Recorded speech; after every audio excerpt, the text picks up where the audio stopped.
Good morning, everyone. Thank you for tuning in and welcome.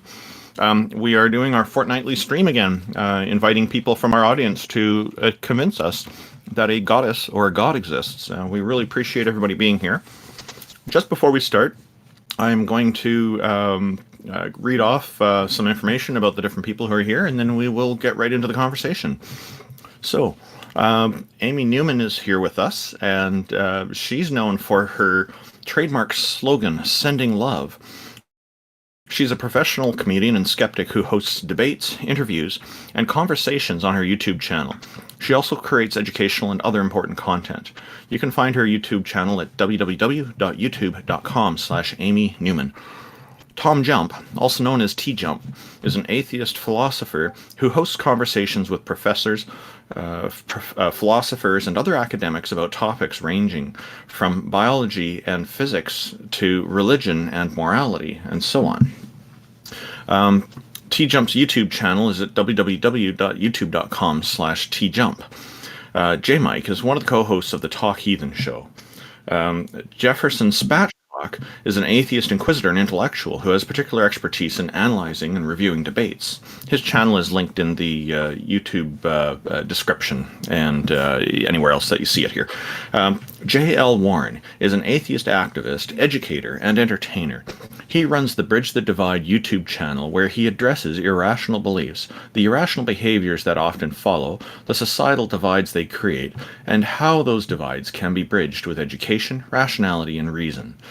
Bridge the Divide's YouTube channel is at youtube.com/JLWarren, W-A-R-R-E-N.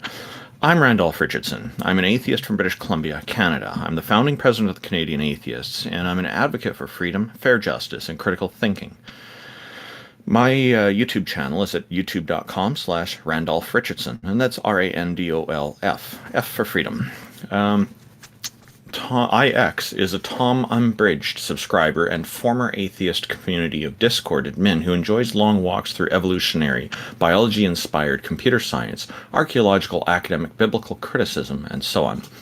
Jack Burton is a self-described, middle-aged, college-educated nobody who drives the Pork Chop Express truck in his spare time. He's a deist and mostly non-committal to philosophical stances.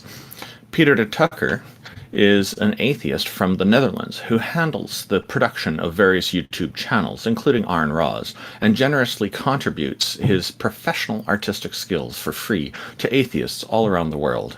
His YouTube channel is at www.youtube.com/gonna-go-for-it. Taco is our #1 Discord debater who has never lost a Discord debate in his life, and he's also our organizer. He will also be managing the queue. Thank you, everybody, for tuning in.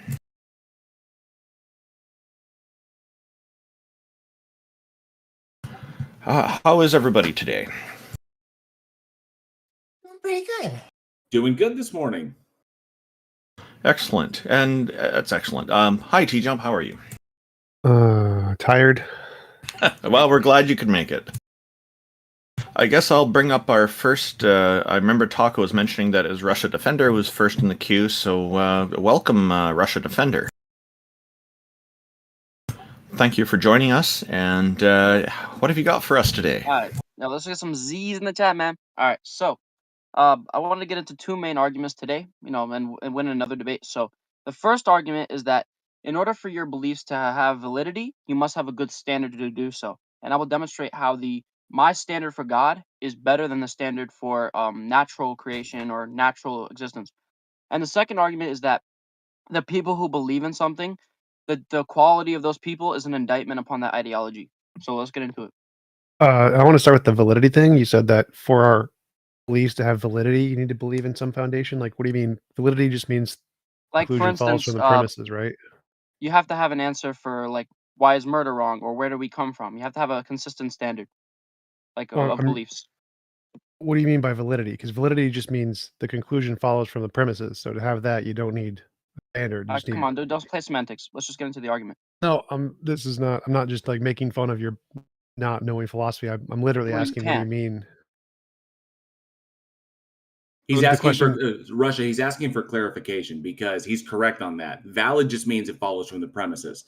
So, like, whether or not action is whether or not morals are subjective or not. You could say that the subjective nature of morality is a grounding feature of it, that humans decide individually and societally speaking what is and is not Right. So moral, that and would be that your standard, changes. yeah.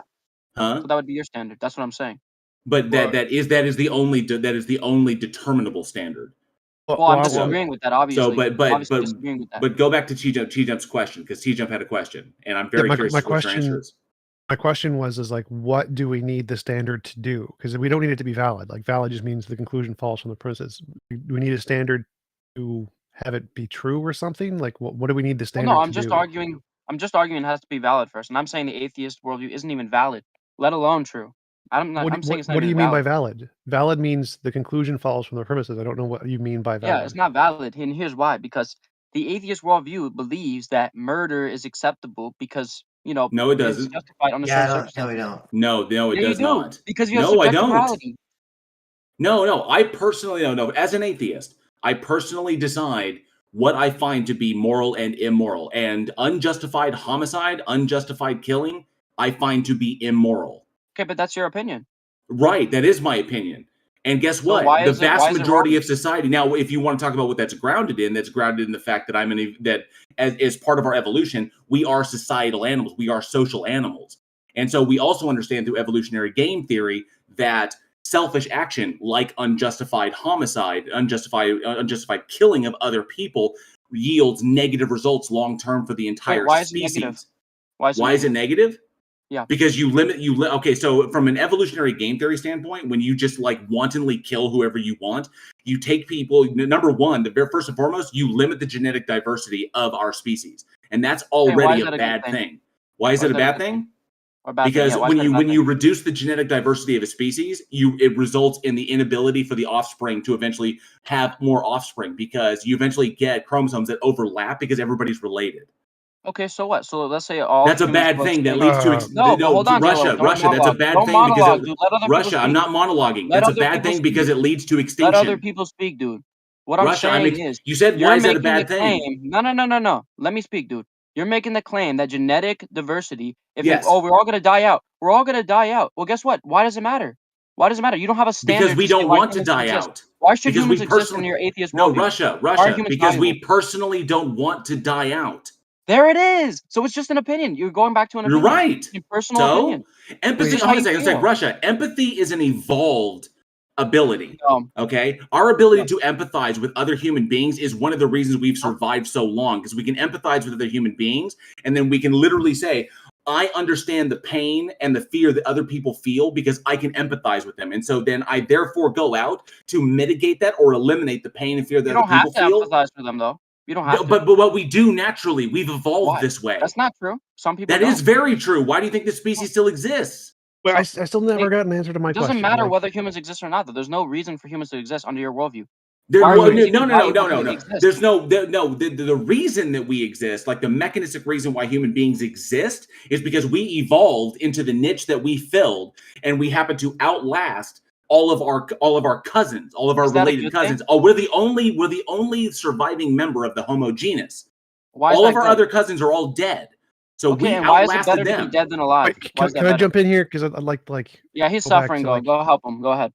So most professional atheist philosophers believe in objective morality. Like, you can have morality without a god. You can have objective morality without a god. Like, most academics don't agree with J.L. Warren. But I don't understand what your point was initially, where you said you need an objective standard for your position to be valid. Like, again, that doesn't make sense. What exactly do you think? Well, literally the first thing you said, you need an objective standard for your position to be valid, but you still didn't explain what that means. So we're talking about morality, so don't derail. So what I'm saying, no, you have to. I started with Russia. He's not derailing. He's addressing your point. No. I asked a question first before you got off this tangent on subjective morality, which literally doesn't matter. I was talking to J.L. Warren, and I asked you a question. You have to answer it. What's the question? What do you mean when you say that you needed an objective standard for your position to be valid? Anybody can make up an objective standard. That's easy. So you have to be able to justify that your standard is consistent. What does that mean? Like, meaning that it can't be contradictory. It can't not make sense. Okay, well, those are two different things. So one, logical contradictions are easy to show as long as it's not like a round square. You have a non-logical contradiction. Platonic objects are an objective moral standard with no logical contradiction. But why do you think you need this? What do you think you need this to do? Because if you don't have an objective standard that is consistent, you don't have any basis to defend your positions. Sure, I do. I can say I think, therefore I am. That's a very good way to ground my knowledge. I don't need an objective No, that's standard. stupid. How is that stupid? How is What- Because I you could think be a therefore I Brandon am of that. stupid? As Matt Dillahunty said, you could be a Brandon of that. Sure, I It- that could, does- but that doesn't matter. How So does you're that? wrong. How is that even There you go, relevant? detail. No, What do you mean how's that relevant? How is anything he just said relevant? I was talking about morality, and he wants to, No. go off in this tangent. No, I was So here's the asking thing, about your JL1. Here's original what I'm point. saying. Whoa, What I'm saying bro, is you gotta answer my morality has question. to be objective, and he can't show there's objective morality. Because there isn't objective morality. From Yes, my there perspective, the is. way I see it, So there is is no rape objective wrong? morality. Is rape wrong? I Yes. believe that You it is, believe yes. that, but is Because it objectively wrong? because it does harm to society and No, but reduces is it well-being. objectively wrong? Objectively. Like, Like- whoa, we have to stop going down these just No, inane rabbit it's holes. a direct No, question. stop, It's a Russia, direct stop, question. You gotta answer that. stop, Russia. No, There no, is no, no, objective no. morality. Joe Warren, answer that Stop, question. stop. Russia, there is objective morality. I agree there is, but that literally, you've made no point. You've said nothing But but he gibberish the entire doesn't. time. So again, you're Stop. interrupting. I don't care. I But I'm don't care. asking a direct You question to need JL to Warren. stop. Holy shit. Stop interrupting You me. need I'm to asking make JL a Warren. I'm not coherent asking point. you. I don't care. Okay, You I don't didn't care answer either. my So question. JL Warren, I asked the first is question. rape objectively wrong? I asked the first question. You need to answer Okay, it. he wants to run away. What exactly? I'm not running away. TJump did ask the first question, and he's entitled to an answer. So I've answered it like 5 different times. He doesn't like the answer. You haven't answered it once. Shut up and answer the question, Russia. How exactly do you need an objective standard for your position to be valid? You haven't made an argument yet. All you've said is If you don't have an gibberish. objective standard, then it's just your opinion. There you go. Happy now? And it's just God's opinion. Yeah, I don't understand how this would convince us that a God is real. There's no objective theist standard. What Like is if you objective? say, Because as all in of reality it revolves around transcends God. the subjective mind. So, for example, do you think murder is wrong in all scenarios? Absolutely. Okay, so let's go to Noah's Ark. So, do you think that God drowning everyone is objectively moral? That's justified completely, yeah. I mean, you're a moral monster. I don't know what else If to God say. We don't want to God believe in your creates you- God, even if he Nope. did exist. We'd be If against God him. creates you, he can get rid of you anytime he wants. No, So that's you not support- that is It's not the way murder that for works. God, man. Wait, It's so not you murder for God. So you support abortion? Is that what you're trying to tell us? Nope, we should arrest women who do abortions. There you go. God is a moral monster. We should arrest. I mean, Yeah. you don't see Russia- the hypocrisy?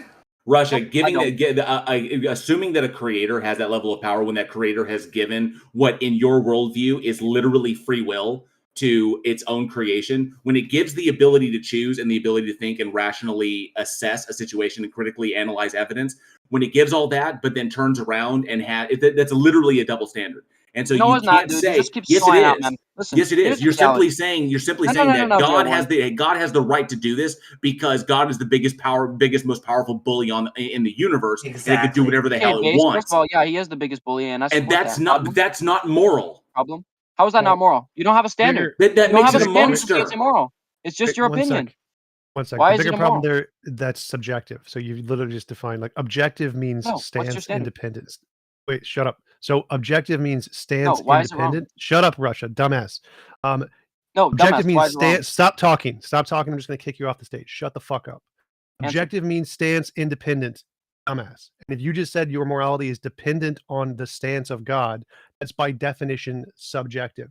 So you're saying you don't have an objective standard. You just destroyed your own dumbass argument. Because if you need an objective standard and your standard is a stance dependent view of morality based on this one being, you don't have an objective standard. You have a subjective standard. So you've debunked your own argument, kiddo. Nope. So listen, my son, here's the reality. The reality is saying because nope all doesn't make it existence- true. Nope, You nope, just- nope, nope. Because all Yeah, of you just existence got was created blown. by God, and all of laws are created by God, and everything is under God. By definition, anything God does or says is What does that have to do with objective it being because stance there independent? is no objectivity outside of God. So again, No. you're wrong. Objective means stance independent. That's what the word means. So how is it stance independent if it comes from a mind? Why is God evil? You have no standard. I didn't say that. Answer the question. Objective means stance independent. God is stance dependent. Therefore, it's not objective, right? Basic logic, It definitions. means you definition love a words. dictator. It doesn't mean that it's moral or objective. It's just like he could kick your ass, therefore it's moral. That is not objective. Yeah, no, that's a moral monster. Let's actually address the That's not argument. So his monster, man. argument was that objective needs to be objective. But what's your Based on standard for God saying it's isn't wrong? objective. What's your standard? I can make up any standard I want. The point is your That's standard the I just proved is problem. wrong. It's just your opinion. Stop, You Russia. just don't Stop, like Russia. God. Your standard is subjective. I just proved your standard was subjective. You have nothing. No, you don't have a standard to justify. Actually, TJump, he brings up he brings up an interesting deal because he says you essentially said you just don't like God. Okay, Yeah, this is what Russia. This is where the problem hinges, is because we don't believe that a God exists. Okay, so you need to be able to convince us that this God exists before you can even make an argument that the saying. Otherwise, you're just begging the question. So you need to be able to demonstrate that this. You need to be able to demonstrate that this God exists, because if it was self-evident, then we would all know it and we would all believe it. I'll give you an argument for God. Here you go. So Thank you. Okay, here we go. An argument for God is that if you look at the people who support God and you look at the people who don't support God, look at the qualities and traits and knowledge of these people, it's clear. The Christians, the Muslims, the Jews, they're intelligent, they're strong, they're fast people, and the atheists are like soy neckbeards. That's one of the arguments. The second argument, based off of you don't know what valid is. Okay, so we're at 15 minutes and nobody here is convinced, and you've resulted Let's go. insulting people. So we're going to go ahead and move on to the next guest. Thank you for coming up. And sorry, hang on a sec. I just want to. I think we should just do a little bit of commentary on that. I have one observation to make or to share about what came up there. There's a sorry. There's. Oh my God! Satan took him. He said, "Yeah, I'm sorry. I dropped a spoon here." They had. The fellow had just said that all women who get abortions should be thrown in prison or should be arrested or charged or something, and as if that's a bad thing. And then later he's saying that all the laws came from God. So it seems that God didn't put in this law to make abortion illegal. How interesting. Oh. He's got a lot of problems with his arguments, it sounds like to me. And TJump, you were really going at him there and tearing his argument down. Was there any final thought you had on that one? I think we should actually have them explain what they mean before trying to address their points, because his very first sentence literally didn't make sense. That you need an objective standard for your position to be valid. That sentence doesn't make sense. We need to ask, what do you mean by this sentence, until he actually makes a coherent argument. Don't go down rabbit holes, because it's just doesn't. There's no. You can't win if he hasn't told you what he means. That's actually a really good point. We should ask for clarification in these kinds of circumstances. I agree. And He's got the master of clarification coming up next, Otangelo. I've invited him up. I will say it was interesting to get to the heart of it, in that it was all predicated on him begging the question that God exists, because for all of this to exist about God has to exist in the first place. And he just assumes that it does, and he wasn't able to demonstrate this because his justification for God existing was atheist or not. No, I don't like atheists was his justification. So.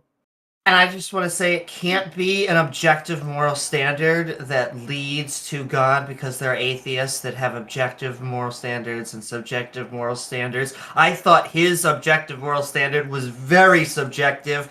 As soon as we took it off of God and just to women, all of a sudden we had to jail them, but we apparently couldn't jail this God. And the last argument he got out was, I'm going to call it argument a la neckbeard.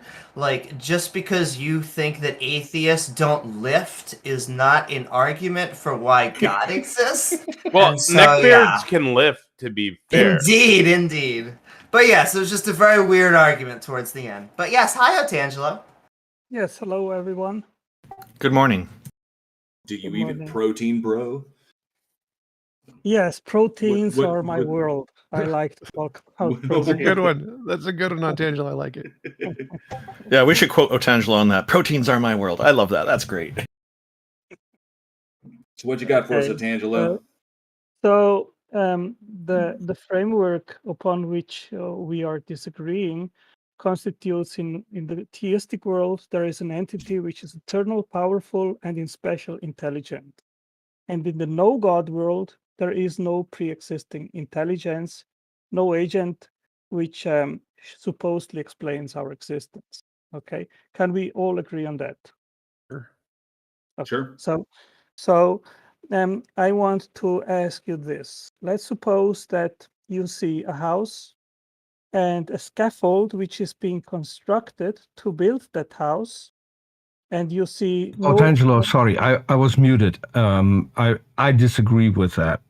If you say in your worldview that there's something intelligent, then explain to me how killing off all forms of life on the planet during the flood as an intelligent solution to people disobeying said God. That wasn't technically a part of his argument. He was just asking, can we agree that the debate is between theists think there is a big mind before the universe, atheists think there is not? That was his first question. But he did say intelligence. So let's establish this intelligence, please, before we continue. Not, because that wasn't his question. That's fine. There's two separate questions. But it's my question to him. He hasn't made his question yet. So he was just asking us, do we understand the debate is theism, atheism? Theism thinks there's a mind, atheism doesn't. He was asking this to us. Right. If I am saying I still disagree with the intelligence, so I would love to have Otangelo. You need to let him make his argument. You need to let him make his argument. TJump, this is my question to Otangelo. He was not done making his argument. We need to let him go first, Peter. I was muted. I was muted. I apologize for being muted. Peter, stop. Yeah. T-Jump's right. We need to let Otangelo finish his argument, and then both of you, we can get to your questions. T-Jump did talk first with Otangelo, so we'll get to T-Jump's question first. I didn't have a question. I wanted to let Otangelo finish. That was it. Okay, good. All right. Yeah, I was the first to ask a question. Okay, that's fine. Then you'll be first after Otangelo speaks. Okay. When we are talking about intelligence, I'll quote here. That is the ability to use memory, knowledge, experience, understanding, reasoning, imagination, and judgment in order to solve problems and adapt to new situations. Now, let's suppose that that includes several animal species, right? Let's let him finish, Peter. Okay. So when we see question.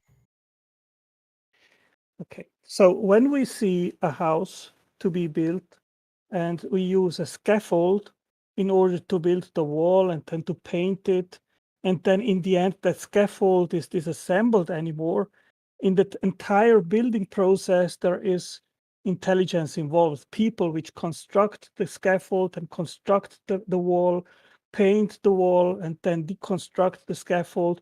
In that entire process, intelligence is involved. Now, let's suppose that you arrive at the building site and you see no workers, no operators. You just see an unfinished house and an unfinished scaffold, and you have to make sense of that situation. Then I think we all can agree that it can be logically inferred that in the past, somebody with intelligence had to create that state of affairs. That wall. No, we don't have to infer that. We know how houses are being built, so we know what is going on just by laying eyes on what is happening at that time. Right. That is purely because of our previous experience. It's the watchmaker fallacy. The universe, and life in and of itself, or the world, if you want to just lump it all together in one category, is not analogous to a house. So no. That's basic Hume, is that the two things are not analogous. So I wouldn't, because I have experience of humans building houses or intelligent, and humans are intelligent building houses. I'm not going to assume that. I would actually look and say, oh, people are building a house and they're not done because people are building them. I wouldn't say intelligences are building the house. And if I could just separate those out really quickly, go ahead. That houses are artificial. They need an actual intelligence to make them. And then humans, as far as we can tell, all of life is naturally arising. The houses don't grow in nature. Houses don't have sex and multiply. So yeah, we know all of this. That'd be very, it's a bad very argument.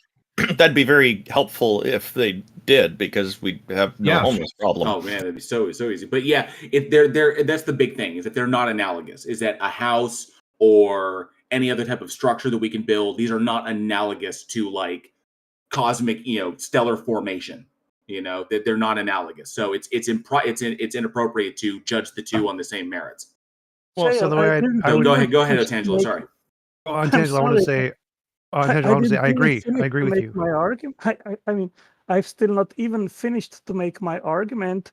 And JL, you don't know what I want. Otangelo, we know what argument you're making, so we're just cutting off short because that saves everyone time, and we can give you more time, and we can give other guests more time. So that's Peter, the only reason why we do this. Okay, so Peter, advance please what my argument is. You're going to make an analogy where we see houses being built, and therefore deducted that an intelligence is necessary. Therefore, for the universe, there had to be an intelligence in order to create it. Or your favorite argument, we see life, we see DNA. Therefore, we need someone who has coded the DNA. We need a coder. You always have the exact same argument. I'm going with the second one on this. You're going back to your original one-trick pony argument. You don't know how abiogenesis happened, therefore God.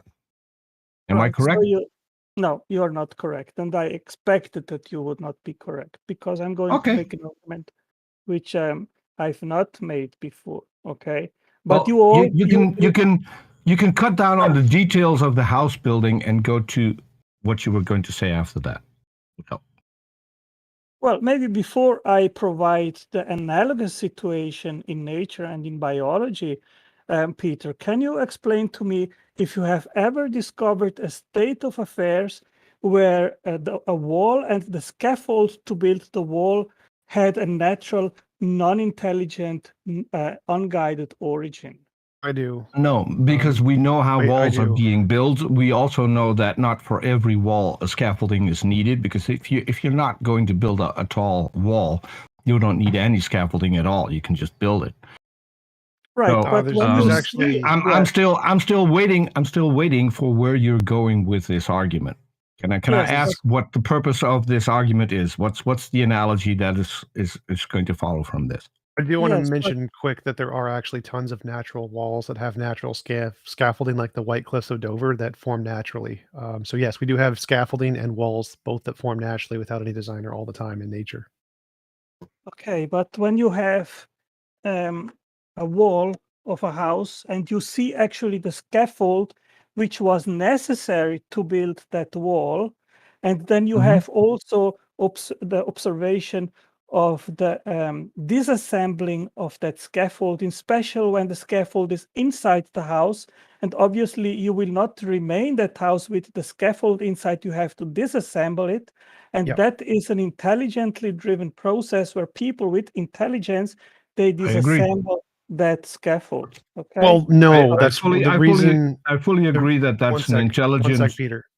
Hold on. So there's natural cases. One second. I want to be correct with this. No. TJump. I've given you a lot of time to talk here. TJump. Read the new rules. I was starting on this, so I started first on this one. So there are natural cases. Hey. You interrupted me. Peter, let TJump talk real quick, and then you can comment after TJump. Wait, why are we having new rules if they're not going to be enforced? It's not new rules. Shut up, Peter. I need like 5 seconds. Please just shut up. So there are natural cases where there is scaffolding that builds a wall, and then the scaffolding is removed like salt. So salt can be a scaffolding. It dissolves in water, and so the salt can be used to build a stalactite or a wall of some kind. And then the salt can be dissolved in water, removing the scaffolding. There are natural occurrences of this happening, so we don't need intelligence for that. I give you that, but that will not be my... That has nothing to do with the argument Otangelo presented, but I'm curious. It literally does. He literally said you required scaffolding to build a wall, and then when the scaffolding's removed, that indicates that's design, not what but he I just said. proved you didn't. That's literally what he said, Peter. Oh my God, stop talking. Well, TJump, I can even give... Yeah, actually, TJump, I can even give you that example which you just gave. But when you have actually a blueprint or an architecture plan which instructs how to build a wall and as well how to build the scaffold itself, and then you have the process of building it, and you have also a manual which explains precisely how to remove that scaffold and But leave. now you're adding on a lot of things, Otangelo. I would really like to go to your original argument, because now you're adding on blueprints and you're adding on all kinds of things to your original argument that you didn't add in the first time. So I would really like to go to, we see a house being built, we see scaffolding, we see people taking the scaffolding down after the house is being built. So let's get to your argument from there. Yeah, Peter, I tried to define it more because TJump brought up that example with salts. Yeah, that's why. But my but that has nothing to do with building a house, right? Well, that's why I am actually specifying what I am talking about. And I am talking about this state of affairs where it is a blueprint which directs the making of the scaffold and the walls, and then also the disassembling of the scaffold, which is a directed process based on that blueprint on these instructions. And my question is that a state of affairs, both the origin of the blueprint, the instructions, and the assembly and disassembly process, could that have a non-intelligent cause and origin? No, because we know how blueprints are being made. We know what blueprints are necessary to build a house. We know, I don't think there are blueprints to assembling scaffolding, but maybe there are. I don't care. We know scaffolding is man-made. We know that man made the instructions to build it as it made the instructions to build a house. And so all of that we can just go back and we can see that in every stage of its development, from the blueprint being made until the house being built. That involves not just one intelligence, it actually involves multiple intelligences, because the people who are making the blueprint are not the people who are constructing the scaffolding. They're not making the aluminum pipes that are involved in it. They're not sawing the wood planks that people walk on. Then we've got other people who construct the stones and the mortar that the house is being built of. We've got electricians who install the electrical system. So it's not just one intelligence that is being applied here. There's multiple. There's thousands of people involved in the process of a house being built today, just building off of previous inventions, previous experiences. So we've got a lot of intelligence going into building a house. Yeah, Peter, I agree with you fully on what you just said, but it is perfectly conceptualizable that one person would have the power to invent both the blueprint drawing, making it. I'm as machine designer, I could do that, and then eventually, and I have worked in the factory to actually construct the things which I have designed, so I could eventually do both things, right? So that is not something which would be impossible. You can design a complete electrical system for a factory? No, I am saying you know what kind of circuit breakers you need. You know what kind of wiring you need. This, I'm going somewhere with this. You know all of that, Otangelo? Well, Peter, let's just take a very simple. Do you know how to construct? Let's say a truck that needs to bring you the material there. Do you know how a truck works? How it's constructed? Yeah, in order to address what you just said, Peter, I think it is perfectly conceivable that the same person which made a simple blueprint, let's say it's a simple construction, then also actually made the 3D device based on that blueprint. There is nothing. I'm just saying that you can make a blueprint.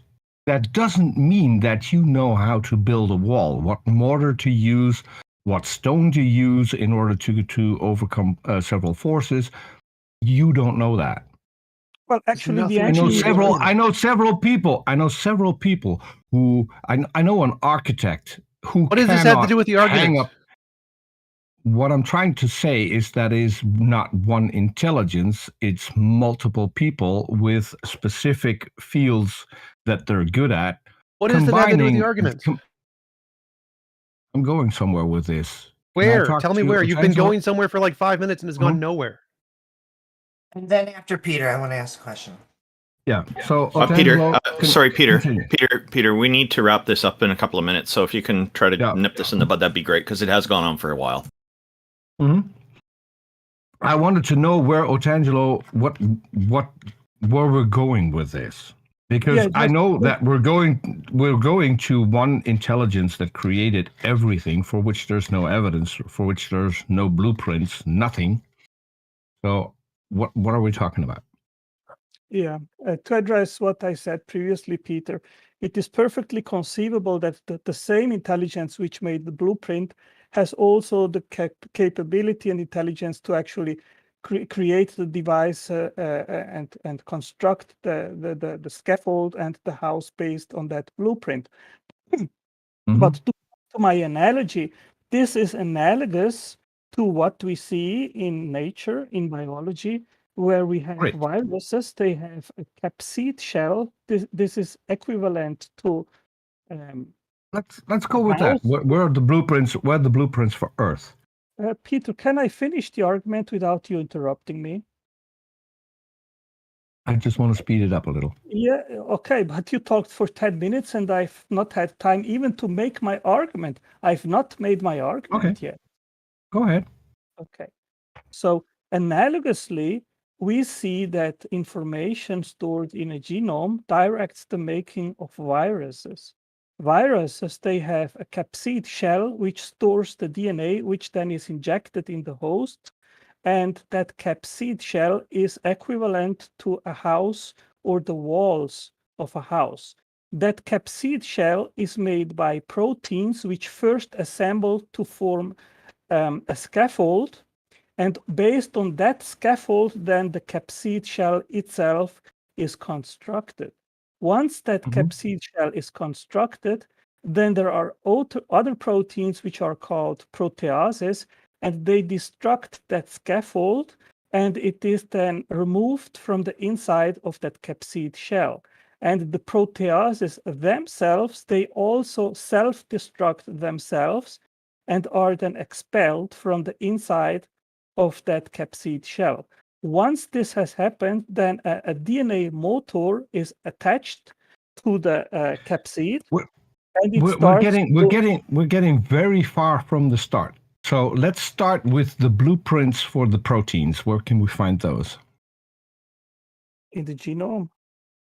Do you find the information? No. I mean the genome. The genome is constructed from the proteins, correct?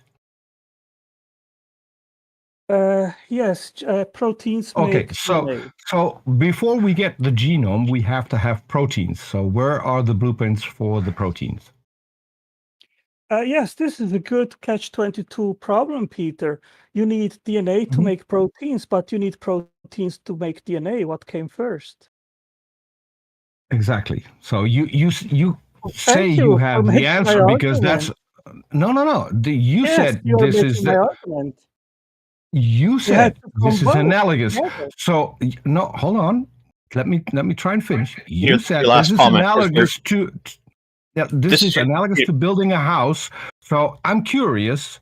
With a house, we start with the first things first, right? We start with the first blueprints to make the first things first. So Peter, this is your last question. Okay. This is your last question because we do need to move on. This is my last question because he will not be able to answer it. Where are the blueprints for the proteins that will then later on will construct DNA? Where are the initial blueprints? It is literally what is stored in DNA, Peter. The information. No, you don't have DNA. You don't have DNA yet. You only have proteins. The proteins are used to build the DNA. So from these proteins, where are those blueprints in nature? Yeah, Peter, I really appreciate that you are making literally my case. My case is that proteins and DNA. I'm making and your case in yes, in can I in finish, the please? fact Can that I finish, you're please? God. Can I finish, You please? pretend to Can have I you pretend to finish, have a please? blueprint, Can but I you don't finish, have the please? initial Can I blueprint. finish, please? Why are you Sure. constantly interrupting, Peter? Yeah, I was Peter, come on, Because please. you're trying I to was get away from No, my Wow. question. don't justify it. Please don't interrupt him. Okay. My case is that if you are questioning what came first, then I say, of course, both had to come together. DNA had to come together, created with the proteins, because they are interdependent. You need Okay. proteins to make DNA. You need DNA Okay, I'll to make it easier for you. Where are the blueprints? Why are Where you are the blueprints interrupting You for had your again? atoms? last Why question. are You had your last Peter, you question. are interrupting Why- again. Yeah, because he's not answering my question. He's Because you're answering the talking question for that he 10 would have minutes liked me to and ask. So Nobody's He's let not him address answering my that. question. We'll point that out, and then we'll move on. Okay, can I have the final word without being interrupted? Yeah, continue saying what you were saying. Okay, you need proteins to make DNA. You need DNA to make proteins. You need the information stored in DNA to make the scaffold, to make the capsid shell of viruses. You need information to disassemble the scaffold. You need DNA to inform how to make the proteases which self-destruct themselves. You need information to make the DNA motor, which then inserts the DNA into the capsid. This is all an information-driven process, and both things had to come together and be created by intelligence. That is equivalent to the construction of a house, which requires a scaffold. Can I just make a little bit of a counter to that? Oh, Peter, can I just make a little bit of a counter? My last remark. Peter, we gotta wrap it. We gotta wrap it. Let Amy ask her question. Yeah, my last remark, and then I'll let it go. This isn't analogous because you skip everything from the initial stages, from the basic building blocks. All of that you skip because you have no answer for that, Otangelo. You have some kind of intelligence who did not leave you the blueprints for those. That is why I wanted to go there. That is why I wanted to point out that you have no answer other than I don't know. And this is your dishonesty that you will not address the point. So I'll concede and I'll let others talk. Well, I just also wanted to, this is a irreducible complexity, or I thought it was going watchmaker, but in the end it ended up being that things like the flagellum on the sperm are irreducibly complex because they work like a motor. That is not true. They are not irreducibly complex. Evolution works by adding small changes over time. You don't need the big mechanisms. Like an eyeball, you just need a very light sensitive piece of biology or an organ to actually snowball into the complex eyes that we have today. And so I would really need some sort of source that would actually confirm that we are artificial and not naturally arising.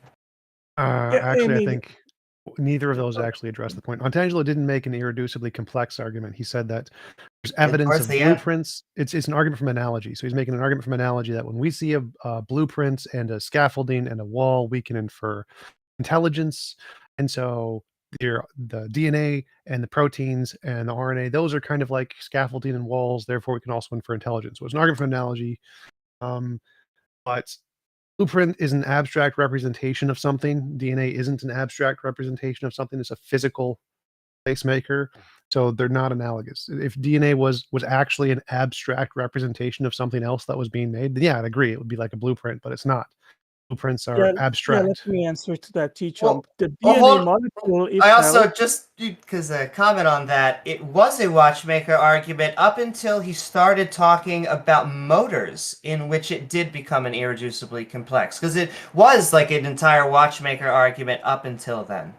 No, that was still a argument for analogy. He wasn't saying it was irreducibly complex. He was just saying it was like a blueprint. So it was an analogy. So you are not claiming, Otangelo, that things like the flagellum, they don't have analogous type of motors to a artificial system? there's two arguments there. I agree. He I would agree. make that argument, Two but that's arguments. not the wait. That's not the argument he's making in this instance. He would believe that he doesn't. He does make that argument, but that wasn't the one he made when he said those words. Then maybe we shouldn't try and have an analogy to a motor and trying to compare those two things, because that is an irreducibly complex argument. No, not every analogy to a motor is an irreducibly complex argument. You can make an analogies for motors to design by analogy to a blueprint. It's perfectly legitimate. But Otangelo, go ahead. So it's a watchmaker argument, not an irreducibly complex argument. Peter, check your DMs real quick. Yes, it's more like a watchmaker argument because he's making the analogy to a blueprint. But go ahead, Otangelo. So yes, we could have blueprints are abstract. DNA isn't abstract. Yeah, I would really like to address this point, TJump. Obviously, the DNA molecule itself is a physical thing in the same sense that if you have letters, they are physical, but the sequence of letters gives you information. And that is precisely what we see in DNA, where the sequence of nucleotides, they convey information which is instructional to make the sequence of amino acids, which then fold into 3D form and become functional proteins, which are molecular machines. So you have to make that distinction between the hardware and the software. The DNA molecule itself is the hardware, but the software is the sequence of these nucleotides, which then convey information. And that's precisely what we see, where we have the genome of the virus, and it conveys the information to make the scaffold proteins, to make the proteases. But that's different from a blueprint, right? Because a blueprint is an abstract representation. The blueprint doesn't literally physically cause the structure to be built, whereas DNA physically literally causes the structure. So there's a difference between a blueprint and DNA, because blueprints are abstract and have literally no physical determinant towards the structure that's being built, right? Well, it is actually precisely the sequence of the nucleotides which are the determinants of the sequence of Otangelo, like a blueprint, like a literal blueprint that humans have drawn, that you don't like put that into a machine and then the house is built. A blueprint is an abstract representation. There's no physical correlation between the blueprint and the house. It's abstract. We look at the blueprint and then make a house. But DNA, there's a physical determinant, right? The DNA physically causes structures to be formed. So it's not abstract. Blueprints are abstract. They have no connection to the house. Well, actually, I disagree with you, TJump. The sequence of nucleotides is the abstract, is the information. It conveys the assembly information to make these proteins in the same sense as the blueprint of a house is the information required which directs the assembly of the house. That is a one-to-one correlation. Well, no, the blueprint doesn't physically cause the connections to be made, whereas the DNA physically causes the connections to be made. Like DNA is like a wrench. It like wrenches the thing into place, whereas the blueprint does nothing. Blueprints literally physically cause no interaction related to the house. DNA literally physically forces things into place. Right. I also need to point out, because I know we're running short on time. I want to point this out real fast, is that the biggest reason why they're not analogous, Otangelo, is because a blueprint in and of itself is designed to make one thing. Okay. And if you follow the blueprint exactly, you get the same thing every single time, no matter what engineer's hands you put it into. So if I have a blueprint and then I give it to somebody and then they make it, they're going to make one thing. And it's going to be made specifically to that blueprint. If I hand somebody else, they're going to make the exact same thing if they follow the blueprint exactly. Okay. Blueprints are designed to make one singular thing. That's not how life works. That's not how DNA is propagated. Because essentially when you're describing life, if you want to try to analogize it to a blueprint, essentially you're giving a blueprint to somebody, they're making that thing. And then that thing itself has to provide another blueprint that makes something similar, but is fundamentally what is actually different, because the genetic expression of any offspring is not identical to its offspring. It's not identical to the parents. Okay, so the blueprint changes with every single offspring, and then until eventually, millions of years down the road, you have a completely different blueprint from the original parent blueprint. Eventually, you have blueprints that are not even compatible with the previous blueprints anymore. So it's constantly changing. If you want to make this analogous, that means there's only one blueprint for each individual organism. That's because the organisms are not identical. So the blueprint analogy doesn't even work, because blueprints make one thing every time that's the same every time, whereas that's not how life propagates. Yeah, TJump, I think you made an interesting point, and I would like to add to that if I, as a machine You're just going to designer, ignore that? Well, I would. I was first, so I think it's right to respond to me first anyway. Yeah.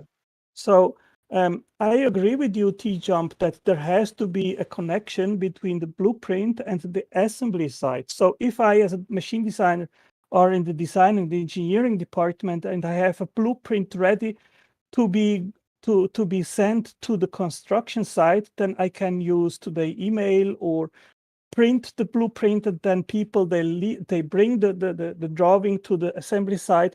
So there has to be a transportation of that information to the assembly site, and that is also an entirely intelligent driven process. And these information transmission systems, they have to be created in some form. Now, analogously, we have that actually in biology, where the information stored in DNA is first transcribed into messenger RNA, which could be analogous to an email. And then the messenger RNA is transported to the ribosome, which is a translation machine. And there it is translated from one language into another. And then there actually happens the assembly process. Now, the interesting thing is that this entire process of information transfer happens fully robotized, fully autonomously. There is no a constant intelligent intervention in this. And the question is, how can that come to be? Either there had to be intelligence involved or not. And we know that the ribosome, for example, had to be there when life started. And it's the most complex machine known in biology. It is literally analogous to a 3D printer. Well, no. So I'd say that the origins, we're going to discover the origins of life through RNA world. So we're going to discover that we don't need ribosomes. There's pre-existing things. But the point here I'm making is that when we have a big set of dominoes that are all fall into place on their own, that's not a blueprint. That's a house builder. So a blueprint is an abstract representation of a house. If the thing is literally building the house, it's not a blueprint. It's a house builder. DNA isn't a blueprint; it's a house builder.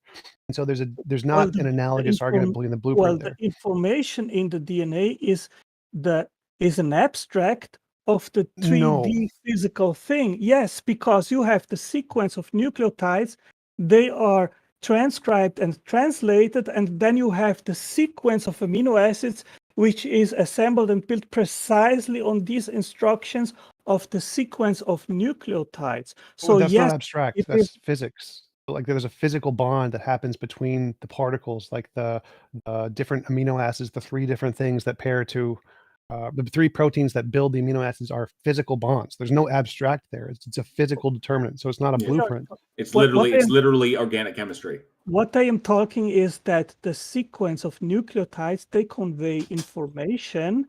They direct the making of amino acids, which are assembled. The sequence of amino acids, which are the part I'm disagreeing with. Proteins, and there is an equivalence. They don't convey information. Why do you think they convey information? Because they convey physical bonds. We've got 5 more minutes. Just so you know, we got 5 more minutes. Because the sequence of the amino acid polymerization is dictated by the sequence of nucleotides. So they instruct how to sequence the right amino acid sequence. So that is the information that we are talking about. There's no information there. So specified. Yeah, that is the information. How is that information? Because Otangelo, like magnets. I explain it to you. Just clarify. Magnets. 1 sec. 5 seconds. So like magnets determined to attract on the positive and negative ends. And so if you put a magnet next to each other, it will guide the physical process of the magnets. But it's not conveying information. It's just reacting to other physical systems that are nearby that are determined to fit the pattern. So there's a difference there. Okay, do the magnets instruct how to write Hamlet by Shakespeare? No, but neither does DNA. Come on. Oh, okay. So you need an intelligence which writes the letters in the right sequence to convey the story of Hamlet, correct?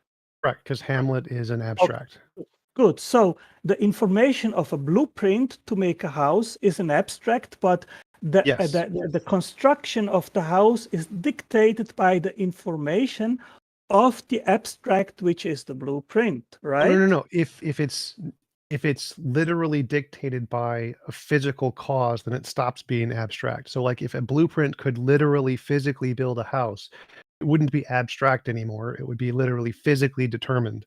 So it's not an abstract. It's not like Hamlet. There's no physical determinant of those letters.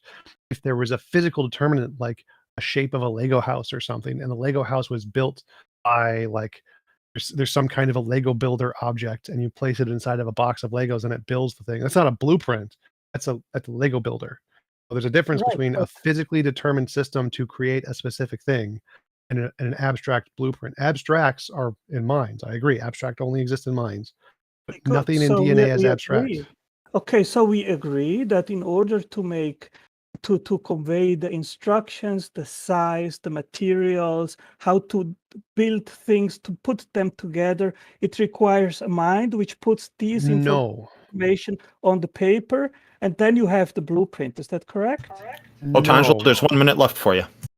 So like magnets don't need a mind to say that the negative end pairs with the negative end, because they're physically determined to do that. And so the DNA is physically determined to bond in specific ways and not other ways, which is what causes it to build those things. It has nothing to do with the mind. TJump, you're not understanding.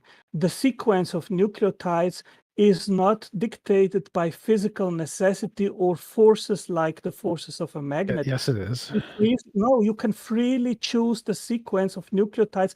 If it wouldn't be so, then you could not convey information and store it in DNA, which is precisely what DNA is done. Well, natural selection is a force like electromagnetism. So the fact that some combinations are producing survivability and reproduce, that's the force that's determining that system to work, and the other ones don't. So it is determined by a force. Yeah, TJump, there was no natural selection prior to DNA replication. And Tangelo, can I ask you a question, which is, do you think that any of these processes are supernatural? No, so we're just over our time here. Otangelo, sorry, I'm interrupt. We're past the time for you, but we'll let you give one answer to this, and then we're going to have to move on to our next guest. Yeah, quick answer to Amy. No, I believe that these processes are pre-programmed in the same sense as you pre-program the action of a roboter, which then is autonomous. He can do many things because he has pre-programmed information to do certain things like move an arm or speak or whatever it is. That is the same situation in cells where everything is pre-programmed to work in an autonomous way without constant interaction of intelligence. And there is prebiotic natural selection. That is a thing. Thank you, Otangelo. We appreciate you coming on. That's if there's a last thing you wanted to say for another 10 or 15 seconds, we'll gladly do that. Then we really do need to move on because of time. Yeah, I just wanted to quick answer to the point which a previous interlocutor said in regards of moral values. If it is you that is establishing that doing something is wrong or right, then this is just your opinion. And if someone else says the contrary to that, then it is also the other person's opinion. If you have just opinion, then it cannot be objective, it is subjective. And once it is subjective, then there is no moral, then there are no moral values at all anymore, because it's just something which is based on opinion. Oh, that's why a God-based morality is subjective, right? I agree. Hang on a second, Otangelo. But if there are only two people that exist, two human beings that exist solely, let's just love this hypothetical situation, and I say this thing is moral, and this thing is immoral, and the other person agrees with me. Yes, it is subjective, but we have created a moral system that we agree upon and is functional for us. Okay. Yes, so if we agree on, which is ostensibly what we've done on this planet, is that there are things that I think are moral, And there are things that society in and of itself would disagree with me. But as a member of that society, I kind of I kind of like go with that, because if I want to be a part of the society and reap the benefits, I need to kind of go with what the group believes. Okay. If I don't agree with the group to an extreme degree, or if they try to enforce it upon me, then I'll just leave the society if need be. So, yes, we can agree and we can disagree, but in order to survive and maintain our society and the benefits that it gives us, like healthcare and resource management and travel and communications, to maintain all of this, we have to have a societal standard that we agree upon. It doesn't make it objective. It just means we've agreed to it for the benefit of our species. That's it. So we agree because we see the harmful actions of this. We see that it damages our society. We see that things break down. This is the difference between cooperative action and selfish action. We recognize that constant selfish action from all the members of society will eventually lead to the destruction of that society. And then everybody dies. We don't want that to happen because we don't want to die. Okay, we want to at least enjoy our lives because we know we're going to die eventually. We just don't want to hasten our demise. And we'd like to continue surviving. So in that respect, for our survival, we say we should act a particular way and we should agree to do so that we can keep surviving and we can lead happy, healthy, well-adjusted lives where we can continue to explore and do things in a safe manner, and then people can enjoy themselves. Okay, instead of living in fear all the time. So we say, let's agree upon this moral standard, this moral system. Not everybody has to agree with it, but if you want to live in the society and be a part of it and reap its benefits, you should probably follow it. Okay, there are people in the society that don't agree with what the government says or what the state says or anything of that nature, but we all agree that there is a kind of moral standard that we should follow to maintain our survivability. Does everybody follow it? No, of course not, because it's subjective. Because each individual can determine for themselves. That's what makes it subjective. So your argument is that the best evidence we have for morality is that it's an evolutionary process to benefit survivability, something like that? Yes. That'd be good. And I just want to make a few comments. Well, first of all, I'm sorry that I got spicy.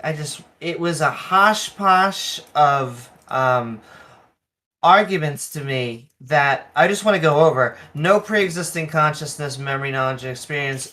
And what's weird about the Watchmaker is that we would have 2 billion years of no creators and then a creator again. Because as far as we can tell, animals are the only branch of life that makes creations.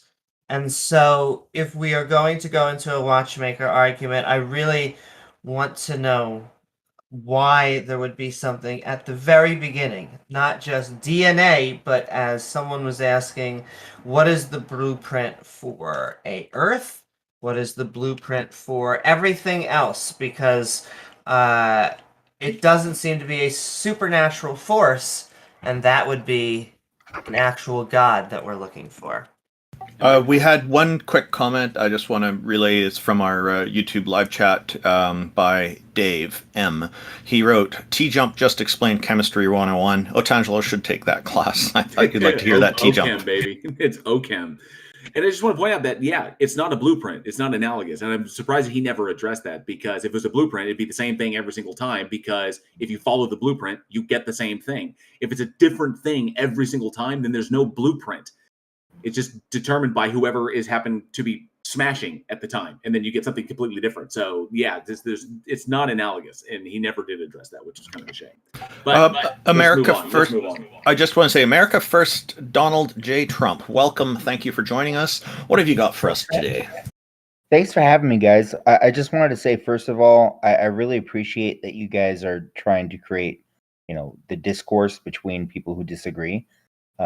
It's actually a really good thing, in my opinion. Well, thank you very much. Now, how do you disagree? Exactly. So I've often found that oftentimes the disagreements happen because there's a disagreement based on definition of terms, right? And so my understanding, I want to ask about, definition of terms. Like, first, atheism, does it have a position or does it not have a position? My understanding is that agnosticism does not have a position, but then you have old atheism and new atheism. The old atheists, they had a position, like Albert Camus, for example. Wait. So both. There's both. Both. You can use the word both ways. What is your point? So Albert Camus, for example, he had a position, an affirmative. We don't need a history lesson. We know there's two definitions and both can be used.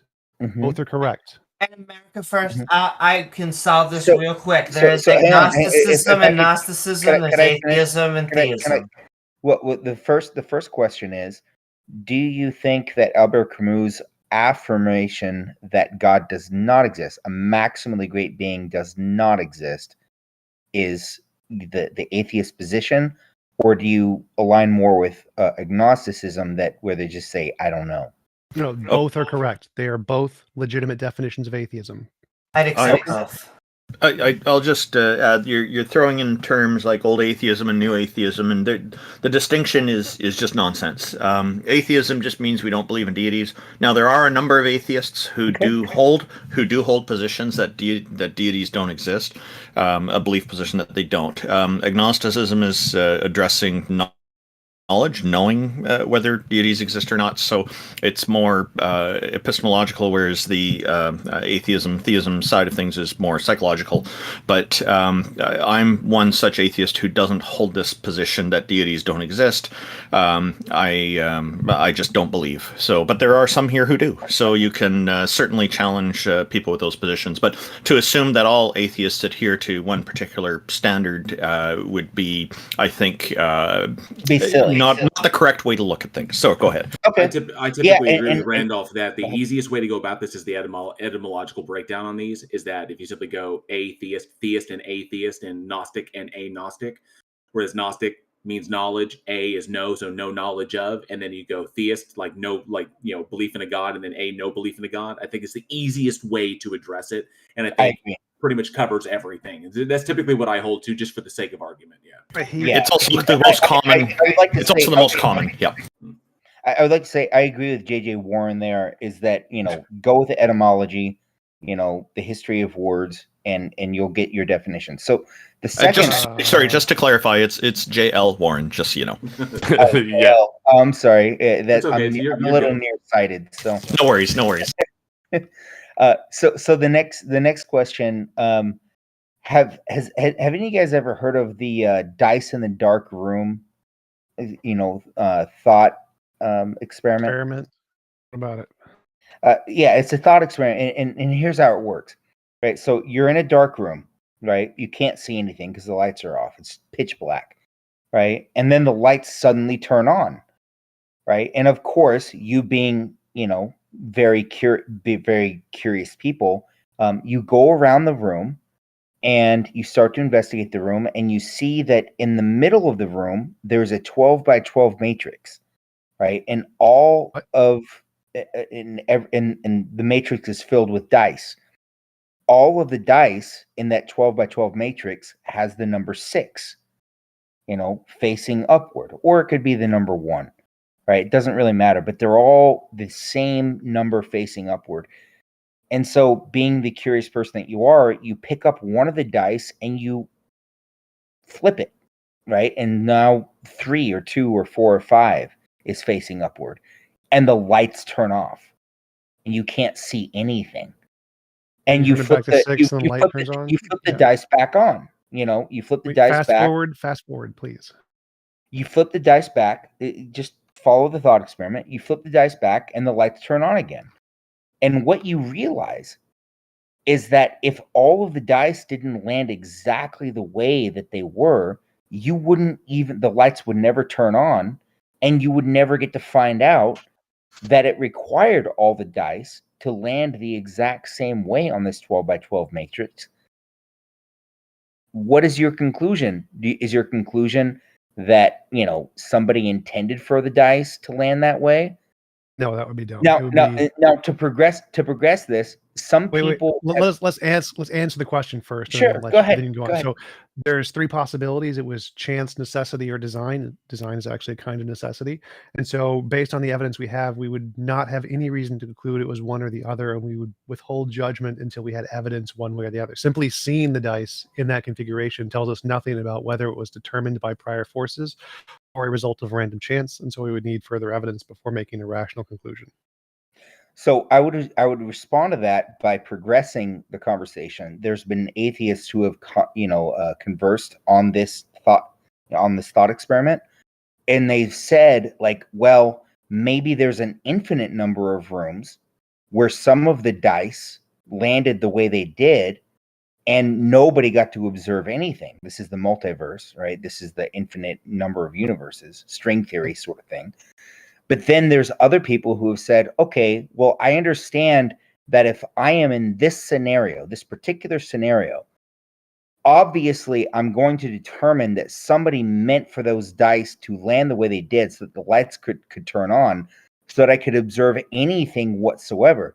We are all capable of empirical observation, but if any of those dice had landed differently, the lights never turn on and we're not even here. So it's really sort of thinking like more to the question of why is there something rather than nothing? Why are we even capable of empirically observing anything? So think about the two alternatives. One, you have to determine that, yes, somebody intelligently meant for these There's dice. other alternatives. So you missed a few. A few of them, like there could be an unknown determinant factor, like the dice are weighted, or that there's a big magnet under the table, and when you turn the magnet on, all the dice flip to 6. So it's possible that there is some physical force that determines all the dice to go to 6s, that they're interconnected. Absolutely. I love it. I just want to, there's 3 options. I want to go through the 3 options. Is like, there's a designer who placed them all there. There's a natural force that determined them all to be 6s, or they just randomly happen to all be 6s. Those are the 3 options. Like the multiverse would be of the random version. There could be, there's called the grand unified theory of physics, a unified field theory, where all of the forces are determined, in which case that would be, there's not an infinite number of universes there. It's just that they all determined end up this way, which is the current model. So those are 3 options that you got. But you're altering the scenario. You're altering the thought experiment. And oftentimes when people alter, hang on, TJump. Oftentimes when people alter the thought experiment, it's because they're trying to go towards a particular worldview. So let me if you're gonna alter the thought experiment, what am I altering there? Because I didn't try to alter anything. I'm trying to use all of the information you gave. I'm trying to copy it exactly. Like if I see the dices and I flip the dice and the lights turn off, flip the dice, lights turn on. I'm trying to think about what caused this. There's 3 things that could cause that. One is a designer, one is random chance, and one is that the dice are determined in an unknown way that we don't know yet. So I haven't added anything. I'm just so using your exact analogy. I haven't changed anything. Right. So the thing that you changed, you said, what if we added to the thought experiment that the dicers were weighted, or they were no, not hang adding. On a second. Hang on, TJump. Let me finish. I just want to clarify. I know you're not adding it. I know you're not adding it, but you're saying, like, what if? What if we found out that the dices were weighted? Actually, TJump was trying to clarify something. Can you just give him a sec to ask for clarification? Sure. If we don't know, we will never know what caused the dice to be in the way they are. Just say that we know nothing. We just see the dice. We're trying to think about what could have caused this. It could be caused by a designer, a god. It could be caused by random chance, and it could be caused by a determined force. And you can give infinitely many options of each of those. You can say the designer Bob did it, or the designer Yahweh did it, or the designer Jesus did it. Or you could say there's an infinite number of universes, or a mini worlds hypothesis, or string theory. So you can make up a bunch of random options. And then you can make up a bunch of determined options, like, well, maybe the dice are weighted, or maybe that room just shook in such a way that causes them to do this, or that they're determined by strings or something. Like, there's 3 different options, and you can make up a bunch of individual cases of hypotheses that could be the case that could cause that. I'm not saying we're going to discover that. We don't need evidence of any of those things. These are just hypotheses that could explain the data. Necessity, chance, or design. Sure. I haven't added anything to the example. I'm using just the things you provided. And so, yeah, all of these ideas are great. I mean, obviously, it could have been just totally random that they all landed on 6 and the lights turned on. But what we know for certain is that if any one of those dice had been a 1, 2, 3, 4, or 5, and not a 6, then the lights would have never turned on. We would never be capable of empiricism to determine that it had to be that way, so that we could observe that it had to be that way to observe it, right? And so you can hypothesize, like, maybe they were weighted, maybe there was a magnet under the floor, maybe there's an infinite number of rooms. But the one conclusion, these are all ad hoc, or an infinite number of roles. Infinite number of roles, exactly. So, an infinite number of roles. But the one thing that you will not do in that real thought experiment is you will not come up with all of these ad hoc ideas, right? You will look at those dice and you will flip them and the lights turn off. You flip it back, the lights turn back on. And the lights is basically us existing. The lights is basically us capable of, doing empirical observation. Hang on. I wanted to go back to what you said. Wait, you said something important there. You said you won't make up all these ad hoc examples or something. Like, all of those possibilities, necessity, chance, and design, those are all ad hoc. Ad hoc means you're making up a hypothesis to fit the data. So we see the data, and then we try to make up a hypothesis to explain the data. Right. God is ad hoc. Design is ad hoc. Necessity is ad hoc. And they're all ad hoc. Well, what's literally when you see data? How? It's not ad hoc to realize that if you flip even one of those dice in the 12 by 12 matrix, if you even flip one of those dice and the lights turn off, you can't see anything. You flip it back, the lights turn back on. It's not ad hoc to determine that whether it's a magnet or they're weighted dice, somebody wanted you to be able to see that the dice had to all be up on 6 on this 12 by 12 matrix in order to observe the fact that they were all 6 by 6. 12 by that part's ad hoc. So that's saying that somebody determined it to be this way. That's an ad hoc solution. So you're taking the data. What do you think ad hoc means? Like, ad hoc means ad hoc. Ad hoc means, like, if you see, like, somebody says, what's dwarves exist or leprechauns exist, and then somebody says, no, we've researched all of this, and they say, oh, well, the only reason you can't find the leprechauns is because hang on, I'm explaining TJump. I'm explaining. I don't understand. TJump. I'm getting TJump. Please. Saying dwarves and leprechauns has nothing to do with ad hoc. TJump. Literally nothing. TJump. Please let me finish. And then somebody says, "Oh, well, the only reason you can't find." I want a definition, not an example. I'm giving you the definition. Want an example? What's the definition? Go. TJump. Please let me finish. Right. So it's you say, I can't find the leprechauns. Oh, the reason. Don't want an example. What is the definition? Sorry, TJump. Please let me finish. Don't want an example. Give the definition. I'm giving you. I already gave you the definition. But you didn't. What is the definition? TJump, please. What is the definition? Stop wasting time. Give me the definition. TJump. I gave it. It's making up excuses for why things are the way they are when all the evidence points in a certain direction. No. That's what ad hoc is. No. So if yes, it is. So America. Okay, hang on. So you provided your definition, and he's saying no. So let him explain why real quick, and then you can address whether he's right or wrong. Okay. So ad hoc is not making up alternatives when all of the evidence points in one direction. That's wrong. Ad hoc is just making up an explanation to fit the data. Like, every single hypothesis is ad hoc, ever, no matter what. So whenever you make up an idea to explain anything, it's ad hoc, because you're just saying, oh, there's a phenomenon, what could explain this? And then you make up an ad hoc solution to explain the data, and then you try to make up evidence to make it make sense. So everything starts as ad hoc. The problem with what you said is that you said that there's evidence that indicates something. That's the part I'm missing here, because the evidence of seeing the dice on the table indicates necessary force, it indicates the random chance, and it indicates design. It indicates all of those things equally. So what is this extra evidence that you think indicates a God? Because they're all equally ad hoc here. So if you begin with the belief that leprechauns exist, right, and all the evidence points away from leprechauns not existing, you can come up with an infinite series of ad hoc reasons to explain away where the data is leading you, right? So for example, you can say, well, we set up all this apparatus to detect the leprechauns, but the leprechauns, they're just really good at hiding. I have no idea how this relates to the original point. So it relates to the original point, because if you have a 12 by 12 matrix, right, of dice, right, and all of them are facing upwards with the number 6, and if you flip one of those dice, the lights turn off. You can come up with all kinds of odd ad hoc reasons like to a god. explain away. Hang on. You can come up with all kinds of ad hoc reasons to explain away data. You can say, oh, well, there's an infinite number of dice rolls. There was an infinite number of rooms, where the dice was rolled. You can come TJump, let him make his point real quick. Sure, you both want to make a point. Please let me finish. I'm saying just afterwards. I hear you.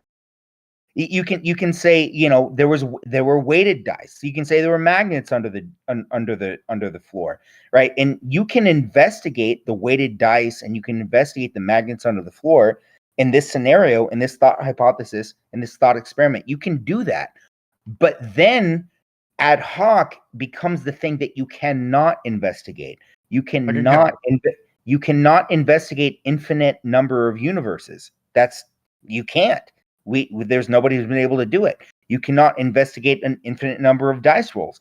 You're limited to the data. Hang on. You're limited to the data that is right in front of you, that all of the dice have the number 6 facing up. And if any single one of them are changed to 1, 2, 3, 4, or 5, remember the analogy. Then the lights turn off and you can't even see the dice anymore. So you're limited to that data. So like TJump was saying, a ad hoc explanation would be, we exist, therefore God created us. That would be an ad hoc explanation. So we want a reason to why you think that God made us. No, the scenario that we're dealing with is all the dice are facing upwards with the number 6. Stop repeating the same analogy. We understand. We heard it. Okay, but wait. My question. Amy changed the thought experiment. I don't care. She expressed it simpler. So the question here is, when we see the dice, why do you think seeing the dice is more evidence of God than it is evidence of an unknown natural determinant? It's not evidence. It's not evidence of God, right?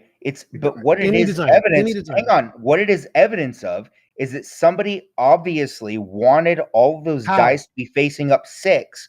So that the lights. How?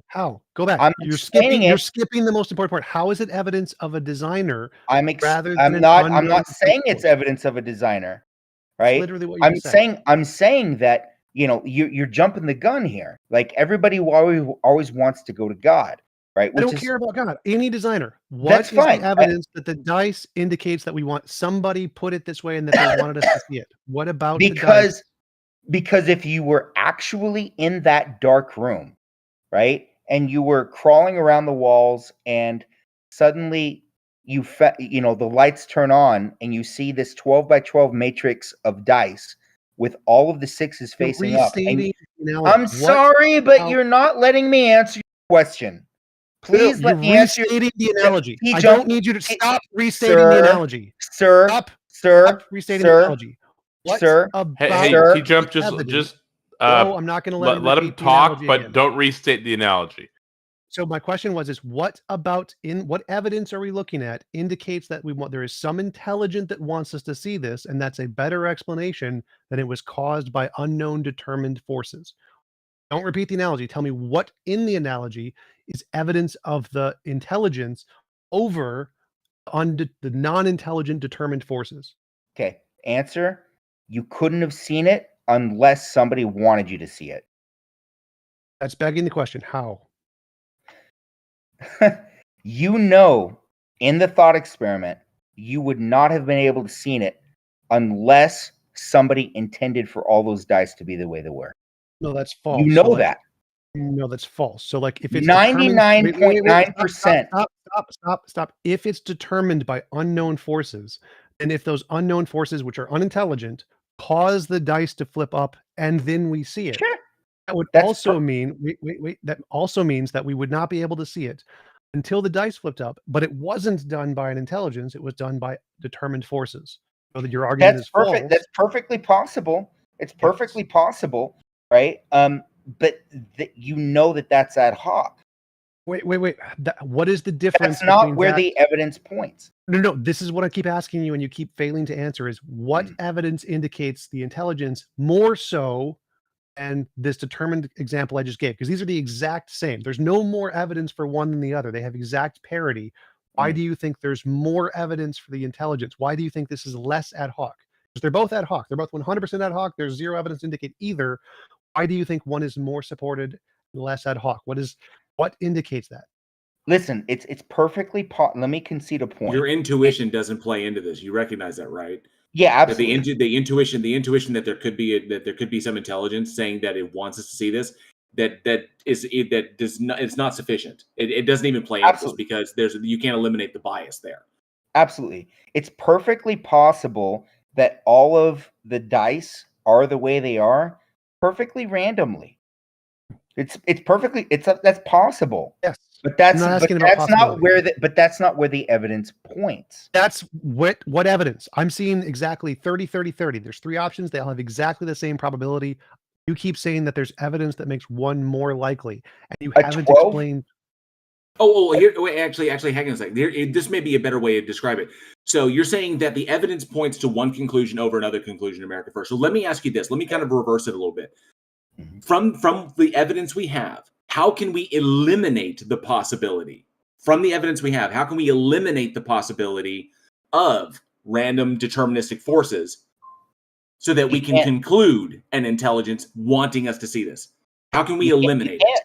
You can't. Then they're all of equal grounding. No, they're not. Eliminate means 0%. So how do we increase or decrease? How do we increase the likelihood that the intelligence? Well, yeah, I was just like, how do we decrease the likelihood of one and so that we can say that we've said we've eliminated this possibility. We know it can't be this, just by the evidence we have, and because we can't. I agree with you, TJump. It's all equal footing. It's literally 33, 33, 33.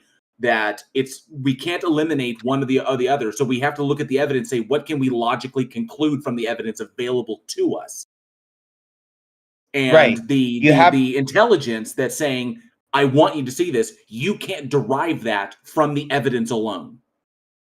For you to say that it is, you're simply working off of your intuition. No, what I'm saying is, if you actually engage in the thought experiment, right, you will know that unless every single die in that, you're repeating the analogy. No, okay. No. So America first. America first. America first. You just said it. You said it. America. Stop. How do we know? Oh goodness. No. How do we know? Okay. What I'm saying is, if you sincerely engage in the thought experiment, you will say that there's no way. Well, there could be some way randomly, right? But the evidence leads to the fact that the lights can only turn on unless all of the dice are facing upwards. We agree on that. That doesn't address the question. Okay, so if you're engaged, if you're sincerely engaged in the thought experiment, then that's fine. Yes, I'm sincerely engaged. Now, what fact in the thought experiment indicates intelligence more so than determinants? Because I'm fully engaged. And all of the facts seem to be 100% explained by design, 100% explained by chance, 100% explained by necessity, and there's no evidence that indicates one is better than the others. They're all ad hoc. They all have equal evidence. There's nothing that points to one over the other. What fact in the analogy do you keep claiming indicates one more so than the other two? Okay. So let's add to the thought experiment. There's a door that you can escape through. Okay, so if you can't provide a fact, we're gonna move on. No. Now you're changing it. Now you're changing the thought experiment when we wanted to stick with it. I'm adding something to illuminate the point. There's an escape door, right? And if you flip over a die, the lights turn off and the door locks. Is that a fact? Flip the die if you fly. Yeah, in the thought experiment. I've been waiting to make this joke. It sounds like the mildest version of Saw. I'm just curious. Oh. That was an argument for fine tuning, right? That's what he was making. Yeah. At the very end, I was like, this sounds like fine tuning to me. This is like legit the like an analogy for fine tuning, which already we've deconstructed. Which is probably why he didn't dive into fine tuning, because obviously it falls apart. But Well, we do appreciate you coming up, America First. Just please address their questions and don't derail off on a tangent. Anyways, McGruber was next in queue. He had an interesting thing he wanted to go over with us. First of all, I want to thank Amy Newman for the video with TJump against the flat earthers. I think the strategy was not to take it seriously, and I think you did really well. Like, that's a sincere compliment. I'm not trolling. Thank you, McGruber. Appreciate it. What have you got for us today? And Amy would do like mock outrage and say like, "Oh, NASA, the big bad NASA says this." But So let's go back on anyway, topic. God. So all of you know that God exists because of Romans chapter 1, verse 20. The fact is that the Bible is God's word and that you ought to believe it. isn't that begging the question? When I was an atheist, McGruber, isn't that begging the question? Well, it's not begging the question if it's true, number one. Well, no, and number two, when I was an atheist, I hated God. No, it's like McGruber. Assuming that it's true, how do you determine that it's true? Because if it weren't true, then you wouldn't be able to make claims about anything. Sure, we can. Well, you would, but you'd have no grounding for any of the claims. I also want to shout out to Ryan. No. Don't run past this. No, McGruber. Don't run past faith against critics. McGruber, you said we can't make claims about anything, and we wouldn't be able to ground those things. That's right. I don't think you understand what that entails. So real end off for the audience. I'm linking a study in chat that demonstrates Romans 1:18-19 is false. What do you mean it's false? It's in the Bible. It can't be false. No, it is. It's objective reality disagrees with you, and so I linked it in chat so you can go ahead and share that. Well, for you, there is no objective reality because it's just based on your opinion, based on your fallible human opinion. No. Hang on. Gravity is not based on my opinion. That's right. It was instantiated by God, our Lord Jesus Christ. Okay. No. Gravity is there, and it's a force that we can test, and we understand it. JL, do you accept that there are So you accept that there are physical laws, correct? Yeah. Well, yes, there are physical laws of the universe. What instantiates and secures? What I want to know from you is what instantiates and secures those physical laws beyond your personal opinion.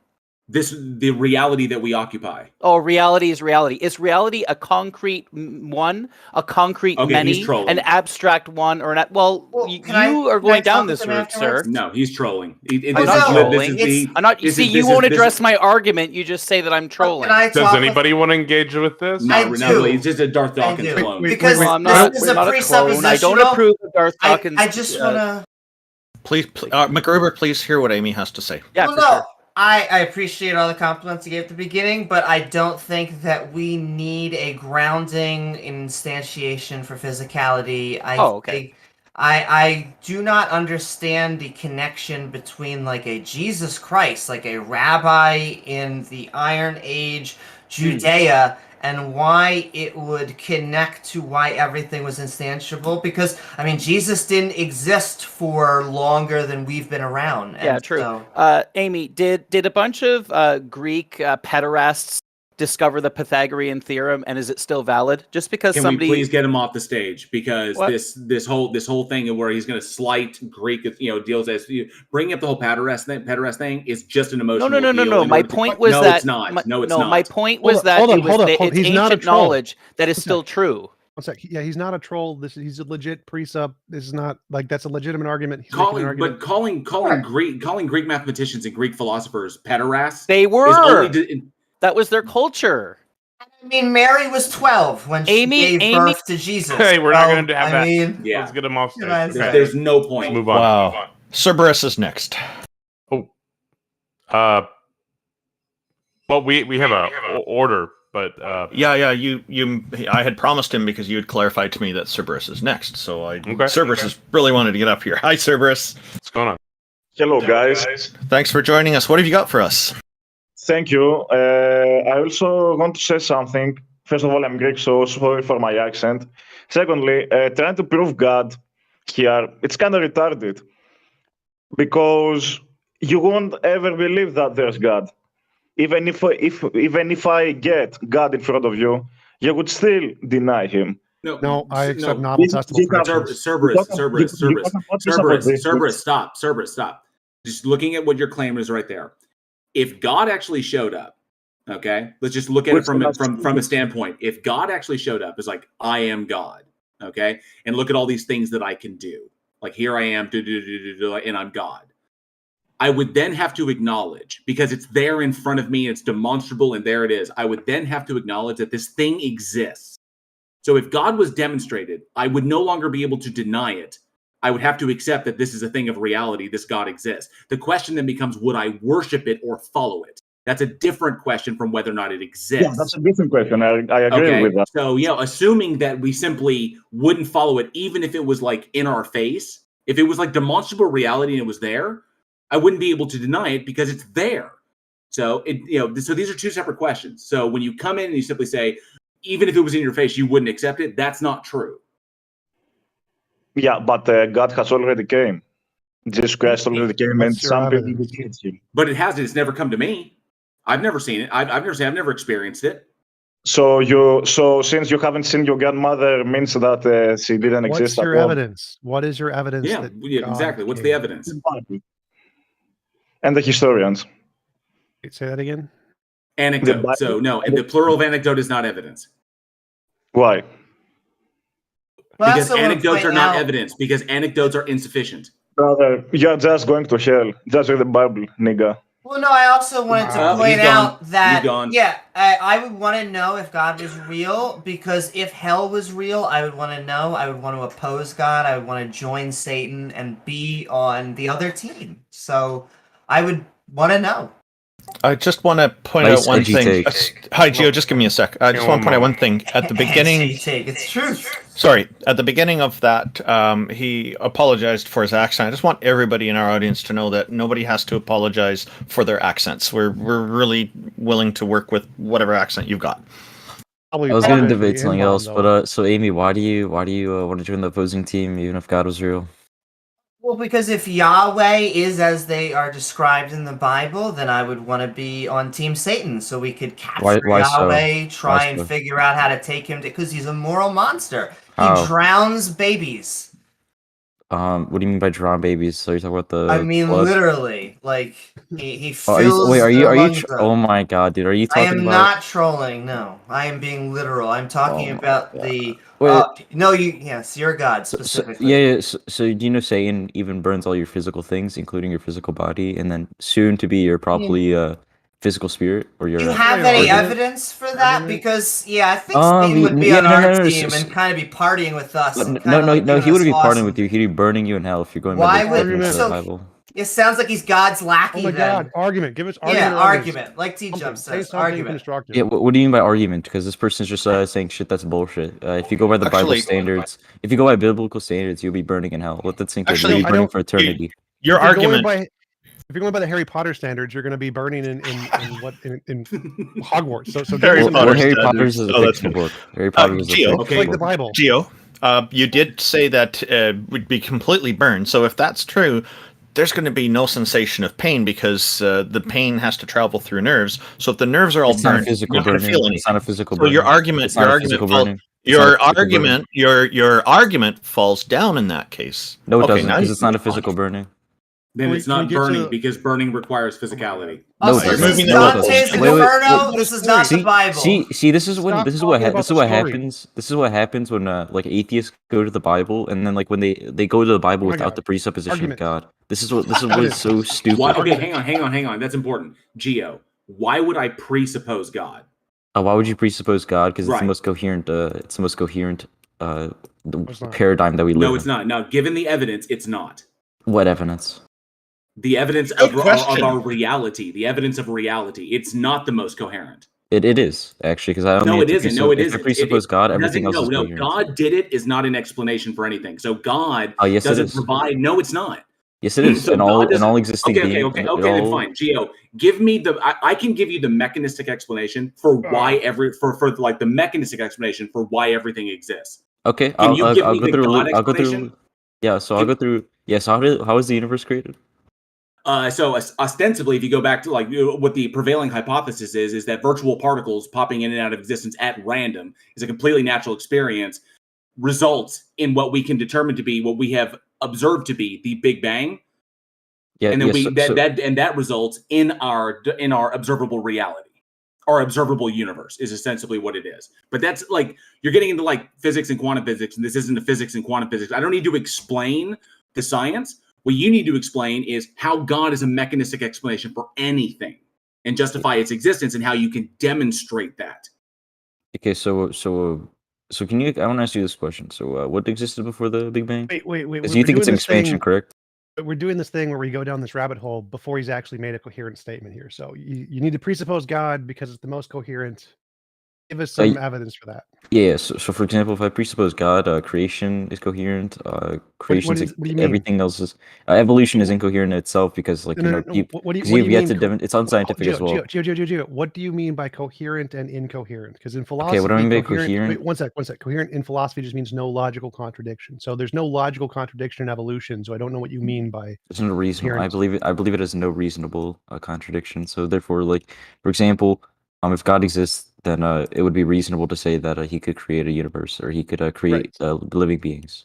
Right. So I agree with that, but you're saying that evolution is incoherent, but there's also no logical contradiction in that. So I don't understand because neither one has a logical. I mean, God sort of does have some logical contradictions, but yes, you believe in scientific. You believe in science, like as a basis for coherence. I don't understand what you mean by coherent. Wait, hold on, chill. Can I please? Okay, so you believe in science as a coherent way of measuring how coherent evolution is, right? No, I think philosophy is how we define coherent. So you believe philosophically it'd be more reasonable to say that evolution is the most reasonable example of no, I said philosophy is how we define the word coherent. So if you're asking, is a hypothesis coherent?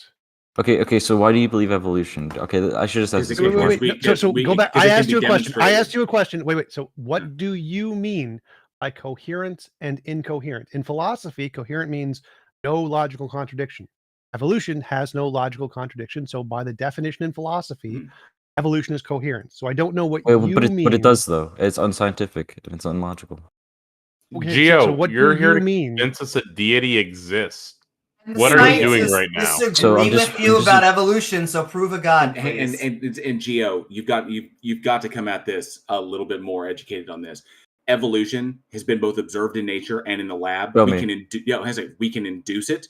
We have used it to our advantage, and so there's literally reams of documentation on this. The long-term evolution experiment, which has gone over 120,000 generations. You're just saying shit. Give me an example of one animal, just one single animal in our lifetime that has evolved. Okay. Everybody was interrupting me. I was going somewhere, and you guys are getting lost on this rabbit trail of just nothingness gibberish. He still has not made a coherent argument. Yes, it is. Mean? I'm disproving everything you guys said earlier because you haven't. Yes, I am. Stop interrupting. So you have to start. You come in here to the stage, and then you make an argument. Convinces God exists with some argument. The argument you said was something like, you need presupposing God is the most coherent worldview or something like that. Yeah. You haven't. Coherent means no logical contradiction. So clearly that's false.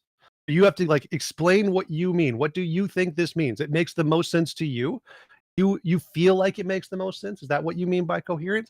Do you have some kind of logical entailments? Is there some kind of demonstrable evidence? What is your criterion for coherent here, other than it makes sense to you? Yeah. So I'm just gonna ignore all this sorting out. But so when it comes to I just asked you, you haven't answered my question. So no. I asked you a question. You have to answer my question. You have to make an argument here. You think God is coherent. How? What about okay? God So can you show me one animal evolving? No. You don't get to run away from this. You don't get to run away from this, kiddo. You have to make an argument. Your argument was God is the most coherent worldview. Yeah, because I have to disprove everything, all the bullshit that you guys say, so I could explain my stuff. So Evolution has nothing I'm to do with literally the topic. asking you to explain your stuff right it's now. just because you guys are incoherent. And TJump, idiots. hang on a second, Geo, TJump is correct. You need to answer his question, but you also need to get it through your head that evolution and God are not mutually exclusive concepts. Neither is abiogenesis. Well, if you're Christian, Abiogenesis, yes. hang on a second. Abiogenesis, if abiogenesis were demonstrated to be true, that would not disprove a God. And if an evolution we know to be true, a demonstrable fact of reality, does not disprove God. That's a These are fact. these are not mutually exclusive concepts. Can you show because me? Geo, abiogenesis and evolution. Abiogenesis could be the means by which God created life, and evolution could be the means by which God diversified life. Why do you These are keep two doing different things. You They're haven't not even mutually. demonstrated. Hang on a sec. They're not mutually exclusive. my So God. stop sitting on evolution and address T-Jump's question. Okay, so no, I will not, because so when it comes to JL, you just said it's true because then we're I going said to it's kick you true. off the stage. You have one option. Why do you guys keep kicking everyone off the stage? Okay, thank you for coming up, Geo. Geo, for the future, when you are asked a question by one of the moderators, answer the question. Don't try to rabbit trail it, especially when that rabbit trail is completely unfounded. The concept of God and the concept of evolution and abiogenesis are not mutually exclusive. Just because we've demonstrated evolution is true does not disprove God. And just because we may in the future demonstrate that abiogenesis is true doesn't disprove God. These are two separate things. They have nothing to do with one another. Yeah, for clarification, we are not trying to remove your position or your worldview and then replace it with any of ours. We want you to convince us a deity exists. And Repo was someone in my live chat. Repo Sandman points out, even if evolution was false, that does not prove a deity. Yes. So they're mutual. They're not. It's like, oh, never mind. So I just want to point out, because evolution is a fact, he would have had to have shown us an animal that did not evolve. That would have been the rarity. And I would also point out, like TJump was trying to drill home at, we are trying to be convinced of a god. And that was an excellent question. I would have loved to hear him answer it, TJump. I really would. I'd like address how it is incoherent, but address the coherency issue. But I think he realized he was trapped, and that's why he wanted to run off to something else. So McGruber found a more appropriate example, so we're going to give him another shot. Well, I was saying that the word he used was pedophile, so he was calling the Greeks pedophiles. That's why I think JL wanted. Okay, well, this whole thing kind of kicked off because Amy said Jesus was an old philosopher, so why should we take seriously what he says? I said that's a fallacy because we trust all these slave-holding, sexist, polytheist Greeks about math. We trust what they say, but we don't trust Jesus, the ancient philosopher. Can I just put an asterisk in there? It has nothing to do with what someone says. So the fact that Yahweh may have been a pedophile, had sex with Mary or whatever at 12. Now who's talking Come about? on, let's not do that topic at all. Oh, okay. We're doing a different topic there. So can we kick Amy now? Okay, I think. No, I came to argue for God. I came to argue for God. Matt Gruber? I have to point something out. No, Matt Gruber, if you do that again, you're out. So I want to point something out, McGruber. So you seem to have this problem. If a person conducts themselves in a particular behavior, okay, just to say that, and then that person also makes an observation about reality that is true, or an observation about reality, does the way they conduct themselves in their behavior mean that their observation about reality is false? No, that's what I was pointing to with Amy. So you bringing these things up is pointing that up with Amy. I also want to bring up that it has nothing to do with who says it, no matter how horrible or good. My point was that a rabbi doesn't seem to be the linchpin for why everything is coherent or necessary. So it would have taken billions of years until Jesus arrived. There was so no clearly, billions of years. Jesus wasn't necessary. He's not the linchpin for anything coherent in he is. reality. I would love an argument. He underpins your ability to make that claim that Jesus isn't whatever. Why do you think that? Because without that, there would be no grounding for any claims, and therefore nothing you say would have any verisimilitude. And I think that's silly. Clearly, a Can rabbi you you're is silly, not, and the Bible says that you're silly, and that you know that God exists. Wait. But I don't know that God exists. My main you do know that God exists. is just like whether or not you believe in atoms, atoms exist. Whether Okay. or not you McGruber, think you McGruber. believe in God, But you do. not McGruber, only hang- do I not think that, but I actually think a God does not exist. So you would Ooh. actually have to prove McGruber, that. McGruber, Amy's McGruber. Hang on a Yes, sec. but Let true. me pause something like that because you denied the age of the Earth as we understand it. So the age of the Earth has been verified and it has been independently verified. Okay. Yeah, so by that's just, fallible secular hang on, scientists, not by the God of it's the not, Bible. Wait, hang on. Doesn't Just sound because they convincing. don't believe in a God, you already conceded that just because someone comports themselves in a certain way does not necessarily invalidate the argument they make. Just because a scientist doesn't begin with a presupposition doesn't mean that their They observation... do begin with presuppositions. They begin don't- with the presupposition that the uniformity of nature is true, which it isn't. McGruber, they don't. And Yes, here's they do. here's the problem is that you're ostensibly you're conflating empiricism with empirically validated. Okay, so when we are How about looking, instead of hang on a telling me second. what I'm doing, you ask me questions like I'm supposed to do. Stop. Oh, God. When we are testing a system and we're trying to find things out about the system, we form hypotheses. Sometimes these hypotheses have presupposed values for some of the things that we don't like that know God yet. doesn't exist. Hang on. We presuppose these things, okay? So just like trying to solve an algebra equation, there are two ways we can do it. We can use a formula in order to get to it, or we can literally go and just drop in values for each variable until it makes sense. Until it sets out. There's two ways of doing it. One requires more time and effort. One, it's either way, doesn't matter. We can do the same thing with determining things about reality. So we can say, let's start with this. Let's say we observe this. Why is this way? Let's presuppose this. Let's put these values. JL, I don't think this is like his point was about the grounding of all knowledge, not the methodology of science. I understand that, but what's going on is like scientists have presuppositions. What is going on? Hang on, McGruber. What he's going on is that we can't ground these things. So the reality of it is we can presuppose some things, but then we do a test and that comes out to be false. We know that our presuppositions were wrong. So why is he attacking any of our positions, though? So McGruber, presup isn't convincing to any of us. Do you have any better arguments? It convinced me. I was just as ardent an atheist as you. Oh, TJump wants it. Presup. It's my favorite one. So go So ahead. to conclude what I was saying, but when we presuppose things about the system, and then we do our hypothesis and we run through our methodology, and then our conclusion turns out to be true and verifies what we observe, then those presuppositions are no longer presupposed. They are confirmed values about reality. We have done this enough times. If you look at a distant galaxy 13 billion light years away, do you assume that the universe is at least 13 billion years old? Yes, because you assume that the light took all that time to reach the Earth. No, we don't assume. No, McGruber, we don't assume because we know the speed of light and we understand how redshift and blue shift. You did not know that the speed of light was not different at the time of creation. You do not know that. You presuppose that it's the same. No, that's not a presupposition. That's induction. But let's go back to the main argument here. So you think that you need to presuppose God or you have no grounding. Like you can presuppose any ultimate nature of reality, right? If you have any presupposition about the fundamental nature of reality, that counts as a grounds. Why do you think that is not the case? Why do you think only God counts?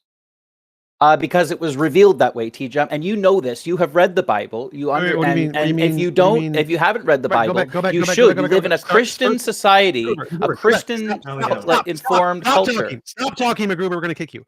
The first thing you said, it was revealed to us. Let's focus on that sentence. What do you think that means, and why do you think the fact that it was revealed to us makes it a reliable grounds? Well, first it was revealed in creation, the fact that you exist. What does that mean? That's confirmation why bias. is that reliable? It's confirmation bias that we exist. That's cool, JL. Stop derailing. What do you mean it was revealed to us? And why is that reliable? TJump, you know the presuppositionalist argument. You know the claims around revelation. You know that you have an audience. You're supposed to explain your position. You need to explain your position to the audience. What do you? Well, I'm explaining that the Bible says that all of you are really theists. You're not you are convinced that the deity exists. I don't need presuppositionalism. I don't need apologetics. Don't hear you brought the Bible is self-attesting. McGruber, stop derailing. You made an argument. You need to presuppose God, and you said it's reasonable because He revealed it to us. So my question is what do you mean it was revealed to us? Like, was it psychically mind developed? God said in the Bible through or He inspired the human authors of the Bible to write that he exists, that Jesus died on the cross, that if you don't accept that, your destiny is the eternal fire. Got it. But came to the Bible. Thank you. That's what revealed means. And why is this reasonable to believe as opposed to because God wrote it. There were many witnesses to Jesus's life and resurrection. Okay, so help me through that. And one, also, that's not even necessary. Wait. That's not even necessary. That without that, you would not be able to make any claims about anything. Yeah, why do I know that? Because yes, sure. Why do you know that? Because otherwise, any claim that you make is either provisional or just your own opinion. How would that make a difference? Like, it can still be true. It couldn't be true because maybe in 5 seconds, the nature of the universe will change and will no longer be true. There's nothing instantiating truthness. A provisional statement or an unknown statement can still be true. Like, I can say there are 10 billion grains of sand in Alpha Centauri. I don't know it, but it could be true, right? Well, no, because again, without a sustainer of the truthness, there could be 9 million grains of sand on Alpha Centauri. So a sustainer of the truthness is what you think is required. I'd say reality is the sustainer of the truth. Well, is reality a concrete one or an abstract many, or it has to be a concrete one? Otherwise, there's nothing ultimate. The ultimate has to be concrete and it has to be one. It has to be triune. Stop, McGruber. How about you stop and stop trying to dominate and be the Matt Dillahunty wannabe you think you are? Wow. I'm going to go back to what you said. That's strike 3. We're not doing that. No, I want the free zone. Well, and after TJump's done, I just want to make a statement. I want to, like, I love this. I want to, he says, he keeps going meta, man. No, this is very, very, he's following the argument perfectly. The next stage of the argument is it concrete or many? It's the one of the many argument. And then the precept has to answer, why do you think whether or not it has one or many aspects is a determinant factor in it being the grounds? And that's the biggest question. That's like, why does this one or many thing have anything to do with it being grounds? And should we give them back up if you want to deal with the meta? No, move on. Well, I just want to make a syllogism that the Bible claims we all have knowledge of God. We don't all have knowledge of God. Therefore, God doesn't exist. There you go, TJump. Legit. I can demonstrate how the biblical Abrahamic God cannot exist. So it doesn't. No, you can't. The Bible exists, therefore God exists. No. Yes, I can. I can demonstrate. No, McGruber. I'm not. I like legitimately. I can demonstrate with empirical evidence. The Bible says that God exists. That's enough. Sorry, you cannot demonstrate. You cannot demonstrate why the Bible is true. Yes, you can, because no, you can't. It's true. It's self-attesting. No, you don't. You have to presuppose the existence of God. Anyway, let's go back to McGruber. Your argument is a discount Matt Dillahunty, but at least your argument is circular. And yes, it is. Valid. Yes, it is, because God proves himself. When you say stuff like that, you sound brainwashed. I heart you. JL, A equals A.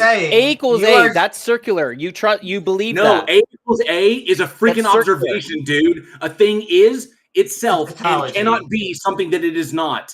Yeah, that's an observation. It's how do you know that A equals A? Because A equals A. It's a tautology. It's not circular. Those aren't the same. But I did want to go back because you said that you need the concrete argument. So why do you think that whether or not it has a concrete singular essence or many matters to whether or not it's an ontological ground? Because otherwise it will not be ultimate. If it was just abstract, it doesn't really exist. I didn't say anything about abstract. So if it's the one or the many, why does the fact that it's one or many have anything to do with whether or not it's a legitimate grounds of knowledge?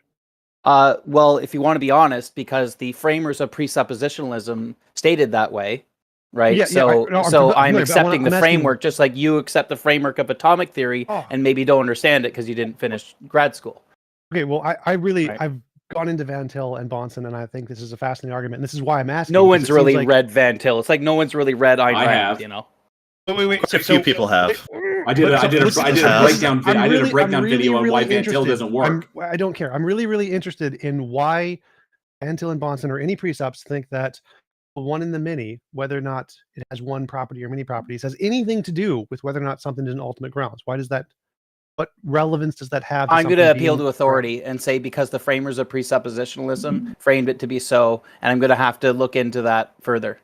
But they have deemed it to be necessary, and they trust the Bible, and I trust the Bible, Therefore, by the transitive property, I find it necessary.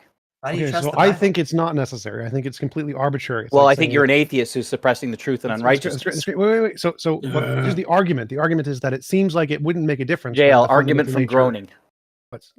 I agree. Let him That's talk good. for a I moment. like that. But so it doesn't seem to make a difference whether or not the ultimate reality is one essence or multiple combinations of a necessary essence. That would still be at ultimate grounds either way. Well, it wouldn't be make a ultimate difference. because if there's multiple, then one wouldn't be ultimate over the others.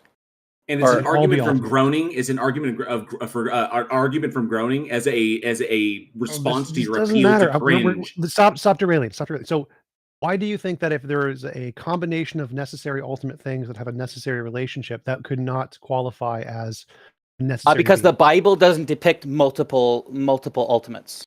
But is there a logical contradiction with it? It doesn't matter. That's the state of affairs because it's what was revealed.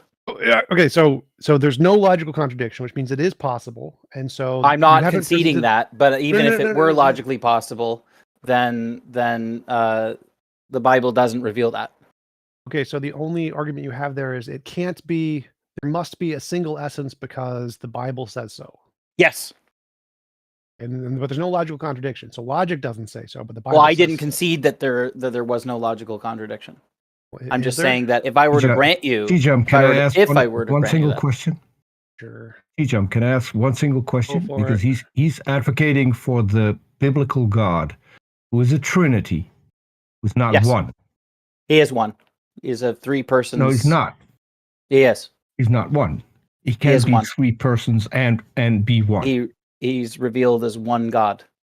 Who Which of has the three distinct Trinity persons. is the which of the Trinity is the ultimate? That's a malformed question. It's not. Yes, it is. This is your They're three co-equal rejection. This they're is your three rejection co-equal of persons in TJump's one argument. God. In one God. Hold on. Godhead.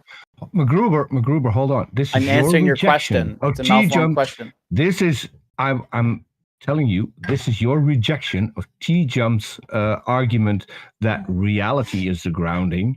You said it can't be because there are multiple things that make up reality. There are multiple things that make up your God. No, it's not things.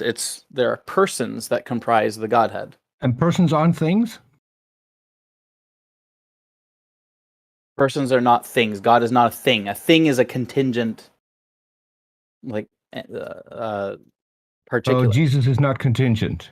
No. Holy Spirit is not contingent. No. So God is a thing. Sounded pretty contingent when he was dying on the cross. Your blasphemy is really funny, JL. I'll look forward to mocking you while you burn in hell and have the flesh rendered off of your body. Technically, McGruber, that's impossible because those in heaven cannot see into hell. Well, I I'll think that's make a sin, divine what he periscope just or said. something and see down. Can anybody in chat confirm if that was a sin? What, blasphemy? Yeah, it's a sin. Sin presupposes the existence of a god to declare something sin. So you still have By the way, demonstrated I'm God, not. so therefore I'm not it's threatening JL. God's threatening JL.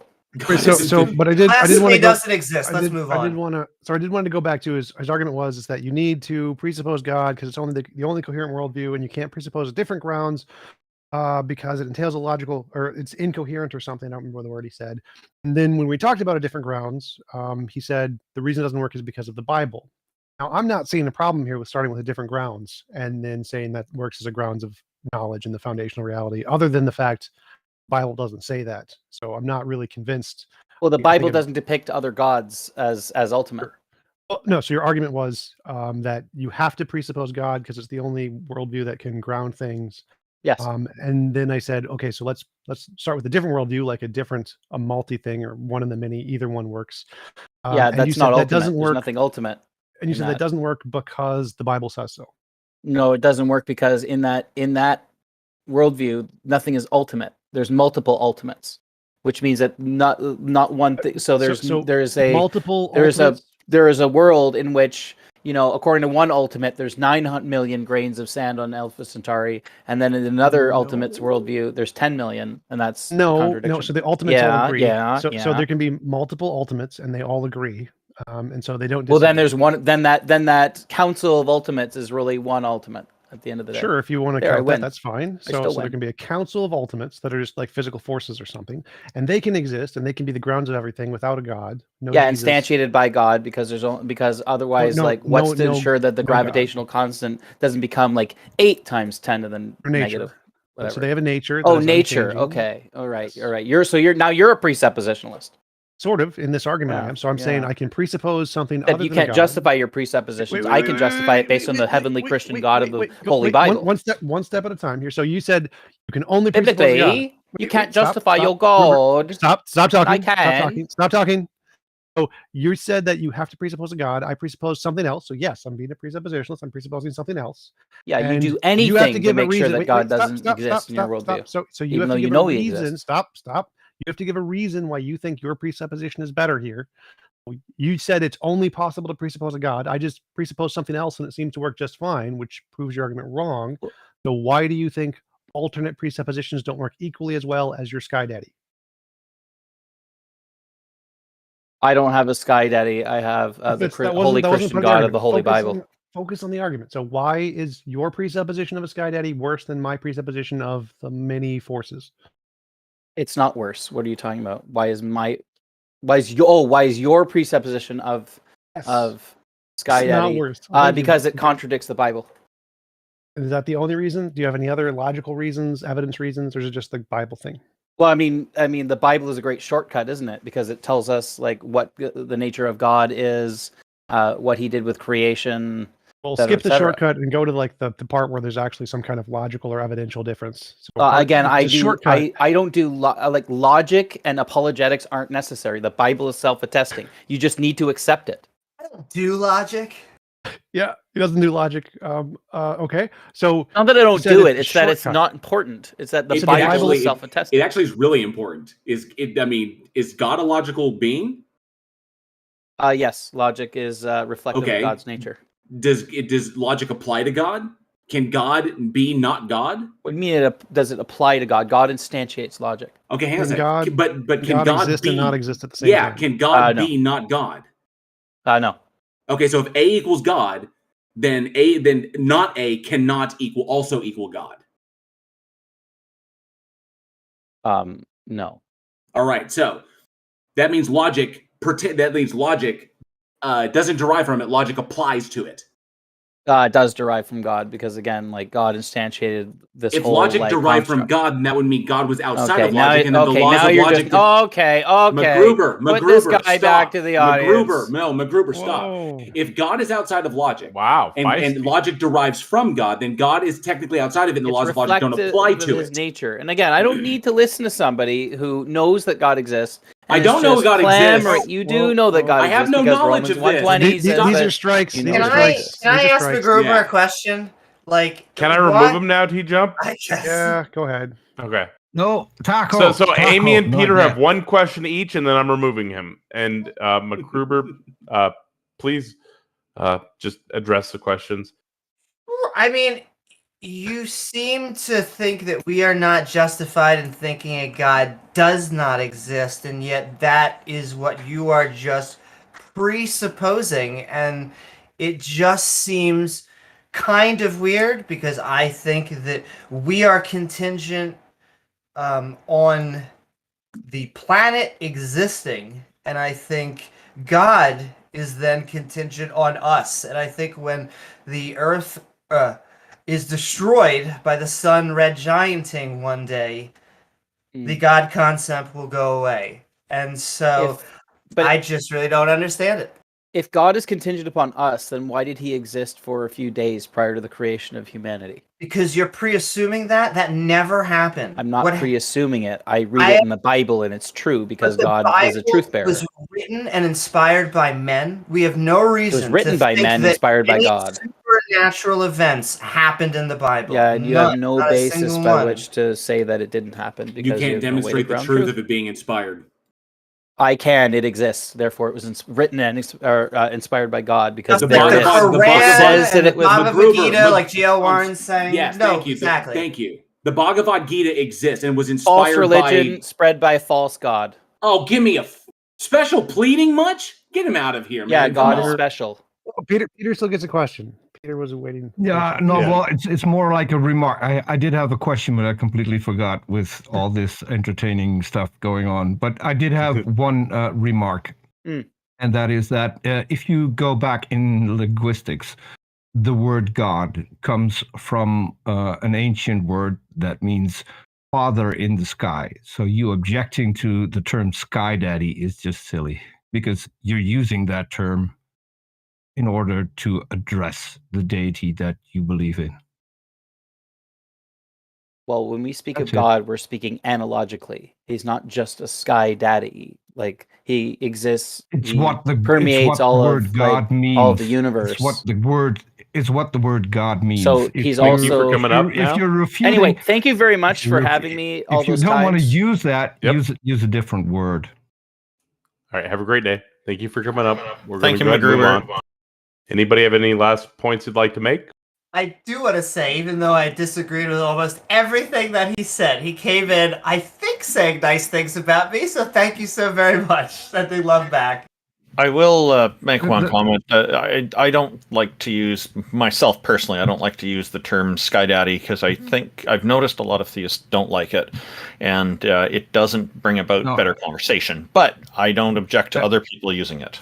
I see him shut down when That's also not why I said it, but the word God literally means that. I can't help it. It's not my fault. I didn't come up with how language works. I like it because is it what makes it is. more dumpster fires Well, and I get more views. So more views, more dumpster fires. Right. I do have one remark, and that is the question that no presuppos will address, and that is, why do we need to believe the Bible? That's the one question they will always avoid to answer. I've always found that it's like, why does your God and all of its infinite power and awareness and love and whatever, by the way you define it, why does it require that human beings make the worst mistakes in human reasoning to justify a belief in it? If it was true and it existed, then it wouldn't require these things, which is just weird. It's like for some reason, this ultimate being demands faith, which is just ridiculous. Because even if it existed and everybody knew it, it doesn't necessarily mean that everybody would follow it. That's two completely different arguments.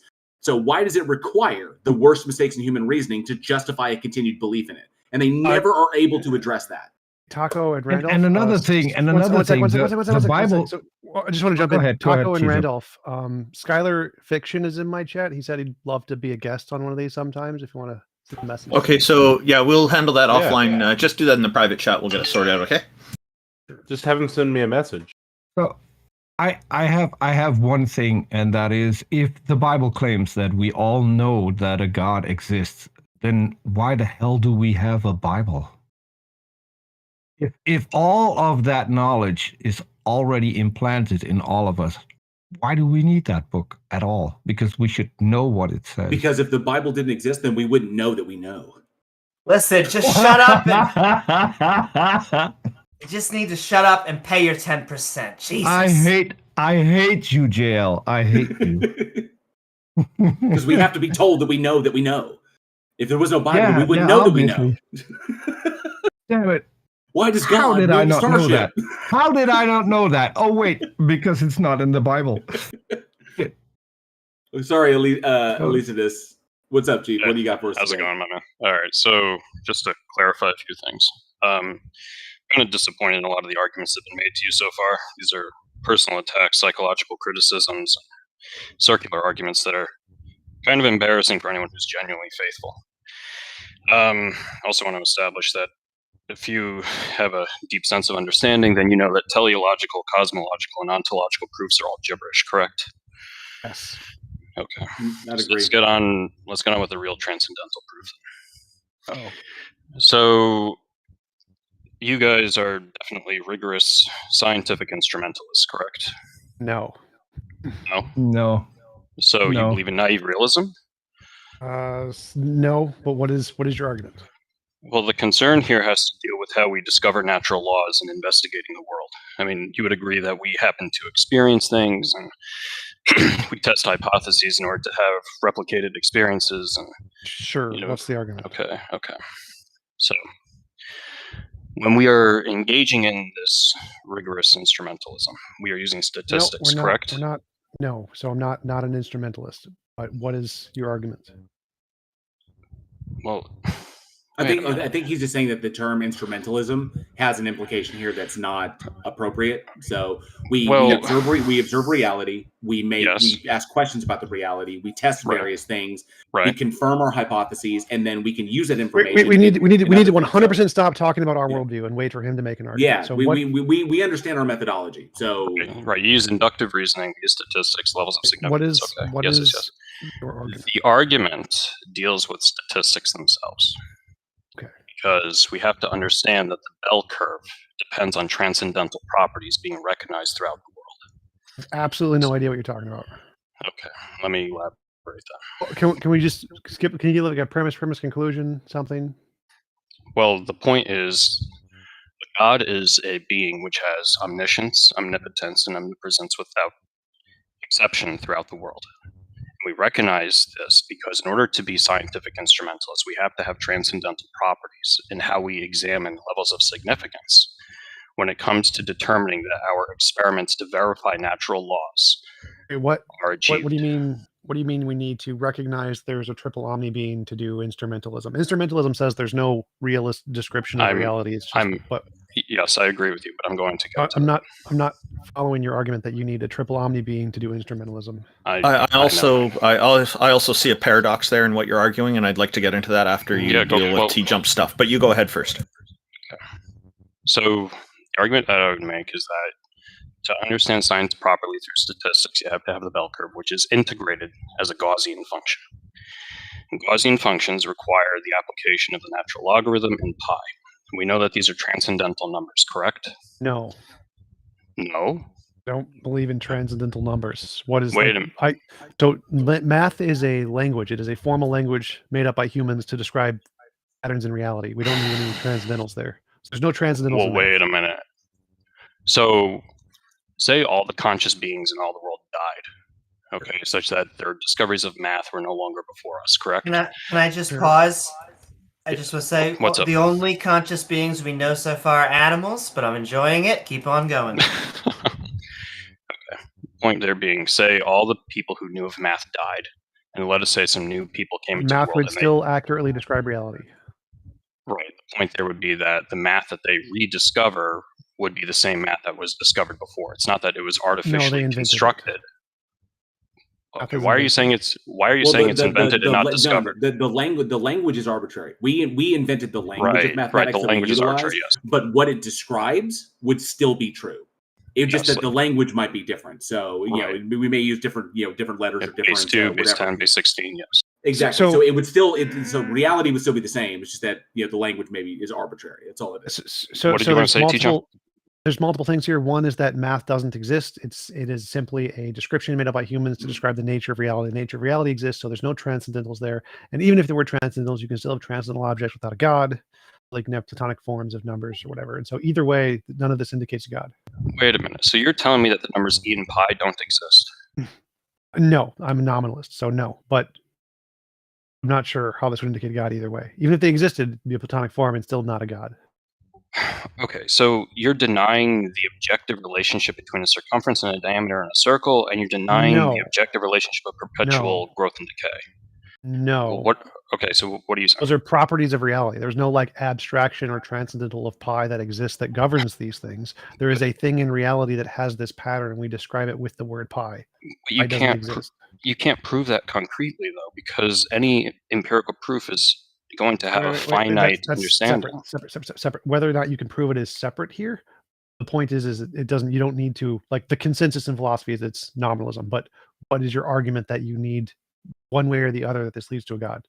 I'm just telling you my position, and here's the position of philosophers doesn't get us anywhere. So why do you think this indicates a god in any way? Okay, yeah, let's just continue with the proof. Okay, so to understand this, we have to realize how these transcendental numbers, which underlie the bell curve in statistics, apply to all of our observations towards all of our understandings of correlating regressions to all of the natural laws of all the world. Therefore, we can recognize that there is some all-knowing property. Well, these- wait, that doesn't make sense. Why does the fact that we can use numbers to describe things mean there is an all-knowing property? No, what I'm saying is that the transcendental nature of these numbers as applied towards regressions shows an all-knowing property. It's not our usage That's of the part that doesn't numbers. make sense. So like I'm saying that there's multiple ways that numbers could interact with reality. One is as a Platonic form. So there's no all-knowing entity. One is as numbers don't exist, nominalism, where they're just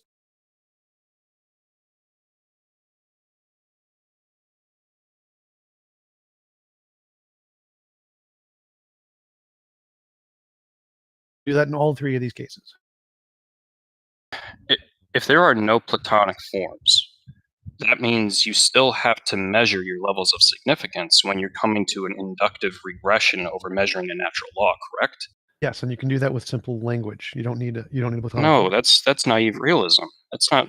How would you do that through simple language? It's not naive realism is one interpretation, which literally doesn't matter here. So you can use pure language to describe patterns, and those patterns in reality exist. So if the pattern exists, and we can describe that with a relationship number, the number itself, pi, doesn't need to exist as a transcendental form. It's completely irrelevant. You don't need it. Whoa. Why do you think you need it to have a transcendental form of a number for it to be able to describe stuff? Without E and pi, you can't find the Gaussian function behind the bell curve. No. What are you talking about? There can be a nature in an object that has a relation, and then we describe that relation with pi. Pi is just a thing we've made up to describe an existing relation in an object that is a natural physical property of the object. So there's no abstractions, no transcendentals. There is a physical property of the object, which we can describe with abstractions like pi. Okay, so are we?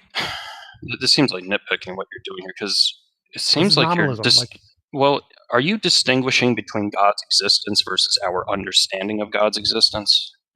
Well, I'm saying God doesn't exist, so I'm saying the numbers. Right.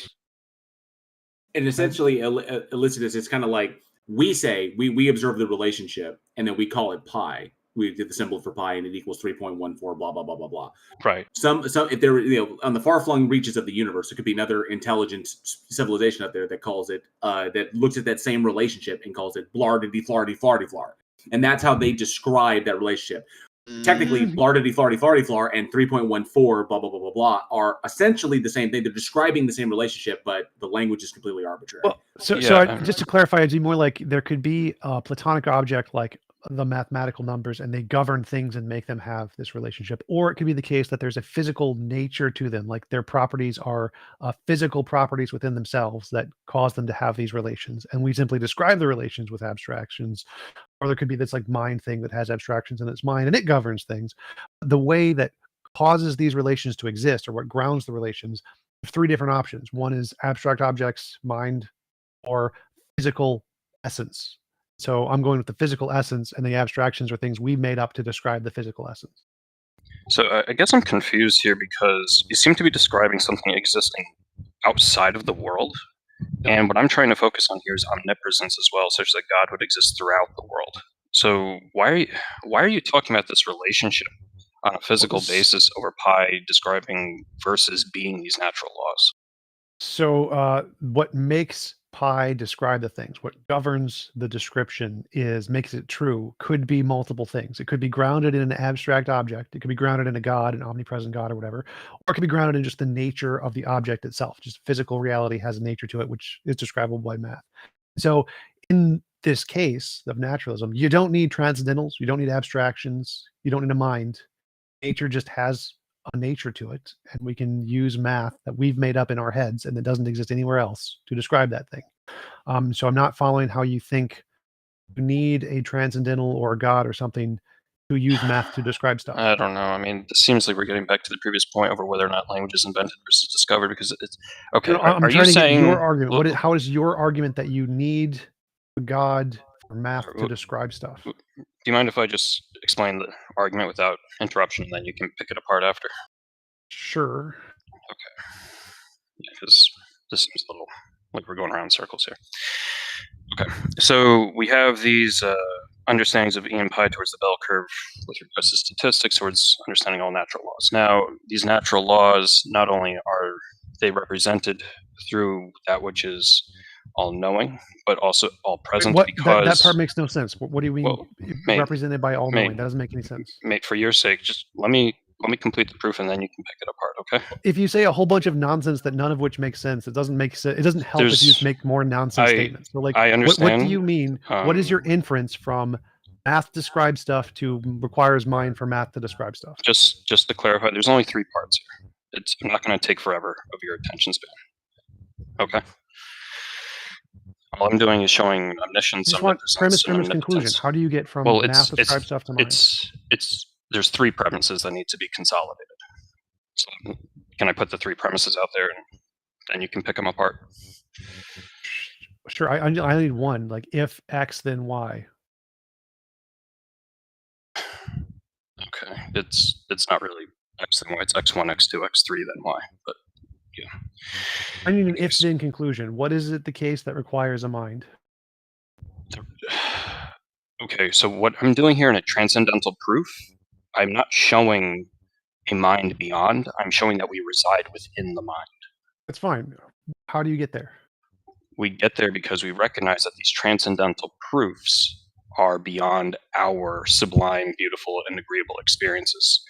In order for the world to make sense, we would have to have some infinite considerations that go beyond our finite observations. I would also love to talk with you about why you think we are in a mind. I will dispute that. I do not think we are in a mind. I'm trying to get to the point, but to get to the point, I need to go from omniscience to omnipotence. I don't care which one you want to go with, but you said something like, we know we're in a mind because our understanding needs to go outside of our limitedness or something. Right. Look, when we're doing scientific instrumentalism, we have a limited amount of observations in the world, correct? So help me understand this. You're saying that we need the fact that we know we're in a mind is because our understandings apply to things outside of us. We need to understand how significant our observations are. When we run regressions in order to figure out correlations, those are subject to levels of significance. Those levels of significance require... None of that makes sense. There's no levels of Statistics significance. 101. Come on, man. No. You aren't making. You're just using philosobabble here. Like, none of that actually helps your conclusion. Like, get rid of the nouns. Give me like a P therefore Q kind of a thing. How do you get from we describe reality, therefore we're in a mind? Can I ask the rest of the panel? Am I really engaging in philosobabble here?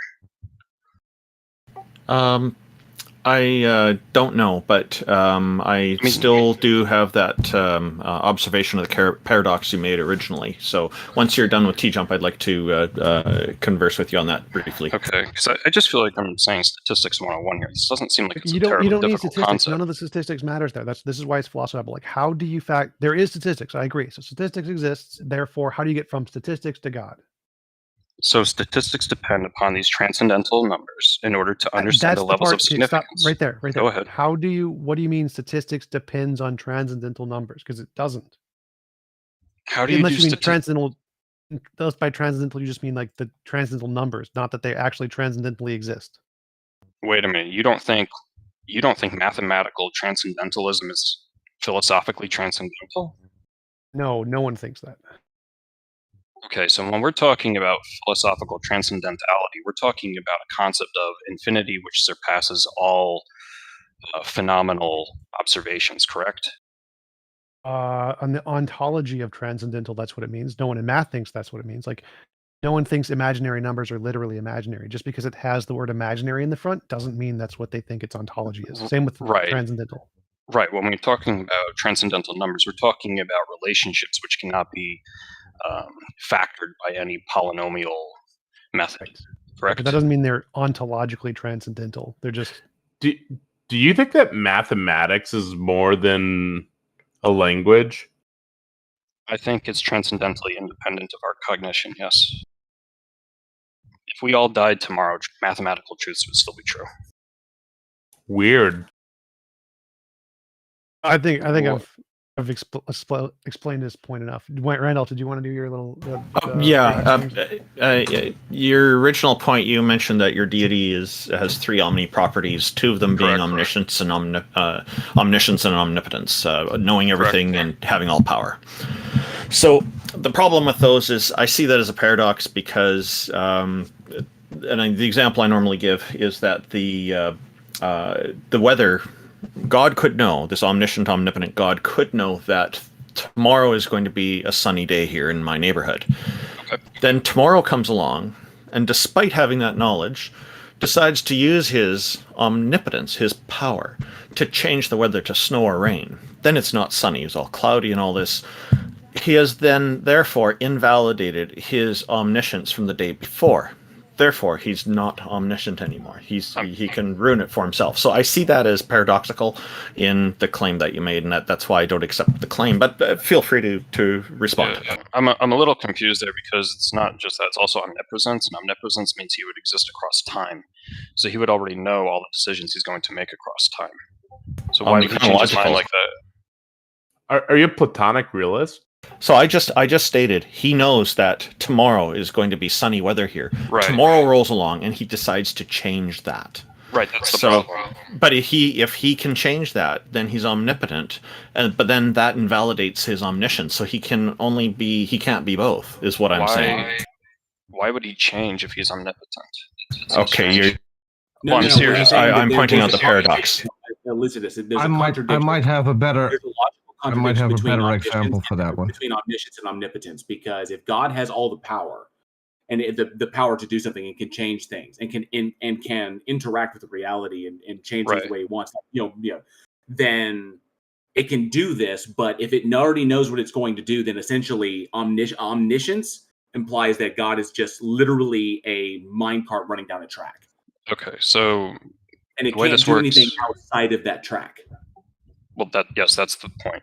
The point is God. So it can't be omnipotent.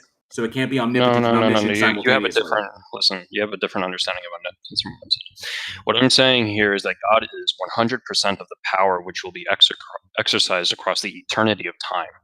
Okay, so that means God has already made all these decisions throughout time, and He already knows all the decisions which are going to make. God would not change His mind like that. He already knows the decisions. So you're saying that these concepts exist in the mind, not necessarily a Platonic realist sense, right? That's why I think I have a better example for this paradox. Peter, just give me a second. Peter, I have a question. Hang on. So, what you're doing is you're not addressing how to reconcile this paradox. Instead, what you seem to be doing is presenting excuses for, and not explaining the excuses, but you're saying God would not do that. So it seems that you know better what God would do, and that God would not exercise His power when, of course, if He's omnipotent, He can do that regardless of what you think He will or will not do. Why are you convinced God would change? I'm not convinced. I'm just pointing out a paradox, a hypothetical here, which explains why I'm not convinced by your argument, because I see that as a paradox, having both omniscience and omnipotence. Yeah, but you have to include omnipresence. Like, why are you simply focusing on two of the conditions? Go ahead. Can I put my example forward, because I think that's where we're. Sure, Peter. I'm just going to quickly answer. Just give me a sec, Peter, and then you're next. You're asking me why I'm just focusing on those two. I like to present arguments with a small number of details so that it's easier to deal with. The fact that this God is omnichronological is there pervasive through all of time. It doesn't matter. It's irrelevant to this because the point I've made, it only requires those two characteristics. The others are incidental. So I'm just trying to put forward a hypothetical with a simple set of conditions so that it's easier for everyone to comprehend and to discuss. That's all. Right, it's not that I'm focusing only on those two. It's just that I've picked those two as the example. Do you want me to respond to that, or do you want me? Feel free, and then Peter will probably go on. Well, I'm working Peter, with the exact same example. Peter, I'm asking the panel. Do you want me to respond to that? Peter, he's going to respond to me first, and then you can ask. Okay, so I find that strange because when we're talking about reasonable concepts, we have to talk about them in a complete sense. So I would agree that reducing things to a simpler form can make it easier to understand, but when you leave out all the sufficient conditions and you only focus on some of them which are necessary, it can appear that you have paradoxes which aren't really there.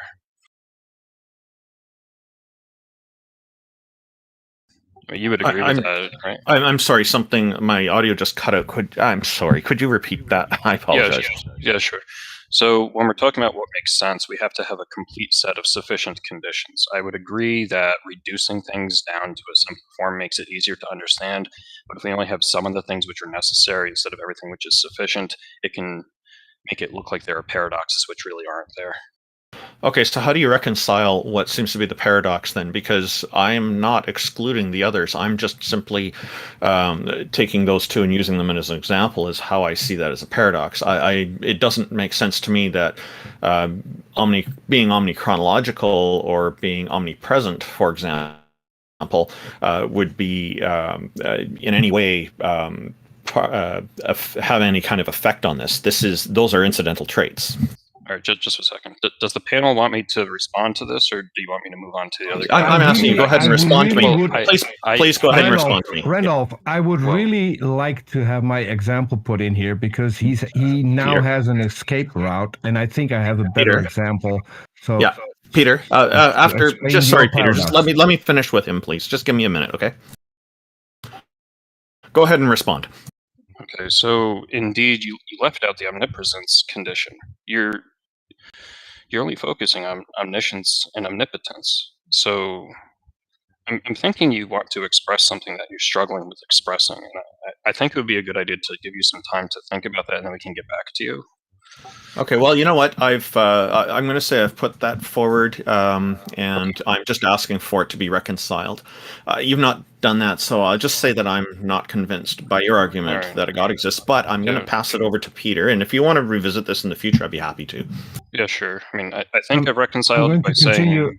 I'm going to continue the exact same argument, just with a slightly different example and one clarifying question. So, does your God want everyone to know him? That's a very deep question. I mean, I've read the Bible. I presume you've read it as well. It took me 2 years to get through it. Easy question. Well, it's if you want me to be honest, I'm more of a stoic.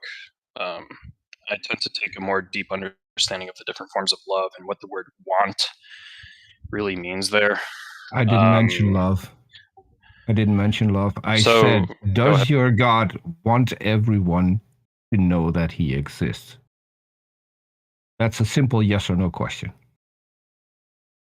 All right, as a simple yes or no question, I'd say yes. Okay. So if your God knows that I'm going to die as an atheist, and he is omnipotent, what can he do to change that? So I don't believe That's God Randolph's changes. Paradox. Yes. I agree with what you're saying. Yes, I agree. So if you really want to get deep about this, you're basically asking about God's motives. So why in the world he would create people who don't know of him? I'm not asking about motives. I'm asking about the ability. So if God knows that I'm going to die as an atheist, can he do anything? I'm going to die as a Christian? When you say can, you're talking about ability, right? That's what I said, yes. I said that I was talking about ability. Does he have the ability to change the fact and make me die as a Christian? Well, wait a minute. Didn't you just say atheist before? I said if God knows that I'm going to die as an atheist, does he have the ability to change that fact so I will die as a Christian? I'm not talking about what he wants. I'm talking about whether or not he has the ability to. I'm trying to think of a simple answer here. I mean, on a simple basis, I would say yes, he has the ability, but this can be really complicated really fast. If he has the ability, then he's not omniscient. See, this is why I said it could get complicated. It's not complicated. It's the no. logical, it's the This logical is lining out. Yeah, it's the logical this entailments. is just lining out the paradox with you not having an escape route, because now we've got something that either is the case or is not the case, and either your God can interfere or he can't interfere. If God knows that I'm going to die as an atheist, that is the end conclusion. If he does not have the ability to change that end conclusion, then he's not all powerful. If he does have the ability to change the end conclusion, then it wasn't the end conclusion that he saw, so he's not omniscient. Therefore, the two are incompatible. Do you want to continue talking? Do you want to continue talking in simple terms, or do you want to get complicated about this? If there should be a simple way to explain it, if it's really that simple, it's basic logic. And after you answer, I just want to ask a question or two to him. So, again, what I said before was that God is omnipresent throughout time. So God has already made all of his decisions. So the idea that and I circumvented that with saying, does he have the ability? Right. So it has nothing to do with whether or not he knows what he is going to do or what he has done, no matter how you view it. If you view it from God's point, he has already done everything. I'm asking you whether or not he has the ability. Right. That has nothing to do with time. That has nothing to do with God knowing what he is or is not going to do. It merely addresses the ability to do it or not. If he has the ability, which would make him all-powerful, then he's not omniscient. If he is omniscient, then he would not have the ability to change anything. So he wouldn't be all-powerful. Yeah, I mean... that is the paradox that Randolph tried to explain to you. And what you do is you get in time and you get in that God has the knowledge of what he is or isn't going to do. That was not part of my question. My question was merely addressing whether or not he has a certain ability. If he has the ability to see the end conclusion, then he's omniscient. If he has the ability to change the end conclusion, then I he's see what you're saying. all-powerful. This is why we're having the conclusion. Okay. He cannot have both. I see. Yes, I see. Yeah. Okay. So the problem that I was having was I was thinking in a process-oriented rather than results-oriented basis. You're simply focusing on the conclusion here? I'm simply focusing on the abilities, which is what Randolph did. Right. And then you threw in a third thing that we should. Okay, so which just is for some completely irrelevant. Right. So just for simple language, you're saying if someone is on their deathbed and they happen to not believe in God at the very last moment of their life, that's it. That's what you're saying? What? No. Well, I'm trying to use simple language saying here. that if God has the knowledge that I am going to die as an atheist, that is knowledge. That is something that an omniscient being would know if that was the case. Right. Correct? Okay. So if God knows that that is going to be the end conclusion, and he has no ability to change it, he's not all-powerful. So when we say what is all-powerful, we're talking about that which is in control of 100% of events that happen within the world. We're not talking about 101%, 110%, 200%. We're talking about simply 100%. Is the event of me becoming a Christian impossible? I think it'd be better to explain it. I think it'd be better to explain it a different way. So if God knows something is going to happen, and if God changes it, it would be false. It won't happen anymore, so it couldn't be knowledge, right? So God knows the rock is going to fall down the hill. Exactly. And so if he has the power to stop the rock from falling down the hill, well, then it couldn't be knowledge anymore because it would be false. It would be not true. And so if something is knowledge, God knows the rock is going to fall down the hill.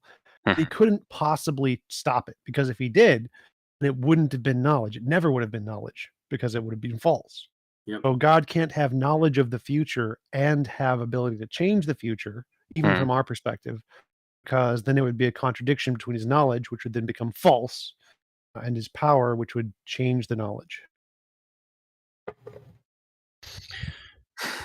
So at least it's looking at the logical entailments of the attributes is essentially what it is. So God, if you say is omniscient, knowing all true propositions, okay, and then God being omnipotent, capable of any action that is not logically contradictory. It's essentially kind of like how we look at it. So, but like TJump said, that's the easiest way to do it. Is like if it knows it in the future, like infallibly, because omniscience would technically be it infallibly knows what all true propositions are. Okay, so if it's true in the future and God knows it, and God is there, and you don't even need to go into the omnipresence. Okay, but if it's true in the future, that means it can't be false because God infallibly knows it to be true. But if God has the ability to change it, then technically it's not true because God has changed it, making what he previously knew to be false, which means so it's one or the other. You can't have both. I see what you're saying. And right.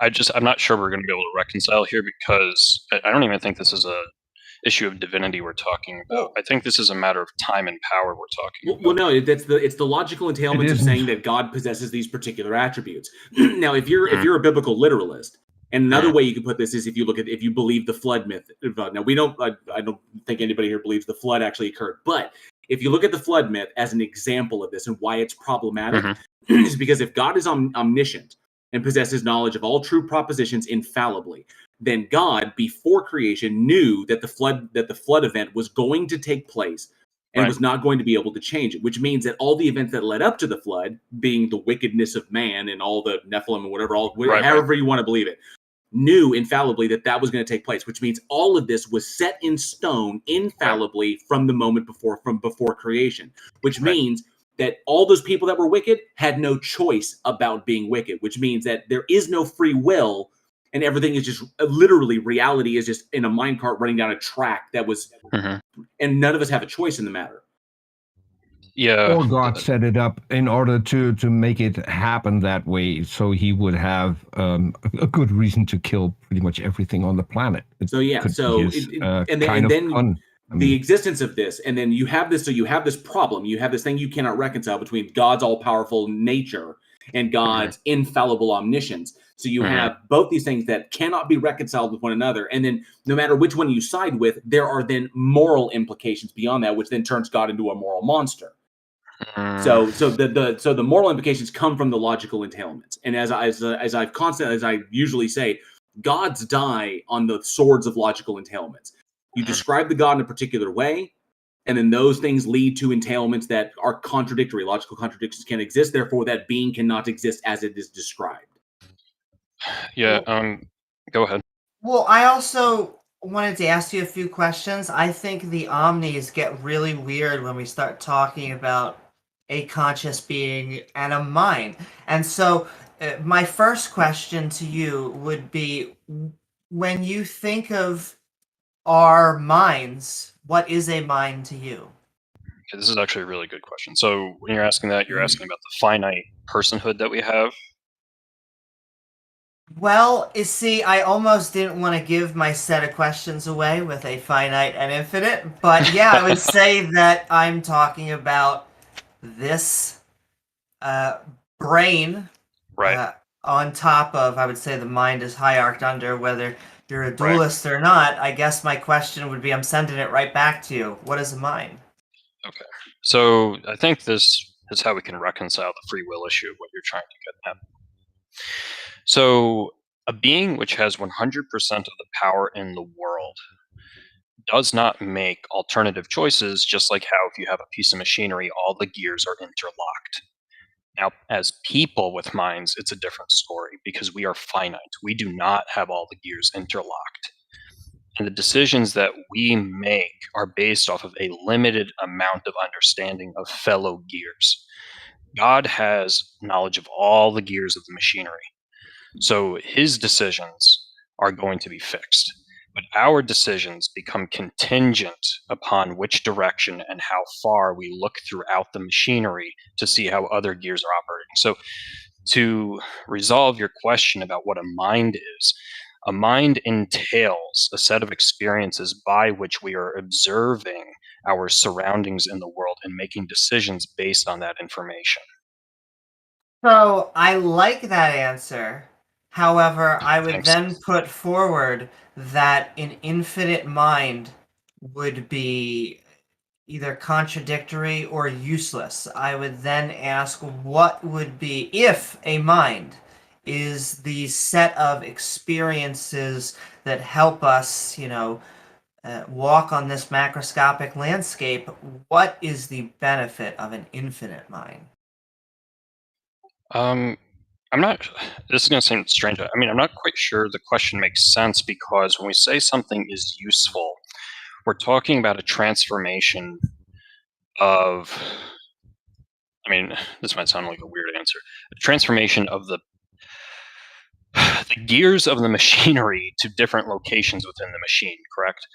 So God, being the entirety of all the gears throughout the machinery, doesn't experience any of these transformations.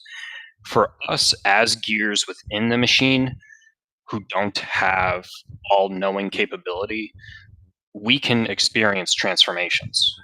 So when you ask what is the benefit to God, God wouldn't have a benefit because God doesn't transform. We would have benefits because we transform. And I want to bring this back to the original question about atheism and dying and all that. The value here is we as limited beings would transform because of our limited knowledge. But God doesn't see that transformation because he has complete knowledge. I don't like to make appeals to fiction, but just to give a description, it's like how in Lord of the Rings there's something called the gift of men and how men die. The fact that we are finite means that we have potential in which way we live our lives. God is infinite, so he doesn't have that sort of potential. Does that make sense to you? Are you using infinite correctly? Why are you concerned? That doesn't seem like What was you're the sentence? I wasn't paying attention. coherently defining it. He's saying God is infinite, but what's that mean? So you would agree that when it comes to the set of all the gears in all the world, that those gears perpetually exist, correct? That's not defining anything. Well, yeah, it's talking about the nature of eternity, which is infinite. So you're just saying God is eternal? This literally sounds like pantheism. Well, it's like God the is universe. everywhere. The universe functions. The universe Correct. has functions within it.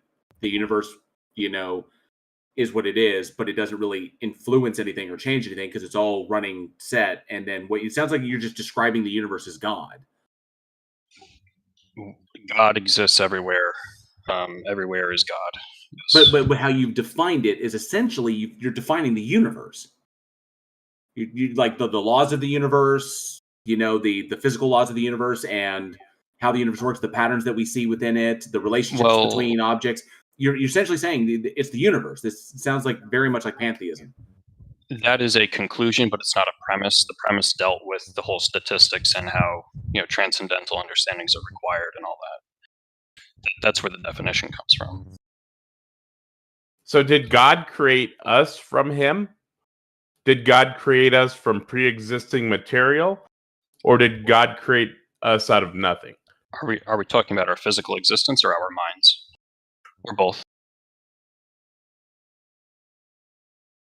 The physical substrate, whatever that is. Our bodies are an outcome of the natural laws of the world, yes. God, we know, happens to exist within those natural laws because of the transcendental numbers which are required in order to understand them. You just dodged the question. Yeah, Well, that wasn't I said an yes. answer to the question. My very first word was yes. But it wasn't What's a the yes problem? or no. Well, I was doing you the courtesy of elaborating, but if you want to reduce There it, were three options.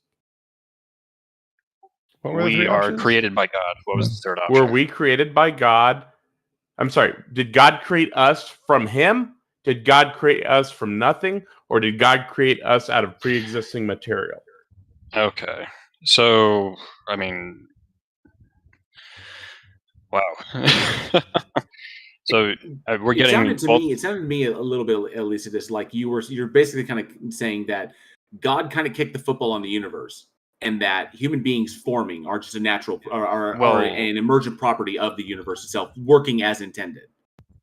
I would say there's a sequential matter. God created the world, and after the fact of creating the world, God created us. Oh, okay. My bad. Continue on. Out of what? Well, again, you're talking about the. All right, So yeah, it goes back to Taco's. That was Taco's. That was Taco's question. So yeah, if God created like the Earth or the universe, right? And then it said, okay, now I'm going to create human beings. What did it create those human beings out of? Did it create it out of? Well, before the creation of the universe, right? So you've got God. He's claiming God, right? And then he's saying us after God, right? So let's just say physical substrate, right? So was there a pre-existing physical substrate that existed with God that it created everything out of? Did God create the physical substrate out of God, or did God create the physical substrate out of nothing? It was God created the universe out of nothing, and then we made us out of dirt. Oh, I see what you're saying. Okay. So the way I would put this is the world is eternal. So it's not like you have this ex nihilo thing going on. But God has created time itself. So that's why we also believe in this ex nihilo thing. So the question is, are you talking about time or not? So you believe there's a physical substrate that existed with God? Yeah, but the world isn't eternal. Hang on a second, Peter. Hang on a second. Let him answer that. The physical substrate thing. Go ahead and address that. Okay, so the physical substrate, the membrane of the world, is God that has existed eternally, and in conjunction with the natural laws which God has imbued into this membrane, we were created from it. So we are God. We are parts of God. We are not the entirety. We Pantheism. are necessary, Pantheism. We are necessary but insufficient parts. So after creation, God was incomplete? No. No, I'm saying that you and I are only parts. If we are made out of parts of God, then God has missing parts at this moment. No. Like I'm just trying to keep it simple. It's more like we're bacteria, and we're like bacteria inside of God's stomach, more or less. That's a simple way of putting it. Yes. I'm glad we're in his stomach, not in his anus. Just saying. My big disagreement here is I think we could spend hours and hours on the biological advantages on why mortal organisms, multicellular organisms, have a mind. And I think that us being in a mind or a non-physical mind even existing is highly unmotivated. I'm not saying it doesn't exist. I'm saying that I don't think that we could create a lot of reasons that don't end up leading back to us. Like, they need to make us. I'm also curious. How did you acquire this knowledge, and what's the evidence for it that we're made out of God's parts? Well, I started with. I mean, are you asking me my personal experience here, like how I came to this revelation? You made a claim. Can you back up that claim? Well, it all boiled down to how, again, it's the matter of investigating natural laws subject to levels of significance and statistics. It was, I mean, if you're asking me about my personal revelation. How do natural laws apply to God? Okay, so the idea here is we as people are trying to figure out the truth of the world. And we're limited. Which is why I asked you for the evidence for your claim. I know, and what I'm saying is to understand is you have to focus on the scientific method itself. You have to depend on those transcendental numbers. That's where the focus is. Okay, if we're going to rely on the hold on. If we're going to rely on the scientific method of transcendental numbers, how using the scientific method, how can we investigate whether or not we are made out of parts of God? Okay. The key here is understanding how those natural laws are discovered by a statistical inductive method by which the bell curve is integrating natural transcendental numbers. Okay? It's not that there's a specific fact that the scientific method has discovered. Science it's the method itself. Science just hold on, but science isn't only using statistics and transcendental numbers. It uses evidence. So what is the evidence? Wait a minute. Why are you focusing on a specific, like, we've been getting into this whole matter of math here. So why are you demanding a specific concrete fact instead of looking at the method unto itself? Because you brought up the scientific method in order to figure out whether something, so in order to figure out what something, if something is created, to figure out what the source material was, we need evidence. First of all, we need evidence of the source material itself. Then we need evidence of the source material going from one state to another state. So you brought up, you said we can investigate this through the scientific method. I asked you for your evidence. Yes, I know. All you've come and up with is we have statistics, and that's great. But we have no statistics. We have no statistics on God. Not a single one, because we can't investigate God. I asked at the very beginning if you're a scientific instrumentalist and not a naive realist for this exact reason. Well, but we're not at the beginning, and you brought up the fact that we can investigate this through the scientific method. We did not introduce that. That was your idea. So if you're going to say that we can investigate it through the scientific method, then explain how we're going to do that. What's the evidence? What's the source material? What's the process? Mate, I understand you're making an appeal to evidence here. I grasp that. What I'm telling you... I'm not. No, I'm not. You said that. Not any of us made that claim. You said we can figure this out through the scientific method. The method. I'm just holding you to your claim. What I'm focusing on here is the method. Is the method, yes.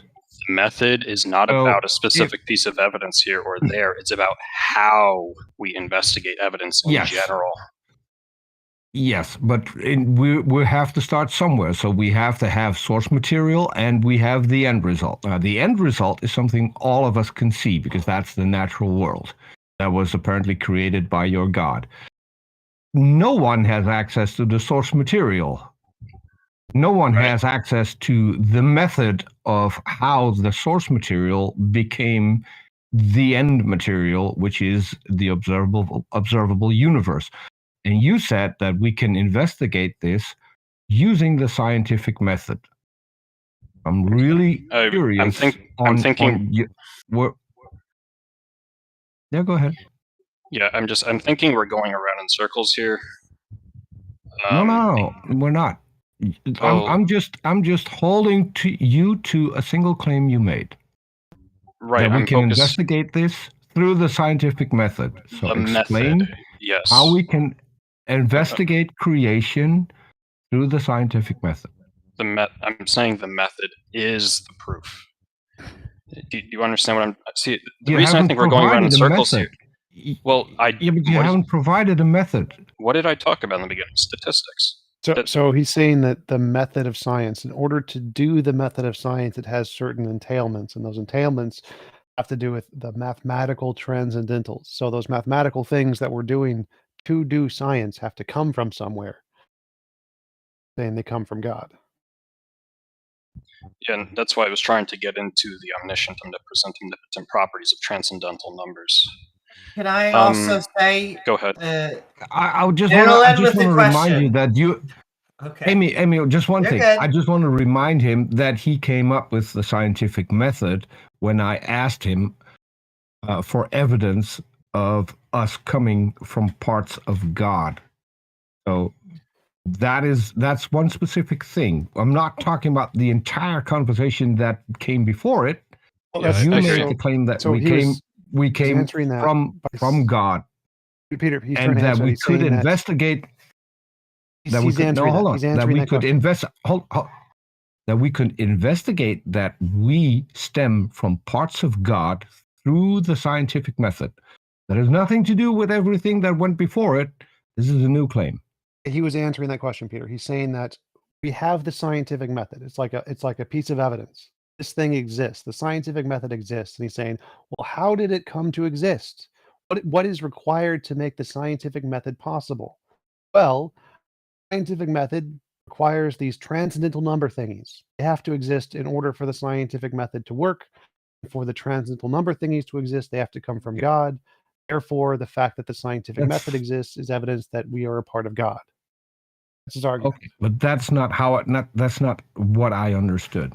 I understood that he made the claim that we come from God, from parts of God, and that we could, and I asked him what his evidence was for that, and he said we can investigate that through the scientific method. No, he's not That's saying we what I can heard. use the scientific method to discover this. He's saying that because the scientific method exists, it requires transcendental numbers, which require God. So he's not saying we can use novel, testable scientific Can I predictions. clarify for a second?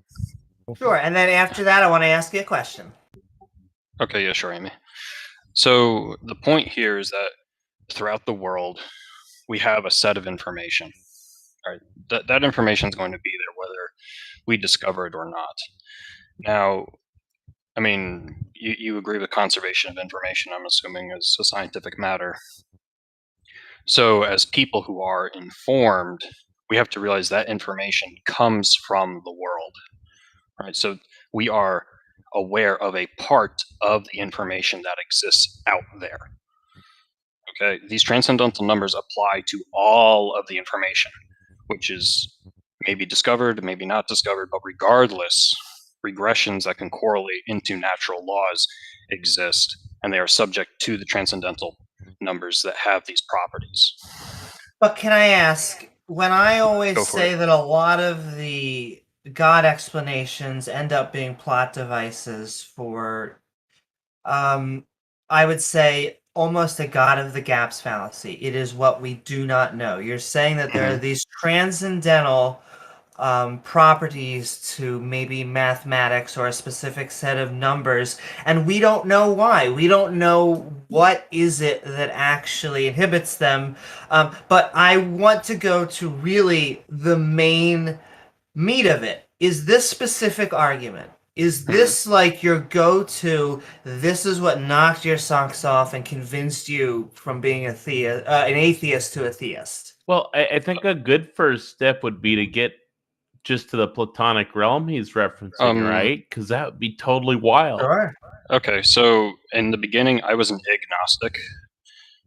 I think we're all born agnostic, and I don't think anyone even knows of the concept of a god. And then I remember going to church, and I remember going to all these ceremonies, but I don't think it really clicked in my head like most people have it click in their head. For me, it was just, oh, these are cultural customs that we do to get along in society. The notion of some transcendental deity existing behind the scenes didn't really happen to me. What happened was I got frustrated by being surrounded by naive realists, because I always thought that they were kind of jumping to excessive conclusions. I'm like, hey, wait a minute, guys. This isn't really an adequate way to understand the world around you. And I always had a strong inclination for math as well. I didn't really like how a lot of religious customs are grounded primarily in art. It kind of drove me nuts. But as I got older, and eventually I did learn about calculus, statistics, linear algebra, matrices, field theory, group theory, et cetera, et cetera. I started thinking, okay, these transcendental numbers, right? I mean, these things are conserved across time, whether we're psychologically aware of them or not, but they apply to all information. So there has to be something going on, and I'm not sure we can ever exactly pinpoint what it is that's going on. I think that would be the most convincing part for most of us. How do you get from language to transcendental numbers, whether that be Platonic realm or in God's mind? Language. What are you talking about, like prayers? Or no, like mathematics. So you're saying that there's you see the transcendental numbers that describe everything, and you think they exist transcendentally. He wants to know, how do you get to the idea that these transcendental numbers actually ontologically exist as transcendental objects? Yeah. What makes you think they're more than language? I never thought of them as language in the first place. I mean, we communicate them as language among one another, but I don't know, it's just, you see all these imperfections that exist throughout objects in the world around you, Like there's no such thing as a concrete perfect circle, right? Or there's no such thing as concrete perpetual growth or decay. There's always some interaction of forces. So like when you're running a scientific experiment, you're trying to isolate variables, and from there you're trying to measure things in their pure form. So that's where transcendental numbers come into play. They give you the pure form of things. But you're just claiming there's a pure form floating out there. I mean, if you don't have, so what you're saying? So everything there's is an no accident? link. It's just a claim, is what you're saying. Well, okay, so you're taking the Aristotelian concept that everything is an accident. I mean, that's not what I'm talking about. I'm asking you. So what are you saying? Yeah. So is it just like a perfect form floating out there in some platonic realm? So, because if so, how the hell do you get there? There's no link. So I'm just thinking in a scientific method. No, you're not. When you have a scientific method, you have variables, right? And if we were to say that all variables are imperfect, impure forms, then what are we really doing when we're measuring them? It doesn't really make much sense. We're using a language. So in mathematics and philosophy, there's two main interpretations of how math works. One is Platonism, one is nominalism. Nominalism is the majority position. So more people think math is just a language we made up to describe stuff, and there is no perfect forms. And there's like 38% is Platonism, where they think there are perfect forms. So these are like very big popular views in academic philosophy. Like most people think, yeah, no, there's no platonic forms there. There's no transcendentals there. It's just. I mean, okay, I see what you're saying. I find it a little strange. I guess if you want to talk about my personal experience in this, like I'm a piano player as well. So like when I think of perfect forms, I think of moments like beats in music. It's like beat, beat, beat, beat, right? So it's like when I think of the number 2, I think of 2 beats. So you're going to tell me that there's no such thing as 2 beats? That seems strange to me. Also, I don't. When you say naive realism is not. Most people are like scientific realists. Very few people are naive realists. Like I think Right. nobody is a naive realist. I don't know. Well, there's a lot of real world people who are naive realists, but I find them kind of irritating. But go ahead. Yeah, it's just. I thought it was strange because you asked if we're naive realists. Like most people are scientific realists. That's more of our camp. Right. Yeah, I was trying to just establish that you're smart people there. Gotcha. All right. Do you guys have any more questions? The jail brought up that we've passed the 15-minute mark about 45 minutes ago. I'm sorry. True. That's true. Yeah, I mean, if you want to have me again or whatever, you want to pick my brain somewhere, feel free. But I think we've had a constructive direction. We'd be delighted to have you back, and yeah, we just want to make sure we don't neglect other guests. And this is. Sorry, what? To the paradox with you again in the future. He just broke up a little bit. I do want to throw this out to you that there's there's a few things that I think that you may, or a few scientific breakthroughs or understandings about reality that I think you may not be aware of. Go for it. In the respect that we now know that the second law of thermodynamics is a physical law of the universe. We've known entropy, for a long time. Yeah, so we can measure it. We understand it's a physical law of reality. But we also now know that the second law of thermodynamics is predicated upon the uncertainty relations of quantum mechanics remaining true. So, and there's an article, there's a published article that I can give you on this that breaks the whole thing down and utilizes and you can show you all the mathematics is how they do that. So, send me a PM and link it. Yeah, but violating the uncertainty relations in quantum mechanics is a really problematic thing because then it violates the second law of thermodynamics and then therefore results in a demonstrably different universe than we currently observe, and how essentially an omniscient entity by nature that is unchanging would its presence alone within this isolated system that we call the universe would violate that by its nature. And so if this being does exist and possesses this, that means that it violating what it constructed would be problematic, which means that if it's hiding that evidence and basically constructing the universe to appear in a certain way, that means it's deliberately hiding itself, which means that it's not technically God. That means it's technically a sufficiently powerful being that's hiding the evidence from us. You could go like deism or you could go dystheism in that respect. but then you have to go into the evidence for for this thing actually existing. So there's problems there. There's things we know about reality that basically look at the logical entailments of the attributes that you give God and say that this can't technically exist because it literally breaks the fundamental laws of reality. And if it does exist, then it's obviously hiding that. That's problematic. Right. I don't want to hog the mic, but I would just quickly say I'm not sure that sort of position is falsifiable because we would either be living in a world where an all-knowing, all-observing deity is present or not, so you wouldn't have access to the alternative to gather evidence about it. But yeah, just send me a link, send me a PM with that link, and I can check it out. You got it, no problem. For the future, if you want to talk with me again, do you want to send me a PM, or do you want me to PM one of you, or what do you want to do? You We're here every fortnight. We're here every Yeah, fortnight. just hop in queue, man. Thank you for coming up. We do appreciate your time. Fipto has been in queue for a while. Xerxes, though, did join us. Hey, man. Hello. Hey, it's good to have you back. I didn't realize I was put on the stage until just recently. I guess Randolph pulled me up. And I see we have Fipdo ready to bring up an argument. Did you just want to say hello first before we move on to our guest, King Xerxes? No, I'm good. Although it is interesting that Fipdo would come up now because he and I had an argument that we never got to finish.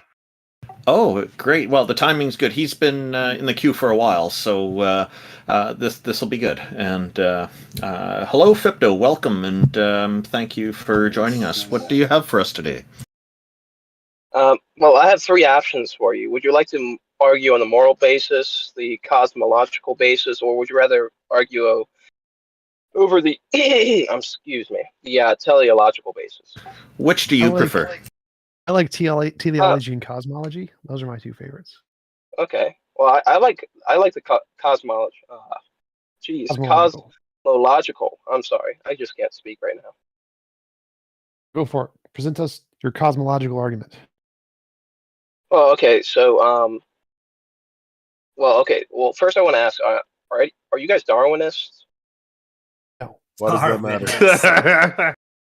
We do accept biology. No, Darwinism is the position that Darwin's theory of evolution is the ultimate grounding point for evolution, which has been proven false. Like we've made progress. Devo, epigenetics. There's lots of things we've made progress since Darwin. But what's your argument? Now, what Charles Darwin presented was a great foundation. But yeah, T-Jump's absolutely right. Go ahead, Fipto. Yeah, I would say it's the linchpin, and we've moved on to things like genetics. But all yours. Okay. Well, I have one more question, just because I want to hold you guys to an account of what you believe in. So, do you guys believe in abiogenesis? I think it's the most likely hypothesis. Most likely hypothesis, meaning like... Is this leading to an argument, or are you just going to ask ask 7 more questions? The problem with questions? abiogenesis is that we can never know how it actually happened, but we can know all the ways it could have happened. I think we don't have a time machine to jump back to, primordial Earth and look and see exactly how life emerged, but we know a variety of different ways it could have emerged in similar conditions. Also, all of the elements were on the planet. Lots of carbon, lots of liquid water were in the circumstellar habitable zone. There are many reasons for why the leading hypothesis is that life naturally arose on this planet. Yeah. Yes. The answer is yes. So the reason I asked this question was to just put on display, so I can't be mocked for my faith in God, that you guys have a faith in something or something happening. Faith. What's your argument? Well, okay, so you don't have faith that this happened? No, it's based on evidence, but what's your argument? Okay, so what evidence has shown that abiogenesis? We can go into our worldview later, but what is your evidence? I mean, I'm just trying to make sure that I can hold you guys to an account of your own. Convince us a deity exists, dude. That's an argument. So yes, I'm happy to defend abiogenesis. I'm very qualified in this field. Tell me what your argument is, and we can discuss it. Like there's plenty of examples of me debating this with Otangelo. So go ahead, present your argument. Okay. So you guys have laid out your foundation. My foundation is that I believe the scientific evidence shows that space, time, and matter have exploded into being out of, a literal nothing. Okay. What scientific evidence is that? Can you point to a specific paper or cosmologist who agrees with that wording? Just Well, one. do you believe in the? Okay, so do you affirm that the Big Bang actually happened? What you just described is not in any way the Big Bang. Wait. Okay, We're so- addressing something from nothing. You said something from nothing. And the Big Bang specifically is a expansion event of a singularity or something like that. So it's not. Hold on, just Yeah. really quickly. Fipto, do you have? Because I know I don't. I don't have like a higher order understanding of cosmology or physics, so I'm not gonna try and go out of my way to comment on that. But I will say this much: if you're gonna make a philosophical argument for the existence of God, that's one thing. If you're gonna make an evidentiary argument for the existence of God, that's gonna go a different route. Right? Evidentiary arguments I want to let him are finish, usually 'cause weaker. I want to let him finish. So yes, I believe in the Big Bang. Therefore, what? Okay, well, so if you believe in the Big Bang, well, then you have to acknowledge that something must have caused that, correct? Yes. And Okay, so what do you believe that something was? quantum fields. Quantum fields. That's an existing thing. Yes. Yeah, so I'm saying there was nothing. And then Why do you think from that? 'Cause nothingness came something. none of the evidence indicates there was nothing. Like the consensus Because among there's physicists. no evidence that there was anything before. Yeah, but Yes, why there do you is. think the Big Bang came from nothing? Well, because well, first off, the in my knowledge, the I'm sorry, I got it. I've toad in my throat. But to my knowledge, the scientific papers that have been written on this extensively, the theory of relativity, Like which ones? Don't worry about it. Okay, Just tell us what do you think the papers say? Yeah, I'm just making sure. I'm just making sure that. I mean, do I'm I sick need of to this go out bullshit and claim. Google How a many bunch of Christians do papers? we get up here and say the scientific evidence says I this, want the to hear. scientific papers show this, but they Let him can't finish the actually cite argument. any of them. Let him Just finish be the honest and argument say you're pulling first. this out of your ass. Let him finish the argument Oh, first. so So what do you I am think the half scientific doing it, papers say? mostly because I don't save these documents on my phone as I'm driving. That's fine. That's fine. I don't care. I don't care. No. I don't care what the documents are. Tell me what they say. What do you think science says? Okay, well, so to my knowledge, the science would say, well, there's an impossibility of an infinite regress of time that shows that time had a beginning. No. So the consensus is not that there's no logical contradiction with an infinite past. Nobody in science thinks that. We think that our time did have a beginning. That's what the evidence indicates. So we think there's a beginning to time. Yeah, so there's a beginning. To our time, Well, not to everything. There's a beginning to observability of our universe.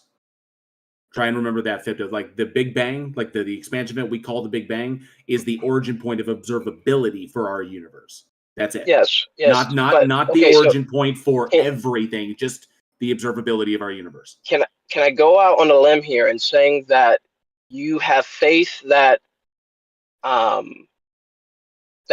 we just don't have that? Well, okay, I'm trying to ask. I have no faith. I have zero faith towards anything ever. Yeah, zero. Real quick, I'm just asking accusing us of because having faith doesn't help you, because at that point, Pipto, at that point, what you're trying to do is you're identifying that faith is not the most intellectually strong position to hold, right? So all you're doing is condemning yourself by telling us that we have faith too. You're not helping yourself, right? If faith is a virtue in your religion, well then, yeah, I have faith, sure. But if it's not a virtue, which I don't think it is, then I would say no. But do I believe in things based on what I've seen or heard or observed? I have confidence in those things, but faith is specifically believing in something based on like emotional fallacy, apprehension. but he's not gotten No, to the faith point where he made the doesn't argument. So what is your argument? Go keep going to your argument. So I believe Big Bang, yes. I believe quantum physics, yes. No one in physics thinks it's nothingness. No one in physics thinks there's a problem with an infinite regress. What is your argument for God? Well, the evidence. Well, from the evidence, we can't show that there was something before. Even you guys admitted that nothing. No. You guys just admitted that we can't observe what was before the Big Bang. You can make predictions. So like we make predictions about yeah, it's a prediction. Wait. So that's what evidence is prediction. So we make predictions about novel testable predictions of virtual particles and space-time being emergent from quantum mechanic principles, and those things are confirmed through the Casimir effect and other experiments. So we have evidence to indicate this. Now it's not proof. We don't have any proof for what happened before the Big Bang, but we do have evidence, and that's more than what God does. And so we do have a reasonable basis to conclude it's quantum fields. is stronger than the God. Okay, not so faith. I don't think you're using the term evidence correctly. See, evidence is signs and indication of something occurring, and it's not exactly proof 100%, but it is evidence. So But I think Casimir that effect. Casimir effect is a thing we can demonstrate. Virtual particles, we can demonstrate it. So it's something we can observe. okay, can you break that down to me? Sure. If you Google Casimir effect, it's an experiment that demonstrates virtual particles and quantum fields and the nature of those things that we can then infer could be the cause of the Big Bang. That's what the test is about. Virtual particles. Yeah, Google but Casimir they effect. don't have. Yeah, okay, so but it's not a solid conclusion that this actually happened. It's theoretical. It's evidence. It's evidence. Well, so it's not Vince- theoretical. It's something we can. It's Fipto, real it's evidence. a conclusion. It's a conclusion that's based off of the evidence that we have. So we have No, a body of evidence. it's an experiment. So Yeah, this is and we literally a conclude from physical that. experiment. So it's Yeah, not. we It's not an conclude from that. experiment. It's not a theory. It's not a hypothesis. This is a actual physical test that we do that gets results.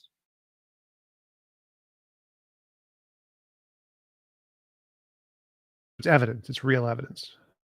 So we take the body of evidence, and then we derive conclusions from that through testing and experimentation. That's how we're able to determine these things. Evidence isn't the same as proof. No. So There's this no. is- There's they no. don't use this proof isn't outside proof. of We mathematics. agree. We agree there is no proof. There's no proof of the quantum fields. We only have tests that give us evidence, so it increases the probability of the quantum fields. It doesn't. We're not certain. We don't. It's not like a proven thing in science, but it has evidence, which is more than God. God has no evidence. This has some evidence. Wait, there's no. So you're saying there's no evidence of a god? If That's my the position. current what we have proven has happened displays, and I'm saying proven. See, of course, there's And the Big Bang has been theoretical proven. strings. Well, good enough. Yes, Good enough. yes. There's theoretical strings that something may have caused it, which Agree. would only affirm the I won't say Christian, but the deist faith in a God existing. Yes, because something would have to cause it. Hold But back. So now, I agree something had to cause it. All physicists agree something had to cause it. But the consensus is that it was caused by quantum fields, which have been demonstrated. So these things we know exist and could cause it. There's no evidence that God could cause it. And so the consensus in physics is that it was done by things we have evidence for, and they don't use God because there is no evidence for it. We agree the Big Bang happened, but all physicists agree that it's not God was the explanation. Like there's actually a poll on this called a snapshot of foundational attitudes towards quantum mechanics. And they ask like, what is your favorite interpretation? And like many worlds gets like 18%, information-based theoretic is 24%, many worlds I think is 48%. They actually ask these questions. God is like at 0%. God is like a single digit, nobody cares hypothesis in physics because there's no evidence for it.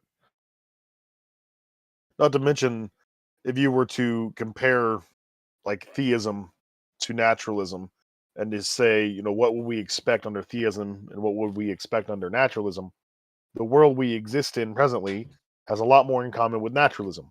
But the problem is that theism isn't particularly well defined, and so theists can constantly fabricate these sort of ex post facto justifications for why God would create a universe in a way that we would not initially expect under theism.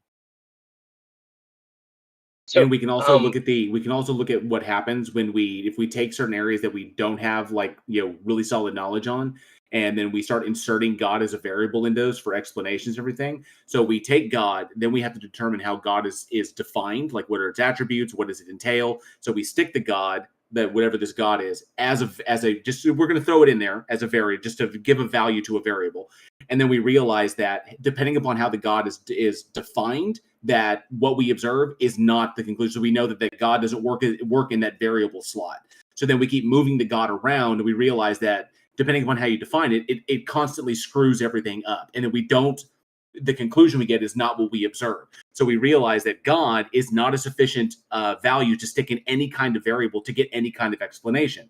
So we relegate God as an explanatory force to the kind of unfalsifiable. And then so we say deism, like you said, deism. So it's like a sufficiently powerful agent. Okay, well, that's still relegated to unfalsifiable, and it doesn't give it any explanatory power. So it's just kind of like out there as a kind of a stopgap measure to cease inquiry is all it functions as. I get it. So you're saying that inserting God is a gaps argument, but do you not realize that inserting quantum fields is also a gaps argument? No, because we can demonstrate them. Right. So No, you we can do demonstrate quantum fields. You can't demonstrate that it caused the Big Bang.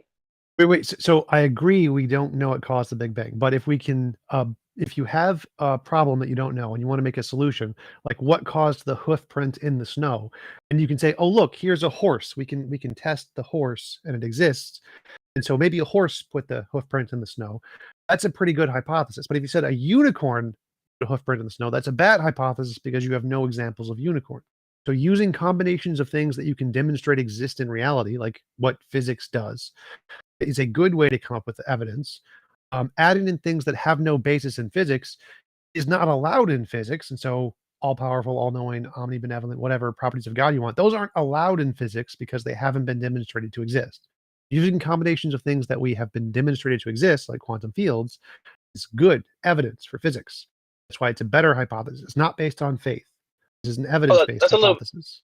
Yeah, but that's a little bit unfair because, I mean, science itself is the observance of the natural world, while God is a supernatural entity. Right. So what you're going to say is we're going to throw out all supernatural variables. Therein lies the problem, is because you've relegated it to a category that cannot be demonstrated by its very definition. I really want to comment on the impreciseness of that language. Fipto, if you believe a God exists, then you believe that he is the most natural default state of existence. Everything else is an artifice. We're created. We're the supernatural, not God. God is the most natural. Yeah, you're calling us natural in itself. Like, you're referring to naturalism. So, I mean, that argument, you don't even believe in it. But I'm saying that under your worldview, Fipto, if God exists, then he's not supernatural. He is the most natural of anything.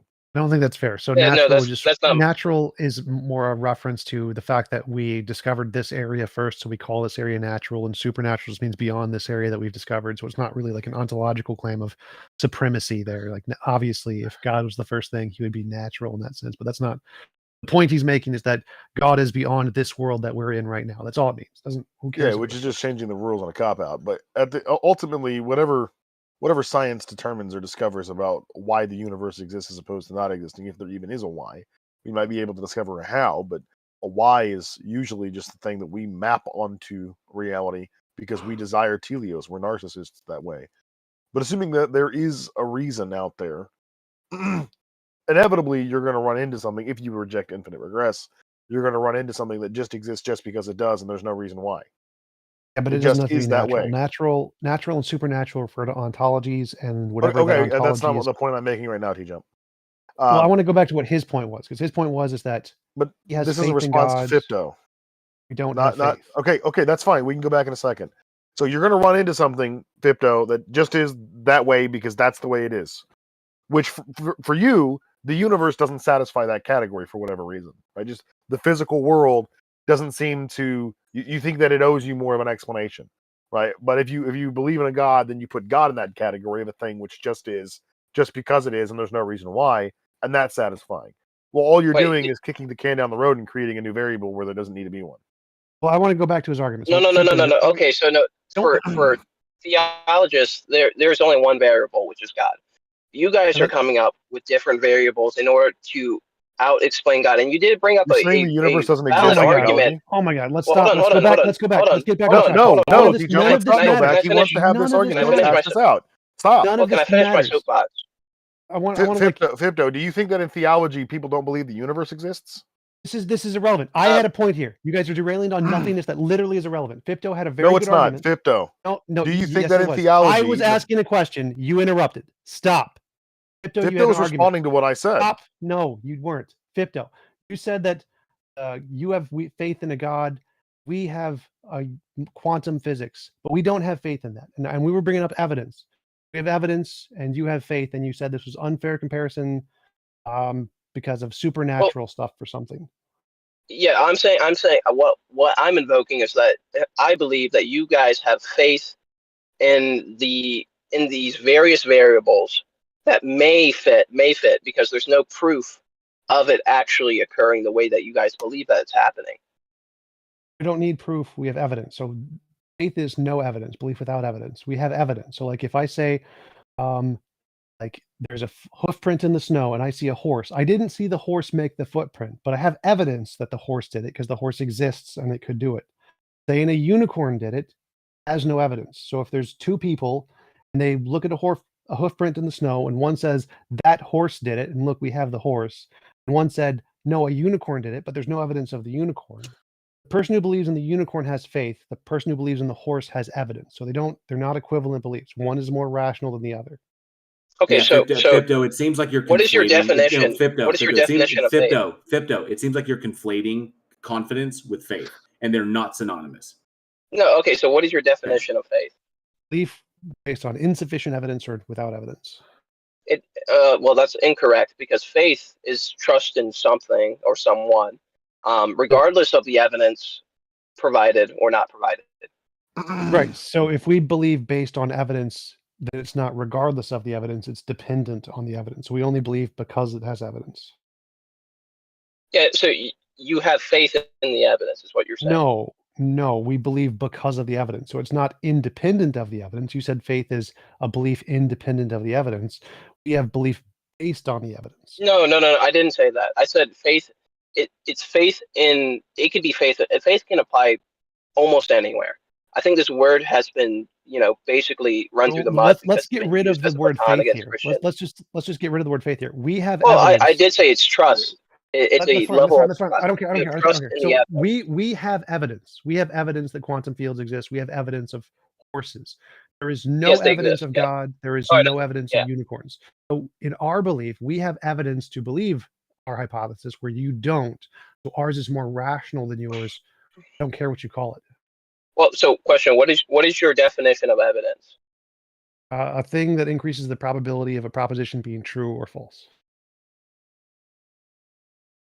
Okay, so let's just say we because I can somewhat agree. Technically, you could say there's an evidentiary standard of a unicorn having a 0.01% chance of actually existing. Now, of course, I don't have faith in that because, well, I would have expected somebody to see it by now. It'd been written in books like, oh yeah, this thing's real. But we have yet to see that. But God, the Bible there's unicorns. Just saying. What about God? What about God? Okay, well, I'm saying, but God, I'm sorry. There's, oh, I'm sorry. Hold on a second. I have somebody to talk to. Give me a. Well, how is God more likely than a unicorn? Yeah, give me a moment. God, hello? Yeah. For someone, if he has trouble with faith, let him read the definition that's in the Bible and see where he gets with that. Beliefs of things hoped for, something like that. I mean, I mean, I did hear him. I'm not wrong in this. Everyone else heard him say that it is beyond evidence, that it's not predicated on evidence, right? He said belief independent of the evidence. Belief independent of evidence, whereas our belief is contingent upon that evidence. The evidence leads to the belief and warrants the belief.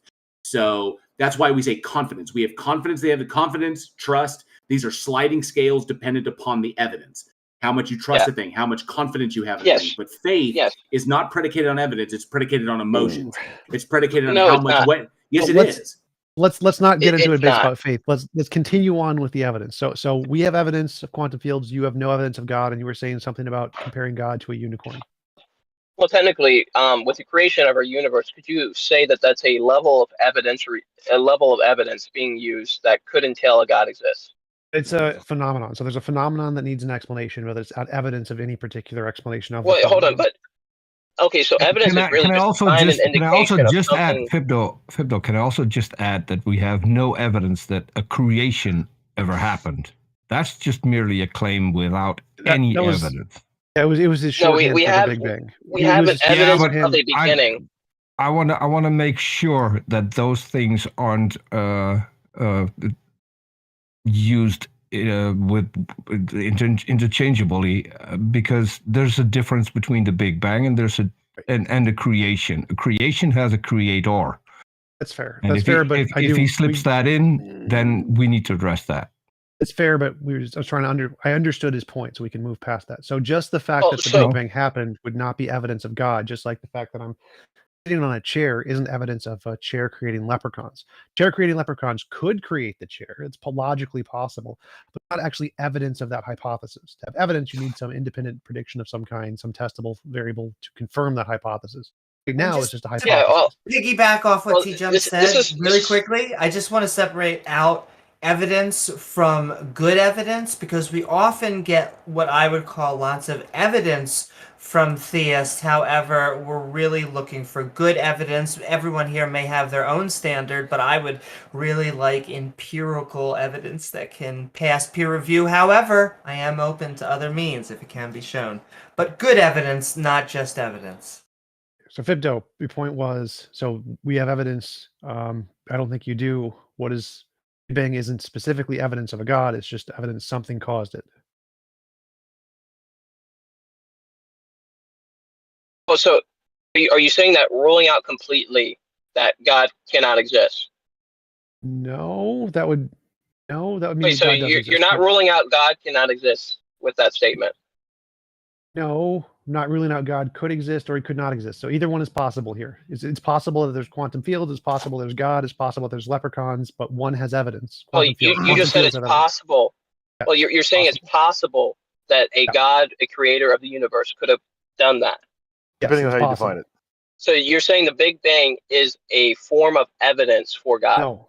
Possibility does not increase the probability of something being true. It just means it's not logically contradictory. You guys are invoking the possibility of quantum fields creating the universe. No, I'm not invoking the possibility. I'm invoking the empirically verified tests that prove quantum fields exist. So we've empirically verified them. Yes. They've been proven to exist.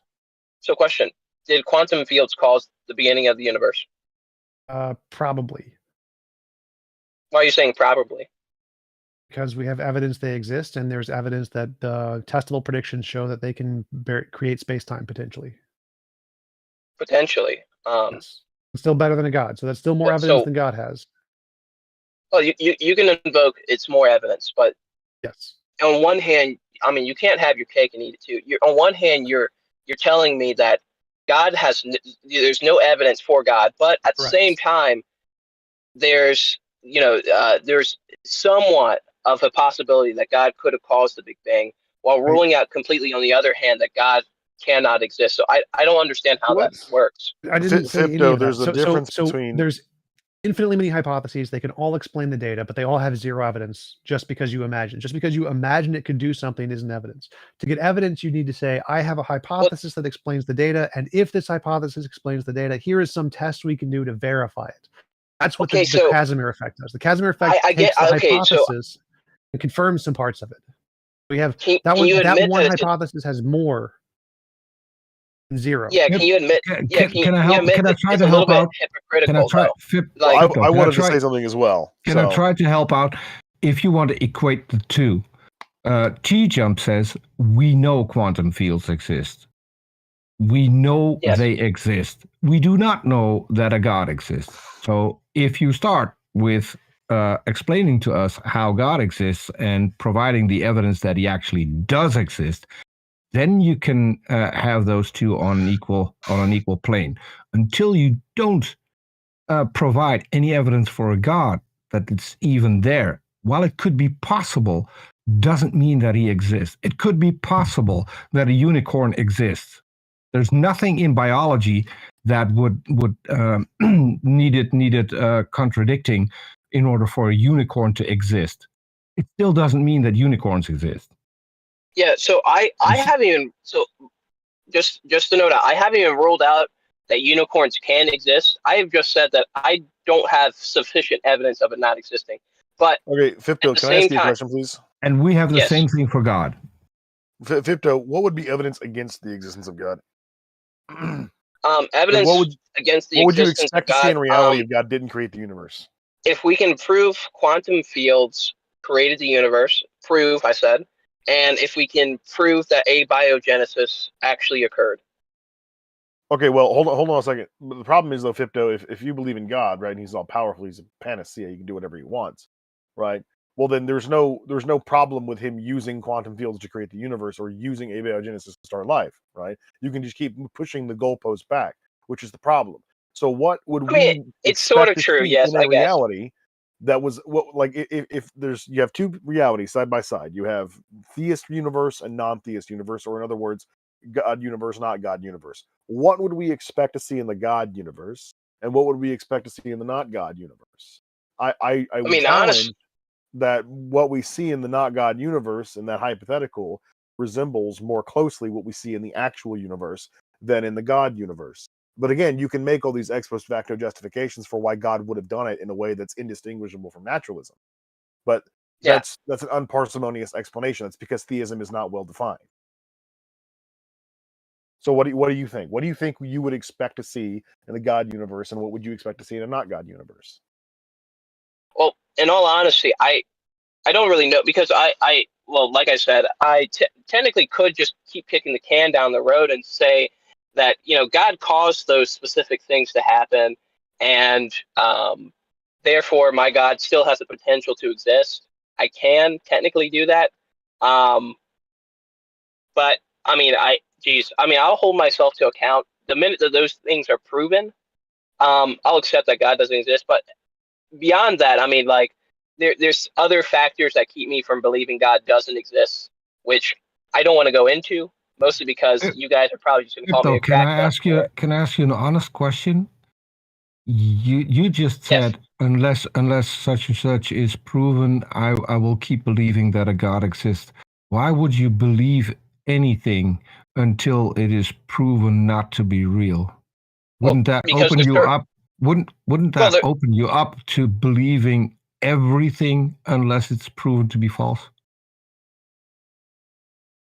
Wait, are you saying believing everything? Like, what if God's proven to be false? I would believe everything like, down the line of, like. If something can be proven false, does that automatically what I'm mean you asking about is your standard. So you're going to believe God until someone disproves God. That opens you up to believing everything until someone can disprove it. You can't disprove a negative. If I say that universe farting pixies exist, I'm sorry to interrupt, but hold on, just finishing this sentence.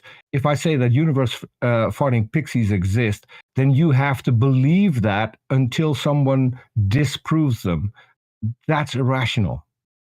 Oh, well, I didn't tell you that you have to believe me. I'm not talking about me. I'm talking about you. So I'm sorry to interrupt, but it's been like 10 minutes since TJump asked, and I did too. How do you determine what's more likely, God or unicorns? And there's been no answer. And it's way past 15 minutes, so we're going to get one more guest on. Wait, okay. So how do I determine that's what what's we were more just likely? going over, though, Doc. It was like, what would you expect to see in a theism universe? What would you expect to see in a not right, but we're not any closer. And the not theism universe has more evidence than the theism universe.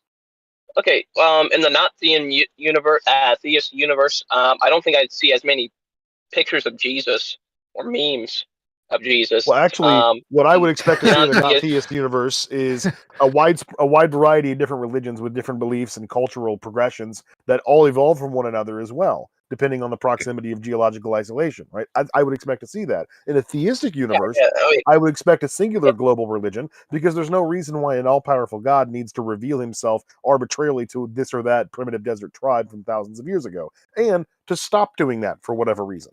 There's no reason for that. That's just irrational. Can I address what you just said? So, hold on. Not only that, but I would also expect there to be thousands and thousands of denominations of even the same religion. Wait a second. Fipto, what you just said. So I recently created artwork for a goddess, the goddess Hathor. I interacted with her on Twitter. I emailed back and forth. And if I go and look, there are tons of images of Hathor. Is Hathor now a god? Well, the reason I was saying not as many images of Jesus, because Jesus has the most art on himself. I'm not asking who has more. You said because we have those images, therefore he's God. So if we have images of the goddess Hathor, and we have had images of the goddess Hathor from long before there was any image of Jesus, does that make her real? No, not technically. I didn't even say that. Because You there's did say that. so many images, and actually the number one amount of images is on Jesus. It But wasn't. just It wasn't. because I said Technically, that, Fipto, It wasn't I argument said, to I use. said, no. Technically, Fipto, you just made an argument from popularity. Yes. oh no. So I mean, I may be, but I didn't say that Jesus is God just because he has art on himself. No, I didn't say that. But I said in a but non-theistic Fipto, universe, I don't think I would see as many images of Jesus. Yeah, that's a non sequitur. In a non-theistic universe, you wouldn't see an image of a god. Well, duh. Maybe well, a goddess, no, but not a what god. I would say is that in a That non-theistic was my universe, point. you would expect there to be a wide variety of competing religions with mutually exclusive ideas about the supernatural and gods and goddesses. Okay, and you would expect, logically, that there is one of those religions that is more popular than the rest for whatever reason, conquest, expansion. It doesn't really matter. But in every time in human history, there has been a religion which was the most practiced religion. And up until maybe 1800 years ago, that religion was not Christianity. That had to evolve, right? And Christianity is soon to be eclipsed by Islam. So Christianity will no longer be the most popular religion in the world. And that's assuming, right, you take all the different denominations of Christianity, which are oftentimes viciously at odds with one You're another. following Islamic propaganda. No, Yeah, it's so not. Bro, doesn't it's matter. stop, Is that Fipto. in European Fipto, it countries, is literally just the Census Christianity Bureau. is dying. Yeah, In it European is countries. literally just the Census Bureau. Okay, worldwide, Islam is more wide practiced, like geographically, whereas Christianity has a lot of Yeah. adherents in like isolated locations, right? Like Yeah, but you're United following States. Islamic Hold on. propaganda. No, the United States is the most Christian country in the world, and that's only about 67%. Let me rephrase that. It has the most amount of Christians of any other country in the world, at about 250 million. I don't think Every so. other country, like Muslim countries, have about self-identifying Christians. Stop, Victor. That's the point, right? There's like thousands and thousands and thousands of denominations of Christianity, and you have to put them all under the monolith of Christianity in order for Christianity to be the most popular religion. If you just divide Protestants and Catholics up into two separate religious groups, well, then Islam beats them by light years. Okay, there's barely 1.5 billion, maybe like 1.2 billion Catholics and around 800 million Protestants in the world. So, like, Protestantism isn't even as popular as Hinduism at that point. So when you talk about popularity religion, yeah, we would expect in a non-theistic universe there would be religions, a lot of them, and they all at odds with one another, even differences within the same religion. And on top of that, we would also expect that one of these religions would be the most popular. But that doesn't indicate to us its veracity. It's just its persuasiveness or its dominion over a particular geographical region and who has the most. Oh, people. dominion, of course. Yeah, I mean, I can say I think it's safe to say it's very easy to spread a religion or belief or There's still no probability for God or unicorns. Oh, okay, hold on. So self-professing people following a certain religion with a barrel at their head. Like I can say that's very easy to do. Yeah, it was called the expansion of the Roman Empire. Yeah, I was essentially how Christianity made its way west. No, Rome. So Rome forced people to worship their emperors. They didn't force them into Christianity. Yeah, they did. Constantine did that. Yes, they did. Christianity and Islam were both spread by the sword, and what happens is it may be not the first generation that are true believers, but then what happens is the children and then the grandchildren, the great-grandchildren don't even know most of the time that they're forebears. It's always like when you hear like Germanic people, they're like, we were always Christians. It's like, no, you were conquered and you were the pagans and they forced the religion on you and now you're Christians and you think that's just how it always was, but it wasn't. But I want to push back on just one of your pillars, which was the abiogenesis. What came from Jews? But they were pagans. So Christianity. No, they weren't pagans. They were Jews. The Germans weren't pagans. Wait, the Germans? I thought you were not pagans. Amy, no. The Viscouts me, were conquered, and they were pagans, and they had the Christianity forced on them. But hold on one second. I want to push back on one of your pillars, which was the abiogenesis one, because I think it is much harder to see maybe the beginning of the universe, even though it's very well substantiated. But I would say abiogenesis, we have lots of reasons for why life arose naturally. And so it is a weird one to hang your hat on, because my question, even if we were to artificially create life and we figure out abiogenesis, you don't think that your new position would become, well, it takes an intelligence to create life? Yes, even down to the Meliuri experiment, it took an intelligent mind to combine a bunch of chemicals and create a certain atmosphere, and apparently a plastic container or a glass container No, is what they didn't caused this create effect. an They didn't create an atmosphere. They tried to recreate the Yeah, atmosphere recreate, in which it replicate. happened. Yes. But I have one thing. One thing that I So need that to also mention. And re-goes one of your Amy, pillars, hold on. abiogenesis. Hold on. So question, Amy, know hold on. that, I have one hold on. thing that I I have one want to question about ask the Meliuri. Fipto. I have one thing that I want to ask Fipto. Just a few miles from my house, there's a church, a Christian church, that has cages hanging off of the steeple that have been hanging there since the Middle Ages. Those cages used to have the bones of atheists in them because that's what they were designed for. If Christianity wasn't forced on this population, then how do you explain those cages, which are still there to this day? As are several musea with torture devices for people who didn't believe in their particular Christian God. But don't tell anyone that it wasn't forced on people, because it was. Or how about all of the children that were like literally stolen from indigenous Americans so they could be converted in Christian schools or Catholic schools?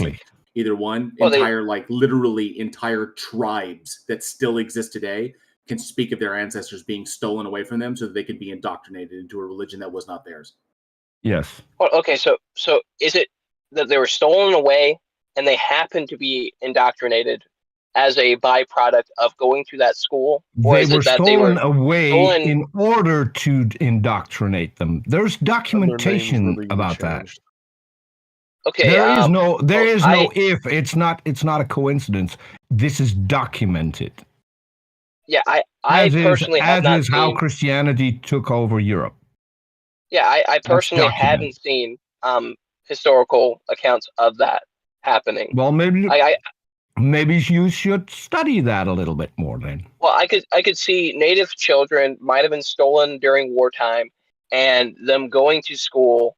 By product, Christianity was a huge fad, and by product, they learned something other than worshiping spirits. It's Before we go documented that on, it's different. I want to go back. You said that you even seemed to concede that if we had created life, that it shows that we needed intelligence. And so I feel like that knocks down one of your pillars of what would make you an atheist, because it doesn't matter if we figure out abiogenesis and go from a hypothesis to a framework theory. That's not going to convince you. Oh, well, so the Miller-Urey experiment, I believe it was actually discounted because of the container that it was in. I mean, he couldn't replicate it using, I think, depending on the container he used, he couldn't replicate the process. Like they said that it only happened inside glass or something. Cool. So it wasn't discounted, and it wasn't discounted, and it wasn't the only experiment that confirmed that abiogenesis is plausible. Oh, no, so the original Miller-Urey experiment was shown to be not representative of the early Earth, and then for each subsequent various showing that the earlier universe or early Earth they did another Miller-Urey experiment which did confirm the same result. So one time the Miller-Urey experiment, the original one, was shown to not represent the early Earth. They did another one which was representative, and they confirmed the same results. So it's like saying Darwinism. Obviously, the earliest iteration of Darwinism wasn't exactly accurate. It's like the earliest iteration of the Miller-Urey experiment wasn't exactly accurate. They made more accurate versions, and they got the same results. You get better results. And I think Randolph, because Randolph's been selling here, I think even someone in my live chat brought up that there are people in Canada that living today that kind of forced conversion occurred when they were children. So this is kind of a recent thing. And I know Randolph would just have a better representation because he lives in, obviously he's Canadian, so he would have a better knowledge of that than I do.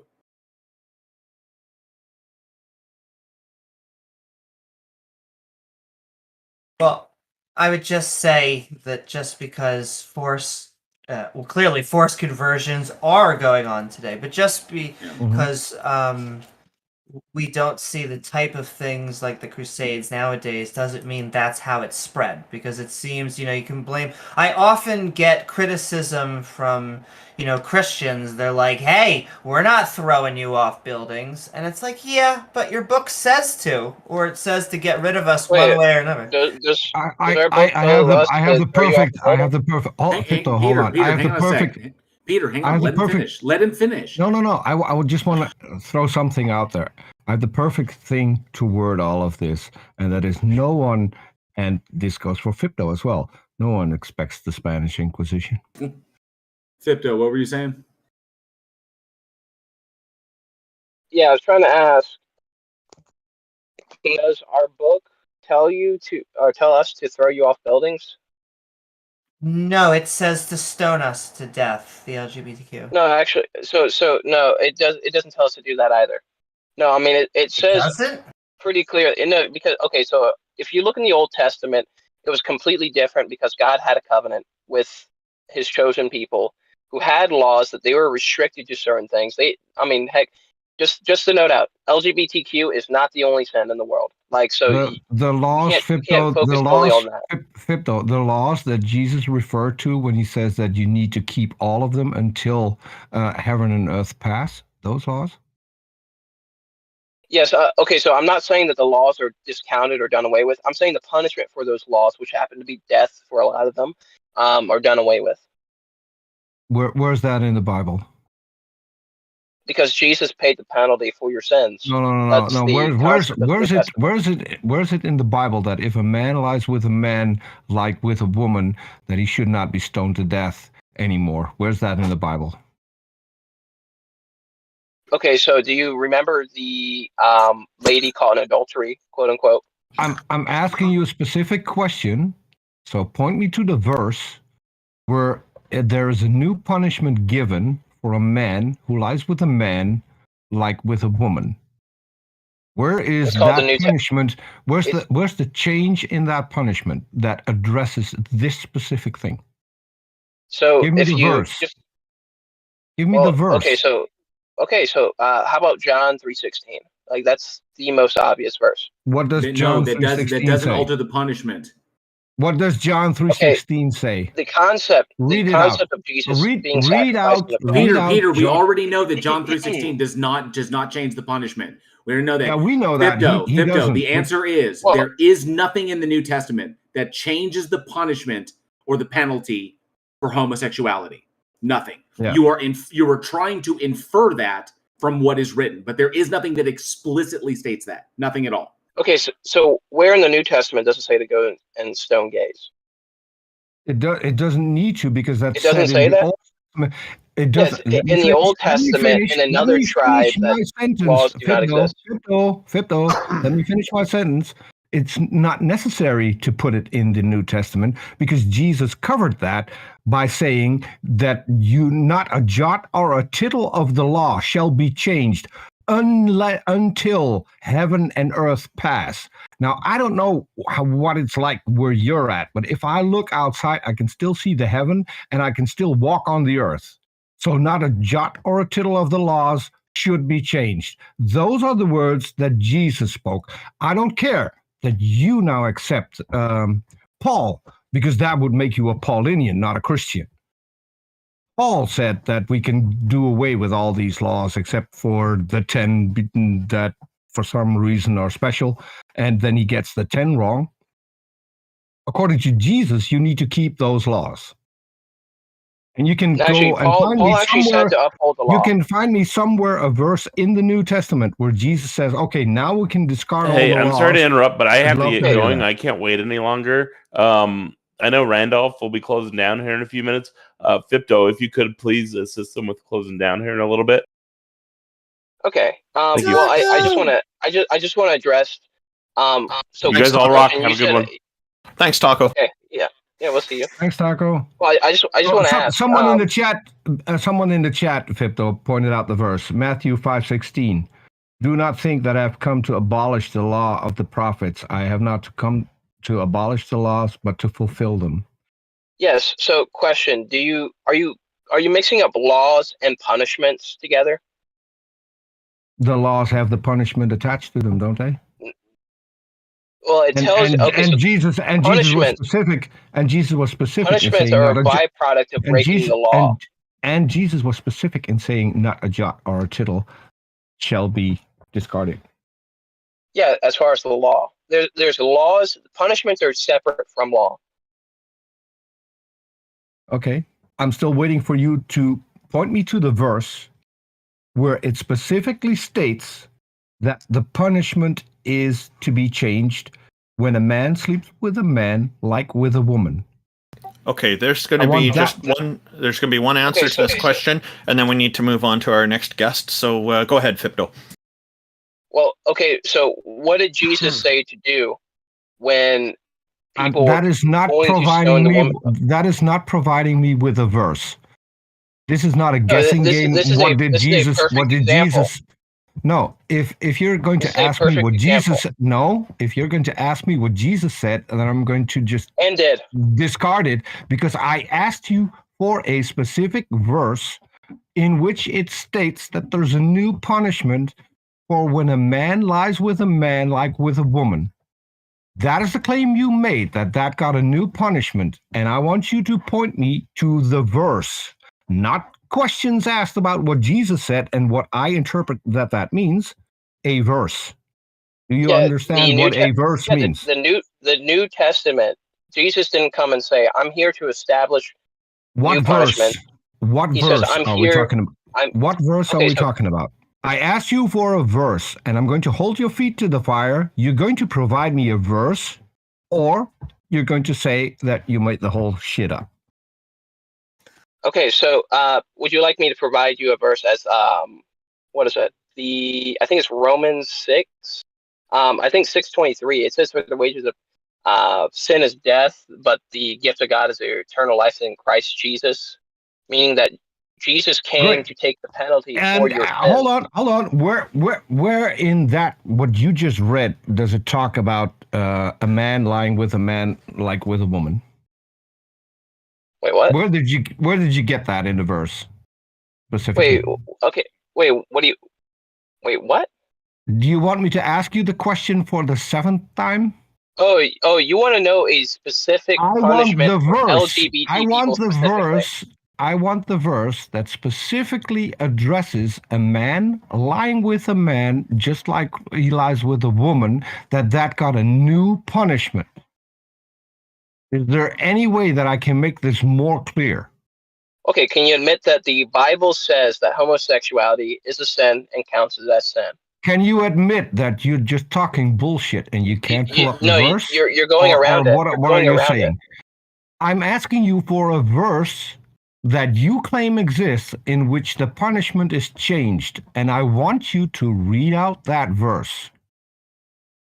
Fipto, this is your chance. Your do or die move. Provide that verse or we're done. Yeah, he's saying specifically to homosexuality. Okay, so I'm trying to ask you, can you admit that homosexuality is a sin? Can you provide the verse? Hold on. Quick question. This is a yes or no question. This is a yes or no question. Can you provide? You've not answered the question. Can you provide the verse? Wait. Yes. Wait. Stop. Yes. In the Bible, homosexuality is a sin. Yes. So what? Okay, so like I said, read Romans 6. Okay, so read Romans 6:23. So you cannot provide the verse that specifically addresses a new punishment. Hold on. I just gave you a verse.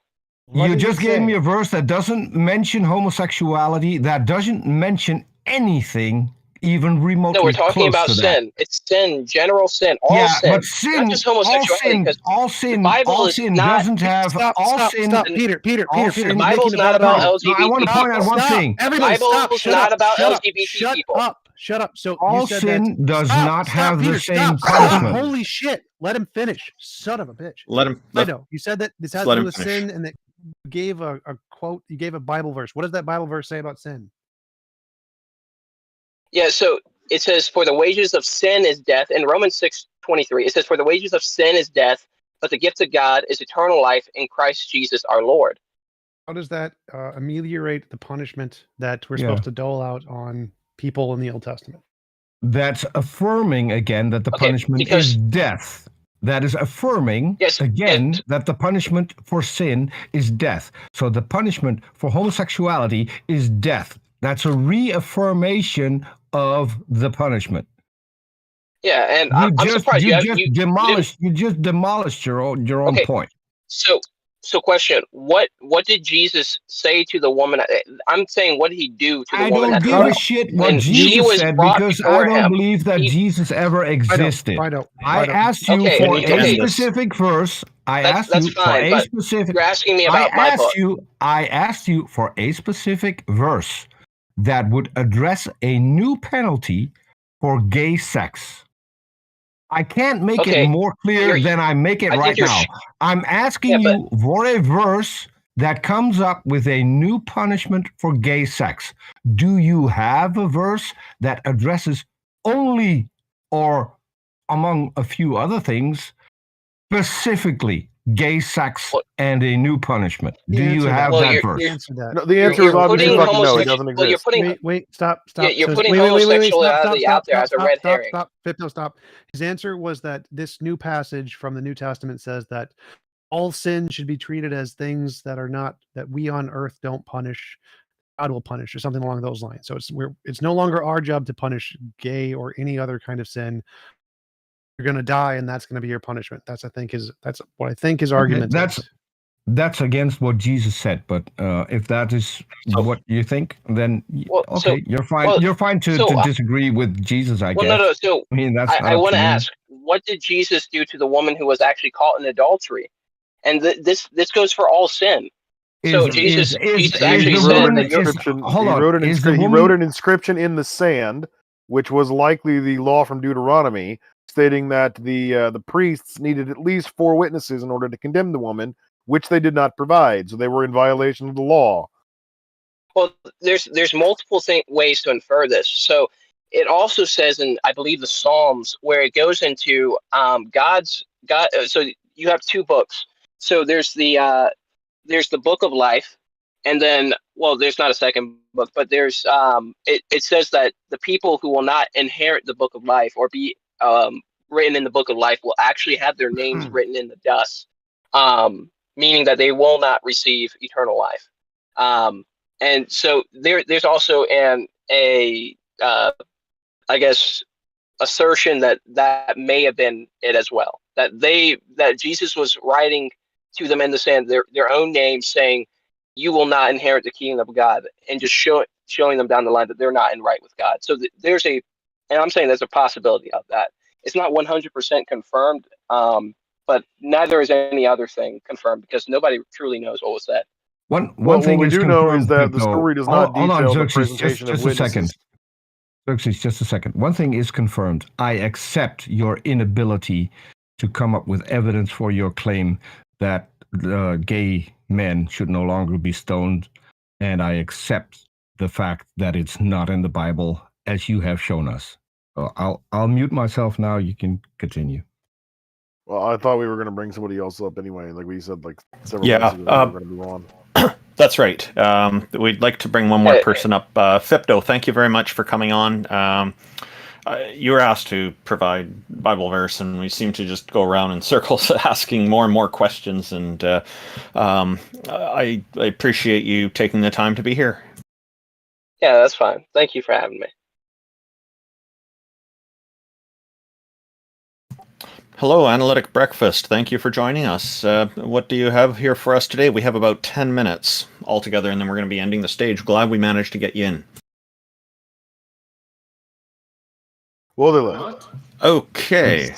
A 10-minute breakfast? Satan took them. Well, we're going to bring up therapist. That's a promising sounding. Hello, therapist. Welcome. Thank you for joining us. I love it when you can't get breakfast, you bring up a therapist. That seems like How's a it good going, move. therapist? So should I start with convincing you that God exists? Yes, please. Provide your evidence. Awesome. Okay, so basically, the creation. What is the possibility of the Big Bang theory? Right. 100%. Well, we know that it's 100% that But it it's a happened. We theory. don't know. Okay. No, like, theory in It's not a science law. means explanation based on evidence. Gravity is a theory. Oxygen's a theory. Electromagnetism is a theory. Plate tectonics are a theory. Wait. Germs are a theory. Theory doesn't mean what you think it Theory means. is You a shouldn't play that game. hypothesis. No, in therapist. colloquial language, a theory refers to a hypothesis. In scientific exploration or in scientific fields, theory refers to a well-grounded explanation for a natural phenomenon predicated on an overwhelming preponderance of evidence. Don't play that game. Move on. Like the theory of then gravity. why is it not a law? Do you understand why the theory of gravity is called that? A Do you law is understand why it's the germ a law is theory? merely a That's the law of mathematical gravity. expression of a phenomenon, like the acceleration of the speed of light, for instance. E equals mc squared. Energy equals mass times the speed of light. Okay, these are just mathematical laws are expressions. That's also all they part are. of a theory. Laws Theories are are part of a No, theory. laws and theories are different. Yeah, laws are Laws parts are a of a supplement theory. to a scientific time, theory. please. Laws are Theory- proven theory. A scientific theory is an explanation of a broad natural phenomenon. Plate tectonics, oxygen theory, germ theory of disease, electromagnetism, the theory of relativity, supplementary gravity, right? The fact that things fall towards Earth at 9.8 meters per second squared is a scientific law, right? That's a numerically expressed phenomenon that we observe. Why things fall to the ground is explained in the theory of relativity.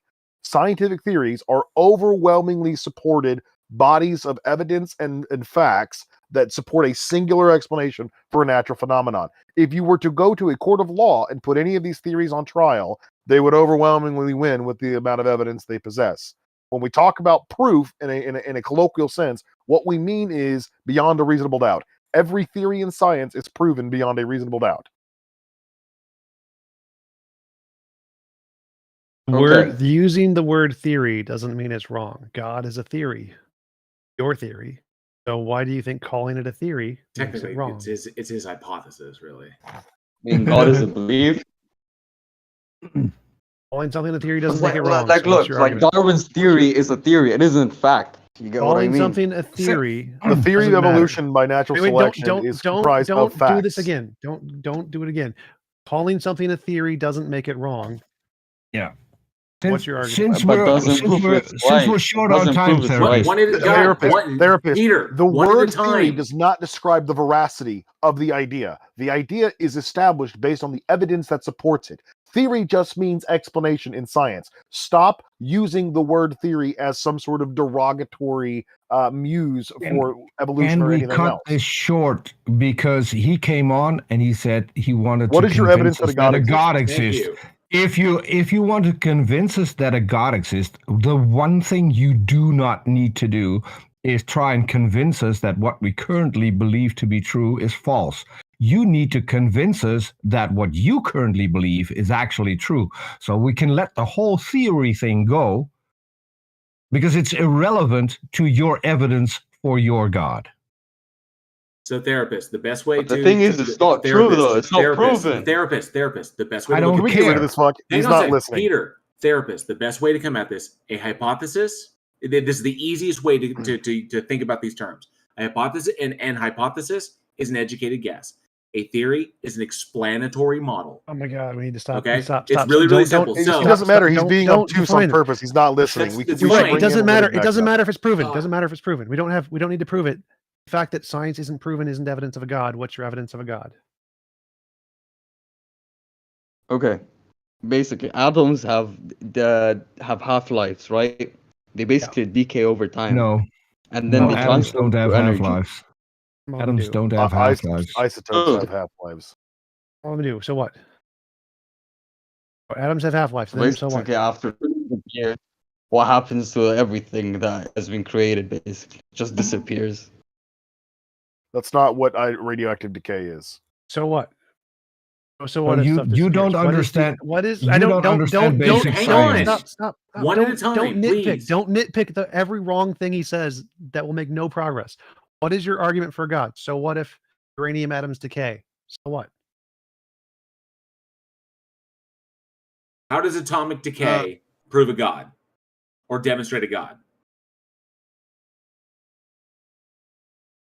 Exactly. Okay. Precise. It turns out, JL, it turns out he had a half-life.